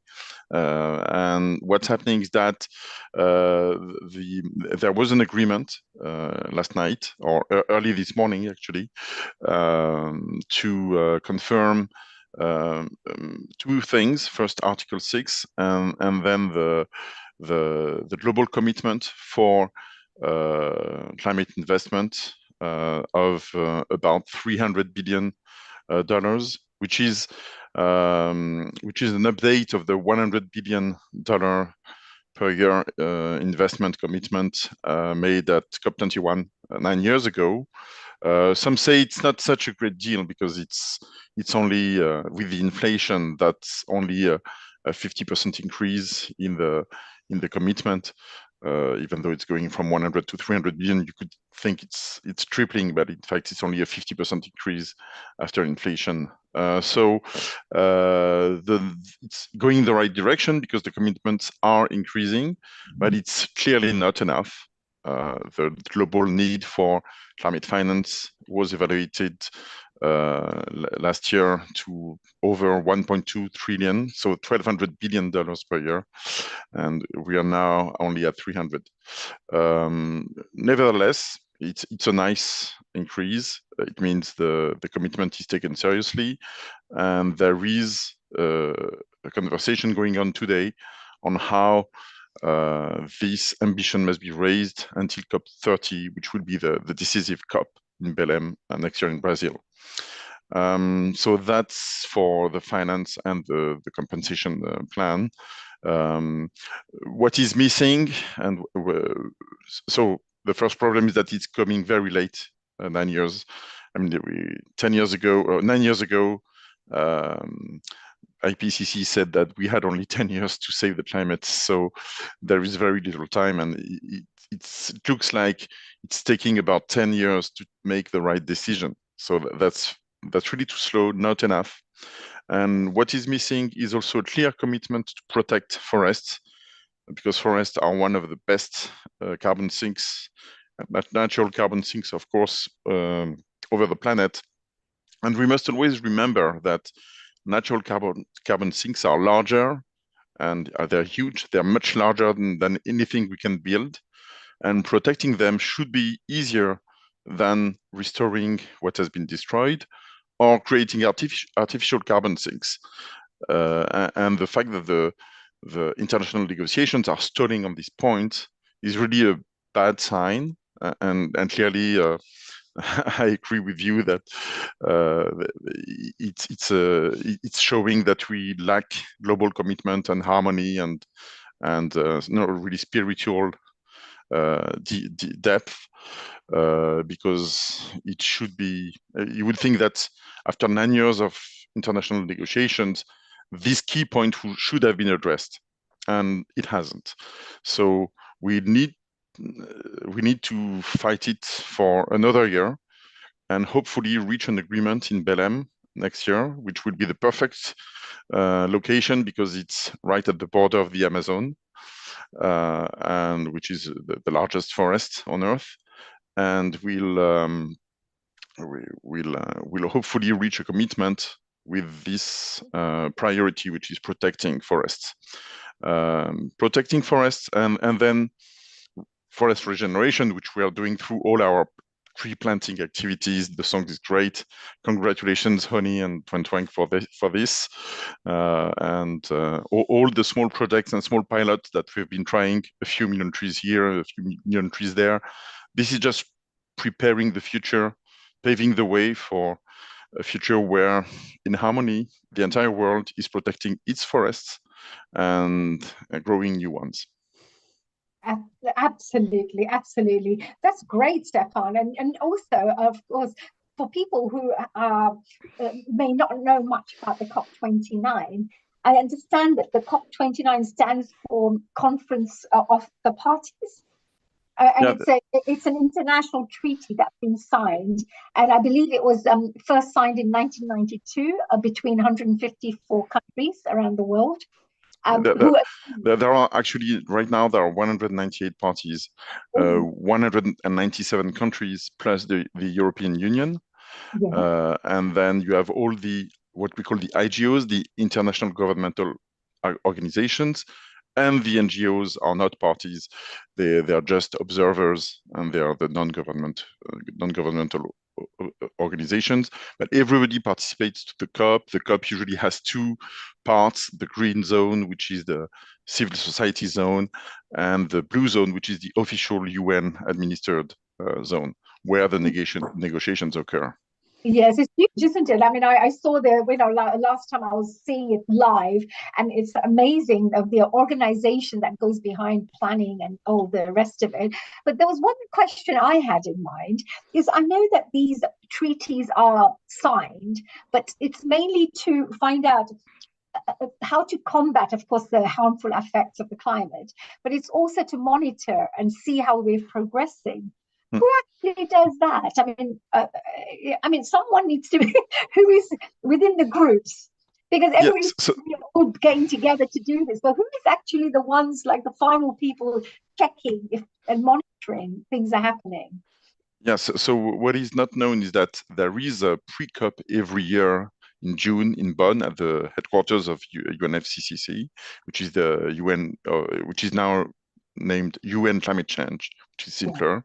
And what UN Climate Change does is not only organizing the COP, but also a lot of other conferences, including this June climate meeting, which is the meeting of experts with two what they call subsidiary bodies. So the SBI and the SBSTA, which are basically the social and the technical expert conferences.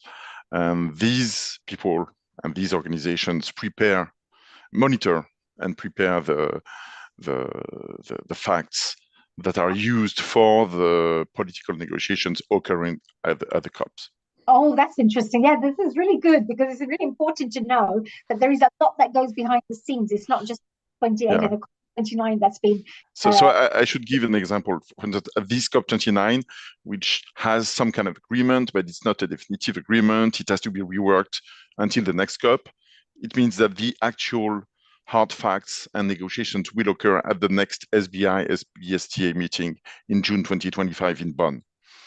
Oh, right. So I understand that the UN's COP29 Climate Summit, the one that's in Baku right now, Azerbaijan, their focus was meant to be climate finance and raising funds on how to support all of this. Is that right? And also supporting developing countries who are affected by the climate crisis. Is that what actually was the focus this time round? Yeah, exactly, honey. The Article 6, what we call Article 6, is this article in the Paris Agreement that deals with how all the countries in the world are going to go together and help the countries which suffer the most from climate change but are not responsible for it, and also the emerging countries which need to develop and should be. If there was no climate change, they would have developed thanks to the fossil fuels. But now, since we want to keep them from doing this, and they voluntarily say, okay, we don't want to do the same mistakes that were done in the past, so the developed countries need to help us develop as fast as we can, but without fossil fuels, which involves technology transfer, extra funding because it's more expensive, and education and so on. Yeah. So there's a lot is happening in the background, a lot to be done. But I love the one thing I just wanted to finish off with mentioning is the forest.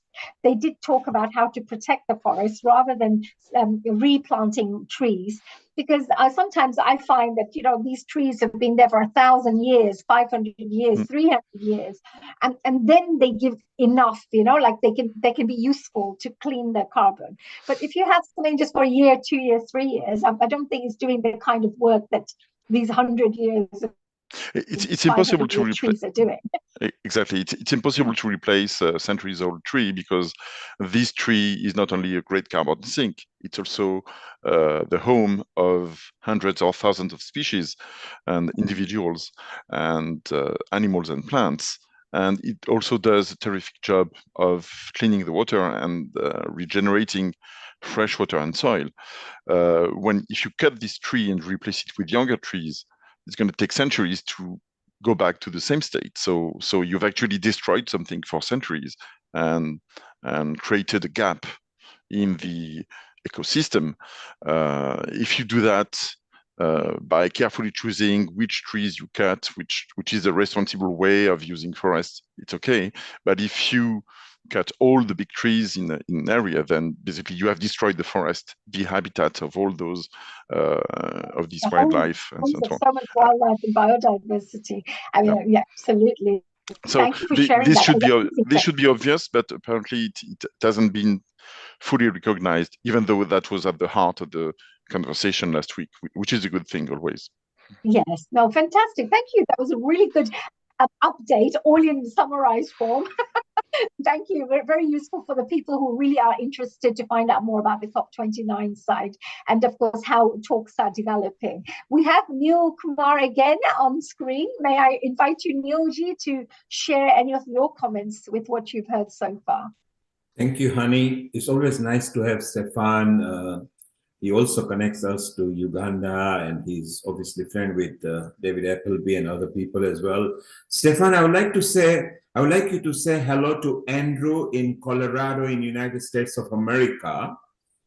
Hi, Andrew.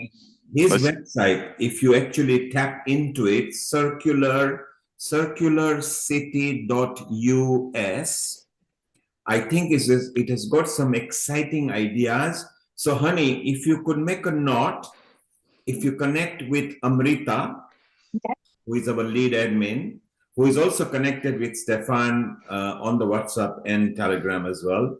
And if we can connect Andrew, Stefan, definitely, and Brahma Kumari. So Sharon, you'll have to get involved in that as well, because Brahma Kumari are one of the biggest leads in the world. They are official part of the COP as well from the spiritual angle, and there are more than 140 countries. It'd be nice if we get a private conference going. Honey, you can lead that with Amrita. No problem. Yes. Very much into environment. And Andrew has some ideas that are not necessarily just his invention, but he has conceptualized and visualized some ideas where he might be also connected with people there. Look, he's got so much material that he can share. All this, Andrew, is going to be very useful, Andrew.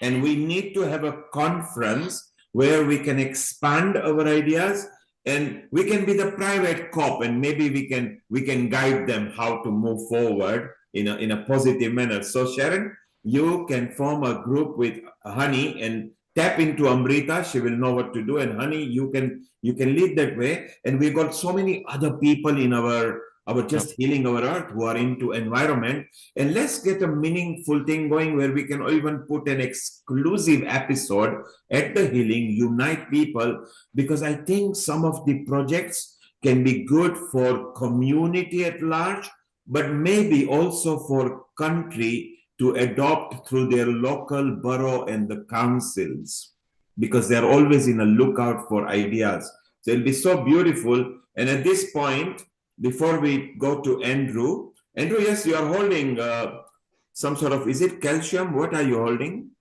I'm holding carbon. Carbon? Hi, you're holding carbon, yes. That was previously in the atmosphere. It is now in this flask. That is atmospheric CO2 captured using our carbon capture module in 24 hours. So in 24 hours, one of our units captures 35 grams in 24 hours. Just do the arithmetic and see how crazy and ridiculous and expensive and huge an operation to do that would be, and how long it would take to have an effect, as I mentioned earlier. Yeah. And people have no idea. It actually works. And people have no idea how serious this is, Andrew. Just look at Delhi, the capital of India. Oh, God.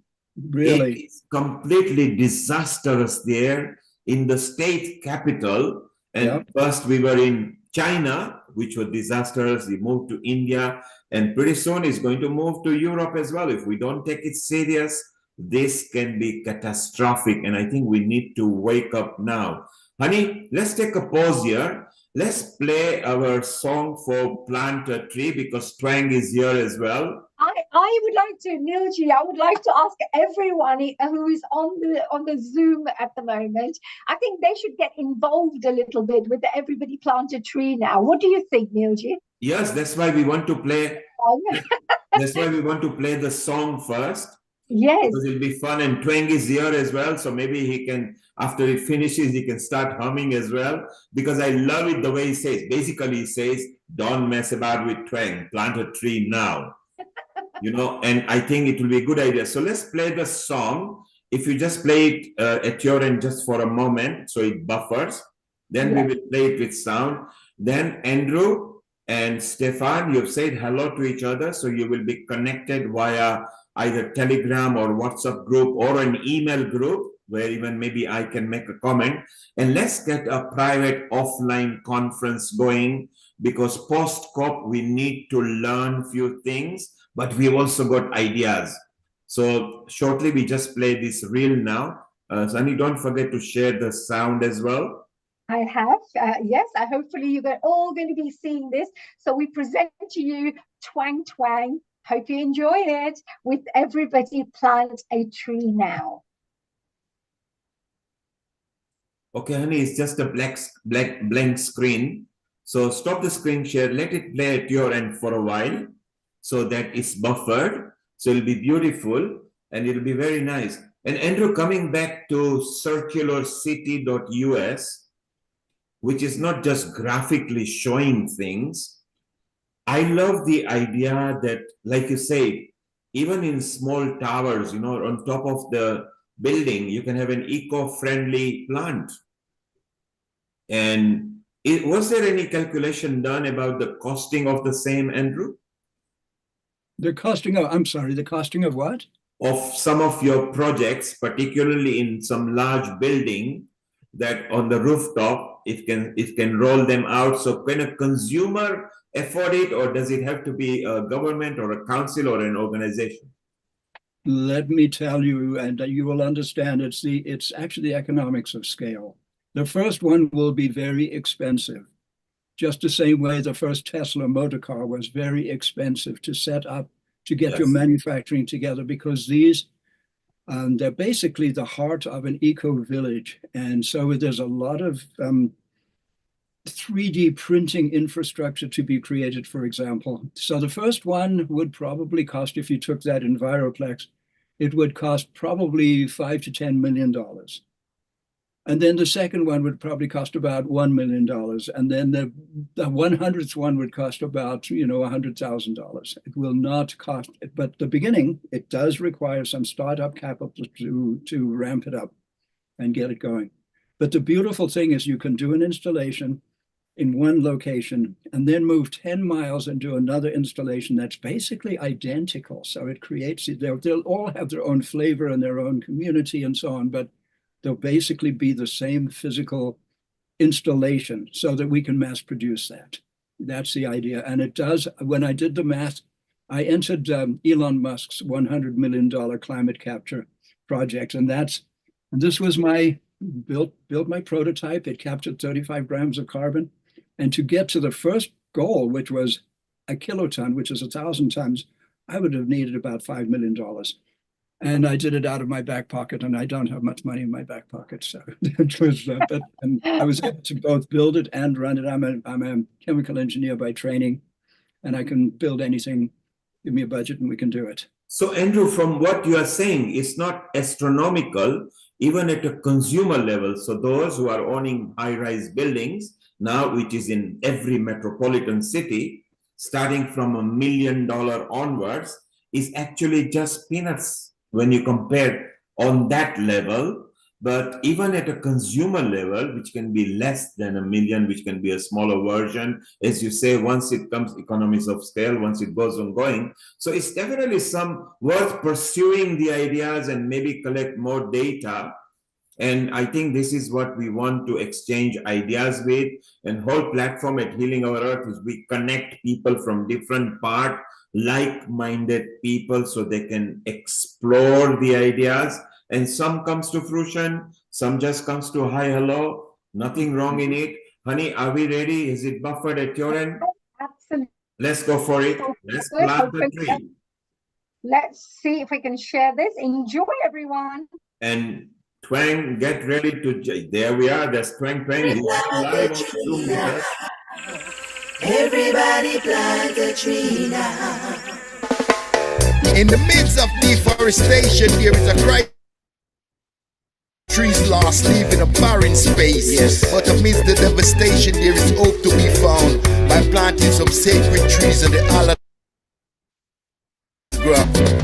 Everybody plant a tree now. Absorbs carbon dioxide. Everybody plant a tree now. Delivers oxygen. Everybody plant a tree now. We all need it.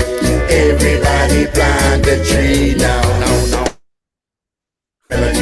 Every tree planted show it correct. Just spin and a jump. Let's celebrate. In the groove of planting is never too late. Please plant a tree and let the groove unfold. In the middle of happiness, stories told. Pumpkin, carrot, tomato, ackee and more. Mother Nature's gift coming straight from the floor. Everybody plant a tree now. Everybody plant a tree now. Everybody plant a tree now. No. Everybody plant a tree now. In a world of green, where the rhythm's alive, seed in the soil, let's take a dive. Please plant a tree and let the groove unfold. In the meadows of happiness, the story's told. With a pearl and a swirl, let's join the spree. Please plant a tree and set it free. From the roots so deep to the branches so high. Dance with the trees and let's reach for the sky. Some backward trees, some yellowwood trees, and some walnut trees. From the seeds to the leaves, birds and bees lives in ease. Twang and honey spreading loving seeds.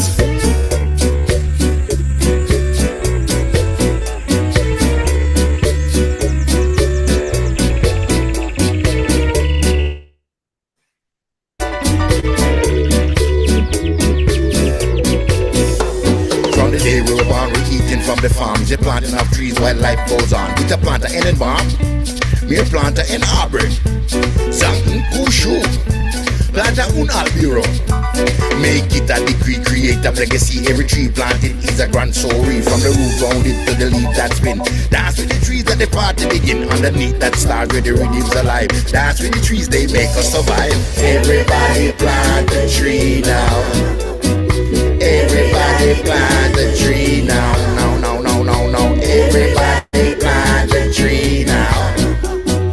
Everybody plant a tree now. Let's celebrate. Participate. Let's make it right. Let's all unite. Come join the team and build a dream. Plant trees at home between the stones. The tree now. Everybody plant a tree now. Everybody plant a tree now. Everybody plant a tree now.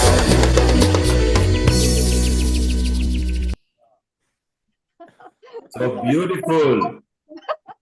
You can see, honey, while you were watching the screen, Andrew was in the rhythm, and over there, Twang was ready for it. So, honey, this is the exercise you will do.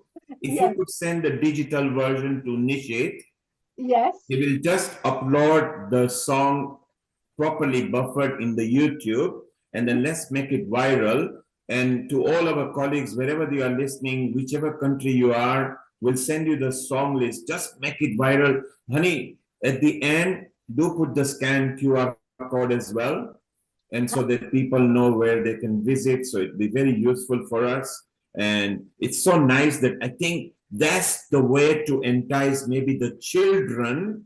And if the children can encourage their parents and grandparents, let's plant a lot of trees so trees help consume carbon dioxide. Otherwise, we'll have to go Andrew way to create plants, which are artificial trees. If we can bring natural trees, we will have a natural remedy, but we need to have not 1 million, we need to not have 1 billion. We have destroyed more than several trillion trees.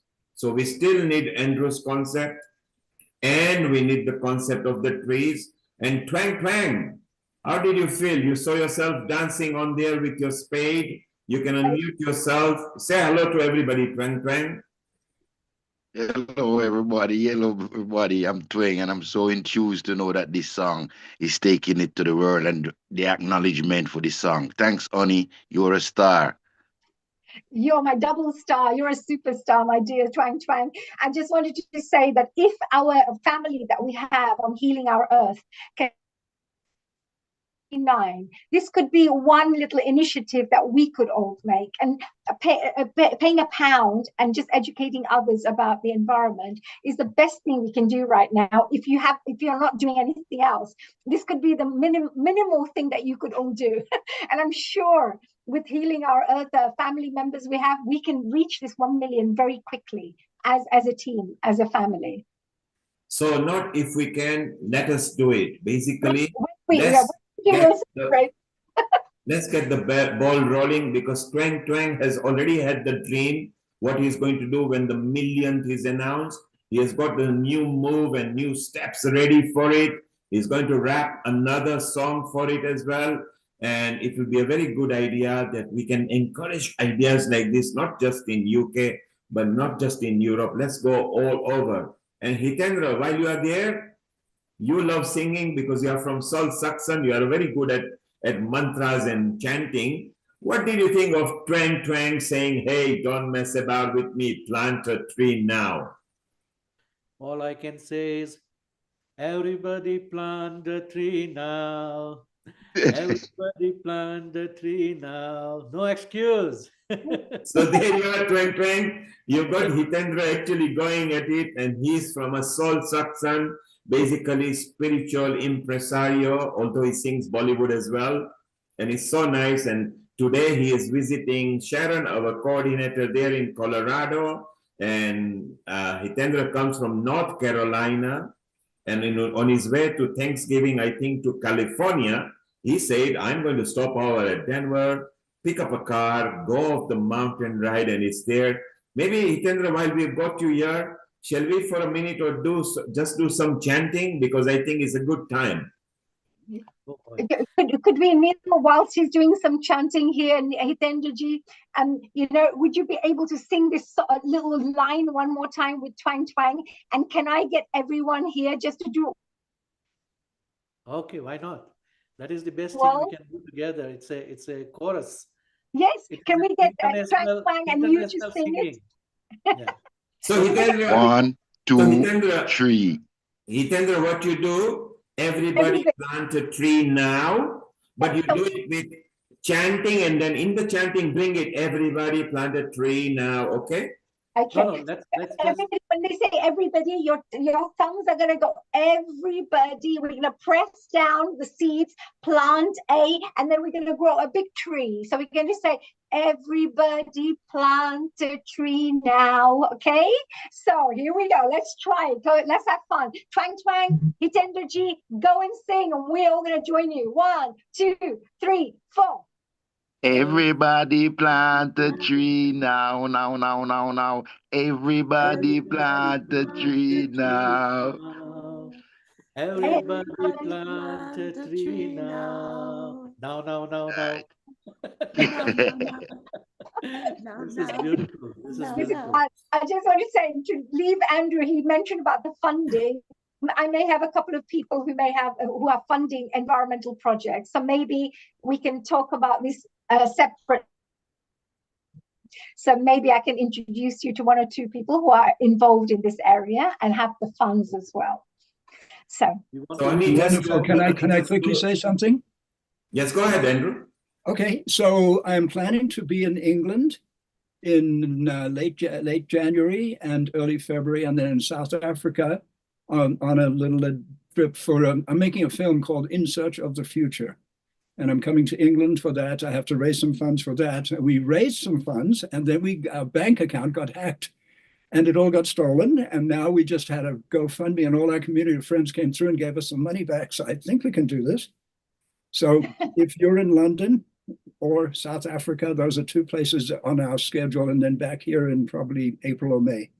I'm sure we will be there. We'll support you all the way, dear Andrew. Okay. Come here, you'll be our guest for the UK. Anything you need, we'll be here as our little Healing Our Earth family. So wonderful. Yes, we will.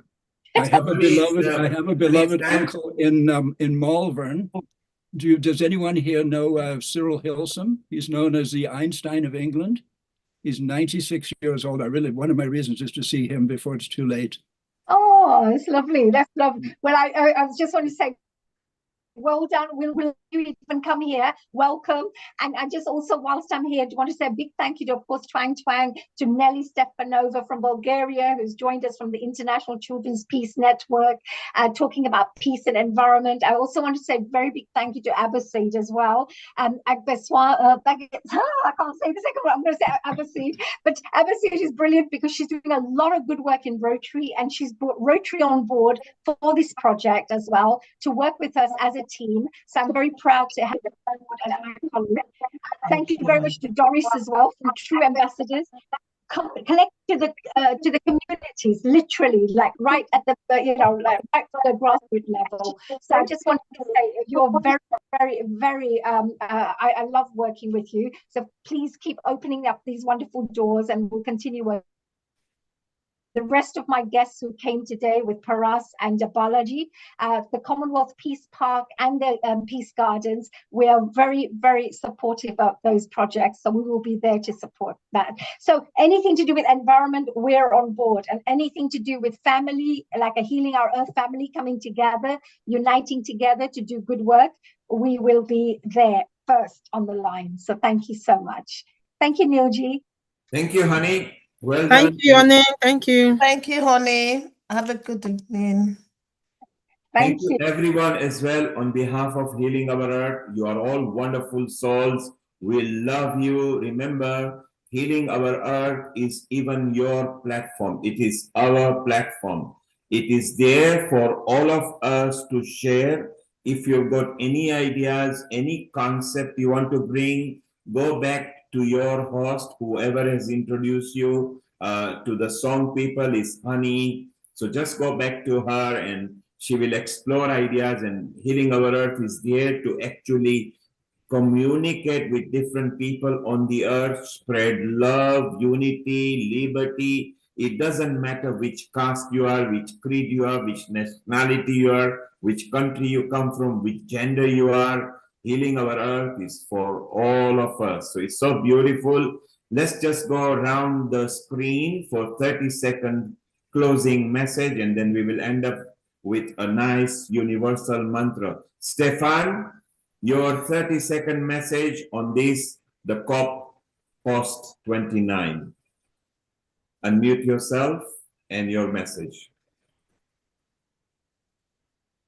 So there is only 1 year to save the climate. This means the right decision must be made this year.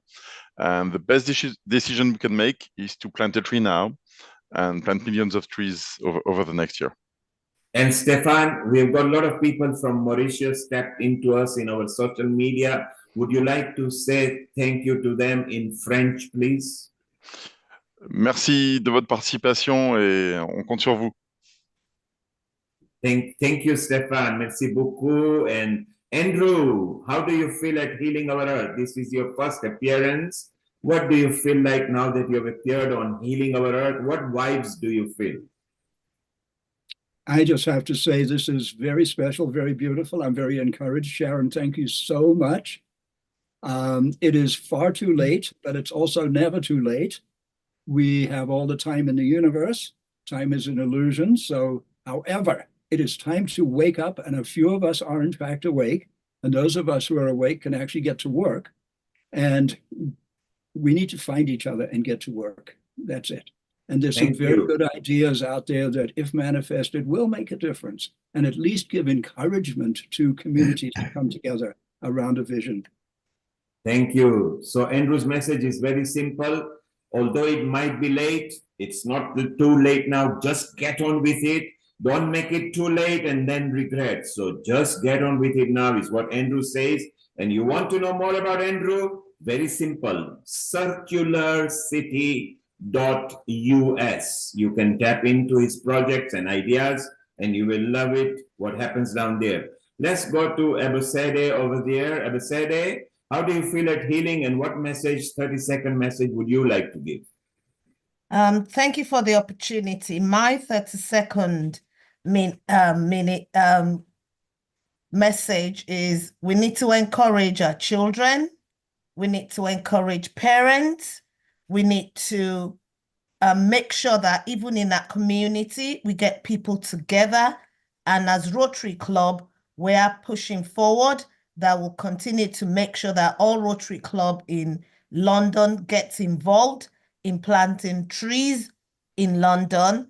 And we will make sure that each Rotary Club works with a school to educate the children and encourage the children to plant a tree or have a garden in their school. So parents, children, that's what we're all about. Absolutely beautiful. Garden are something that is wonderful. Children, if you are listening, encourage your parents, encourage your grandparents, encourage your school as well. And if you want to know more and you need Rotary's help, then contact Honey or Abosede over here. Rotary are somebody that they are our partners, so we promote their episodes. We've got so many ambassadors from organ donation to environment to school. So yes, Abosede, let's go through to children, because if we can educate them now and they can start loving the environment now, maybe we can stop the rot. So that's beautiful. Doris, you are there also doing wonderful work, and you also sponsored the pull-up, as Honey said. We are so proud of you. So Doris, what message would you like to give? Thank you, everyone, and thank you for having me today on this wonderful program. My little message is planting a tree is everyone's responsibility, so we should take it upon ourselves and pass the message around to turn the world green. Thank you. Thank you, Doris. So Doris' message is simple. Don't leave it for others. Take it and make it your own responsibility, because if you can do it, then others will do it. Thank you, Doris. And Nelly Stefanova, what message would you like to give? Hello, everybody. London 2025 is calling.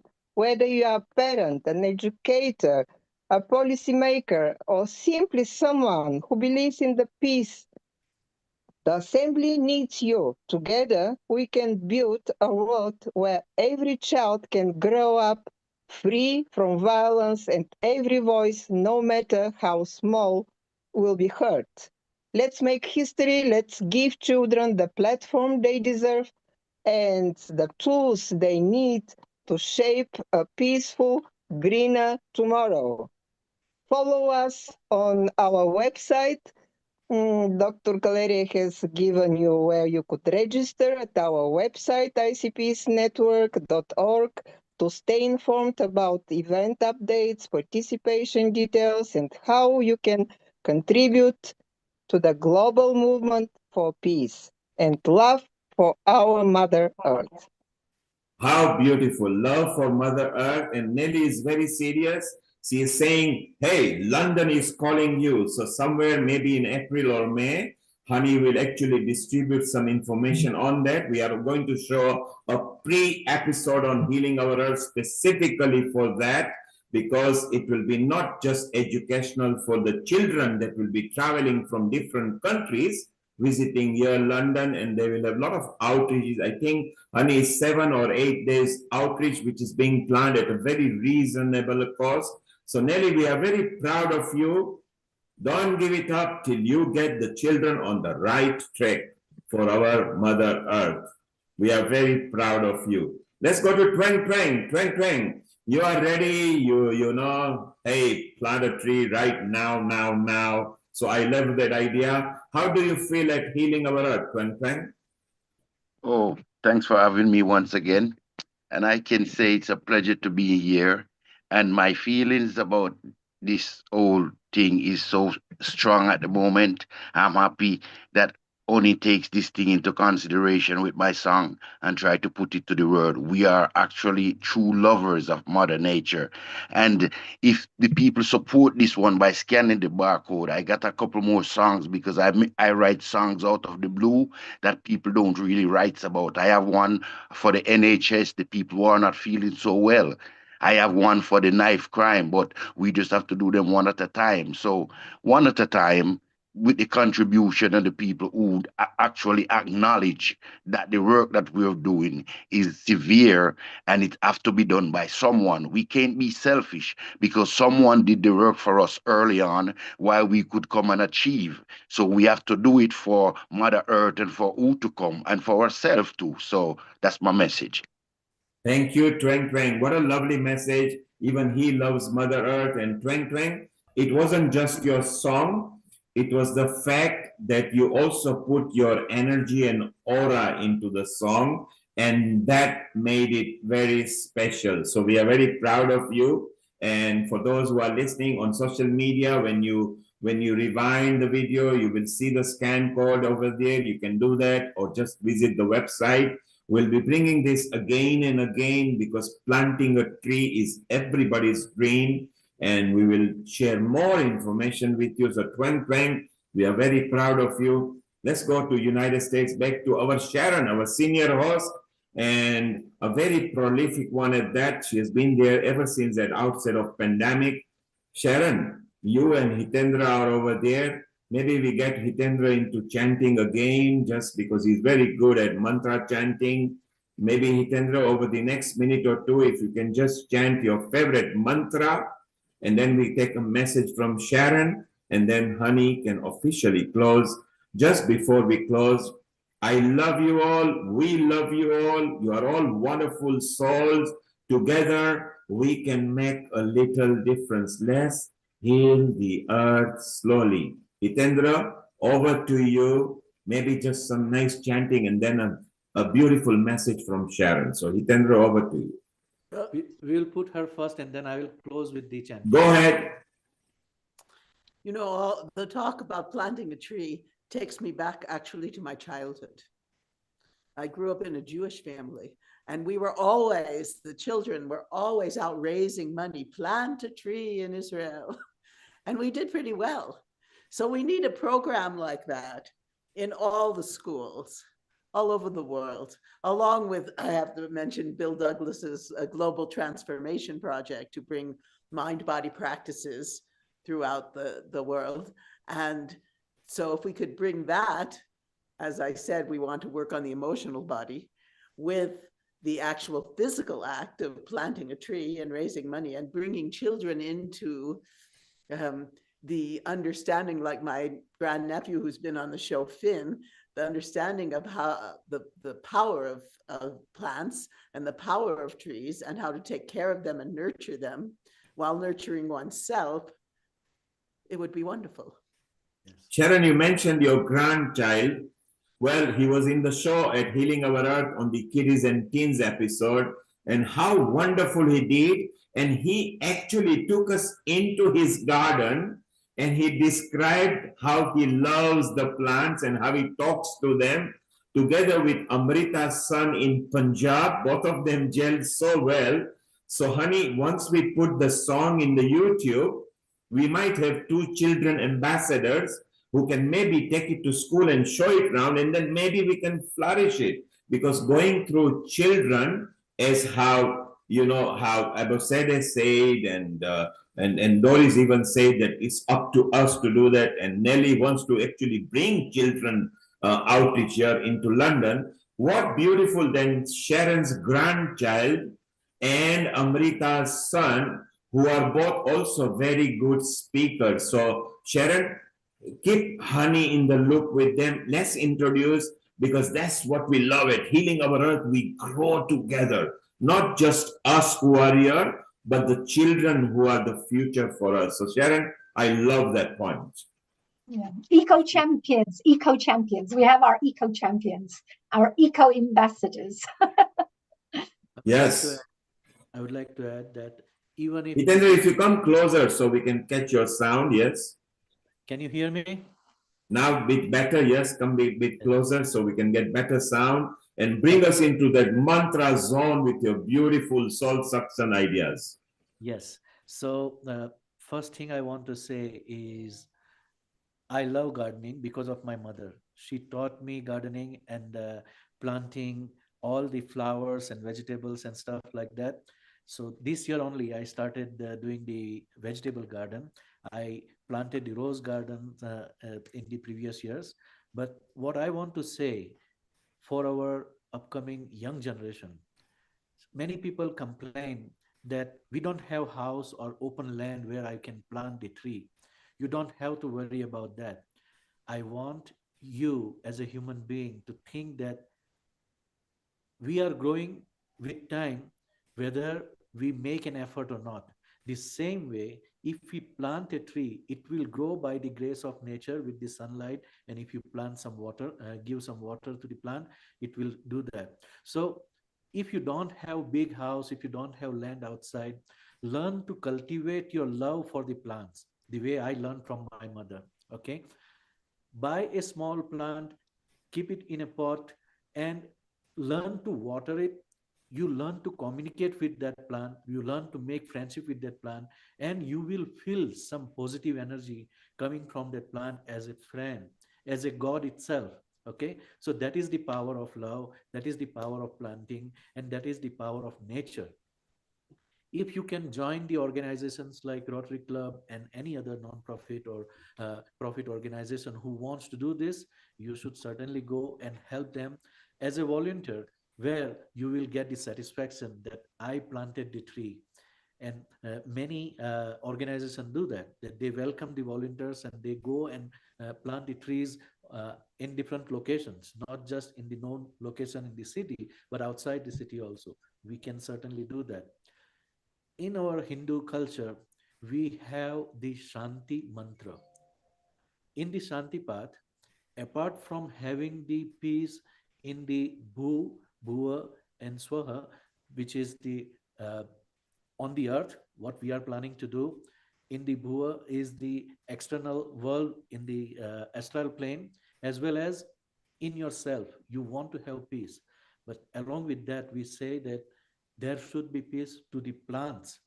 There should be peace to the medicinal plants that can become the aushadhi, or that can cure the diseases for the people.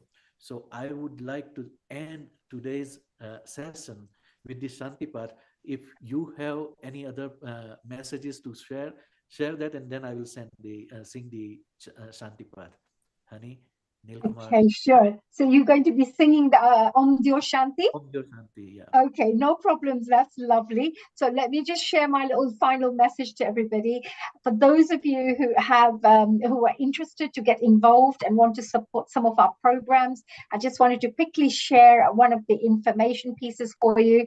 Here is the song launch that we've just done, Everybody Plant a Tree. It's a reggae rap dance track. It's icpeacenetwork.org that you would go and visit, or you can, of course, just take a quick little snap of the QR code and order the song. It's very, very easy for you to actually order, because if you wanted to, for example, I believe there is one here, if I could show you. The fundraising song. Hopefully you can see the fundraising tree song here. This is the International Children's Peace Network. You will find it under the events, where it says events, and it will say fundraising tree song, it'll say. And if you go down, here's the video, you'll be able to see, and all you need to do is just click here as a donation. These are all our people who are coming on board. Healing Our Earth will be added here very shortly, because Healing Our Earth is also one of our partners who's coming on board to support this program. So that's one thing. And final thing I just wanted to share for those of you who are interested in the International Children's Peace Assembly, which is going to be taking place 5th and 13th of April. You can contact International Children's Peace Network. Again, as you can see, the website at the bottom. You can register your interest, and very shortly, within the next 2 weeks, the registrations will be open in December. So I think that if you wanted to send your children from 12 to 17-year-old, this is a perfect place for you to send your children for cultural exchange. And we have on Healing Our Earth people from all over the world, Middle East, Africa, India, Brazil, America, everywhere. So if you wanted to send a child from your country, they could represent your country in the best way possible. So thank you very much to all of the people here. Wanted to finish off with saying a global namaste from Hani Kalaria here. Thank you for being such a great sport to all my special guests who joined here today, gave us their time, their knowledge. And of course, Hitendraji, I'm going to pass on the final few words for you to say and to finish off, please. A global namaste from Hani Kalaria. Global namaste to all our viewers, and let us make this world as one family. If you can come near the computer, your sound output is low. Yes. Or either increase your microphone. It's not a problem. Microphone sound, if you just put it up. Is it okay now? It's a bit better. Just come nearer, that's it. Okay. So I will chant the mantra for the Shanti Path. Om Yo Shanti Antarikshagvam Shanti Prithvi Shanti Apah Shanti Aushadayah Shanti Vanaspatayah Shanti Vishwe Deva Shanti Brahma Shanti Sarvagvam Shanti Shantireva Shanti Sama Shantiredhi Om Shanti Shanti Shanti. I want to see a plant or tree started by you, planted by you. Now. Thank you.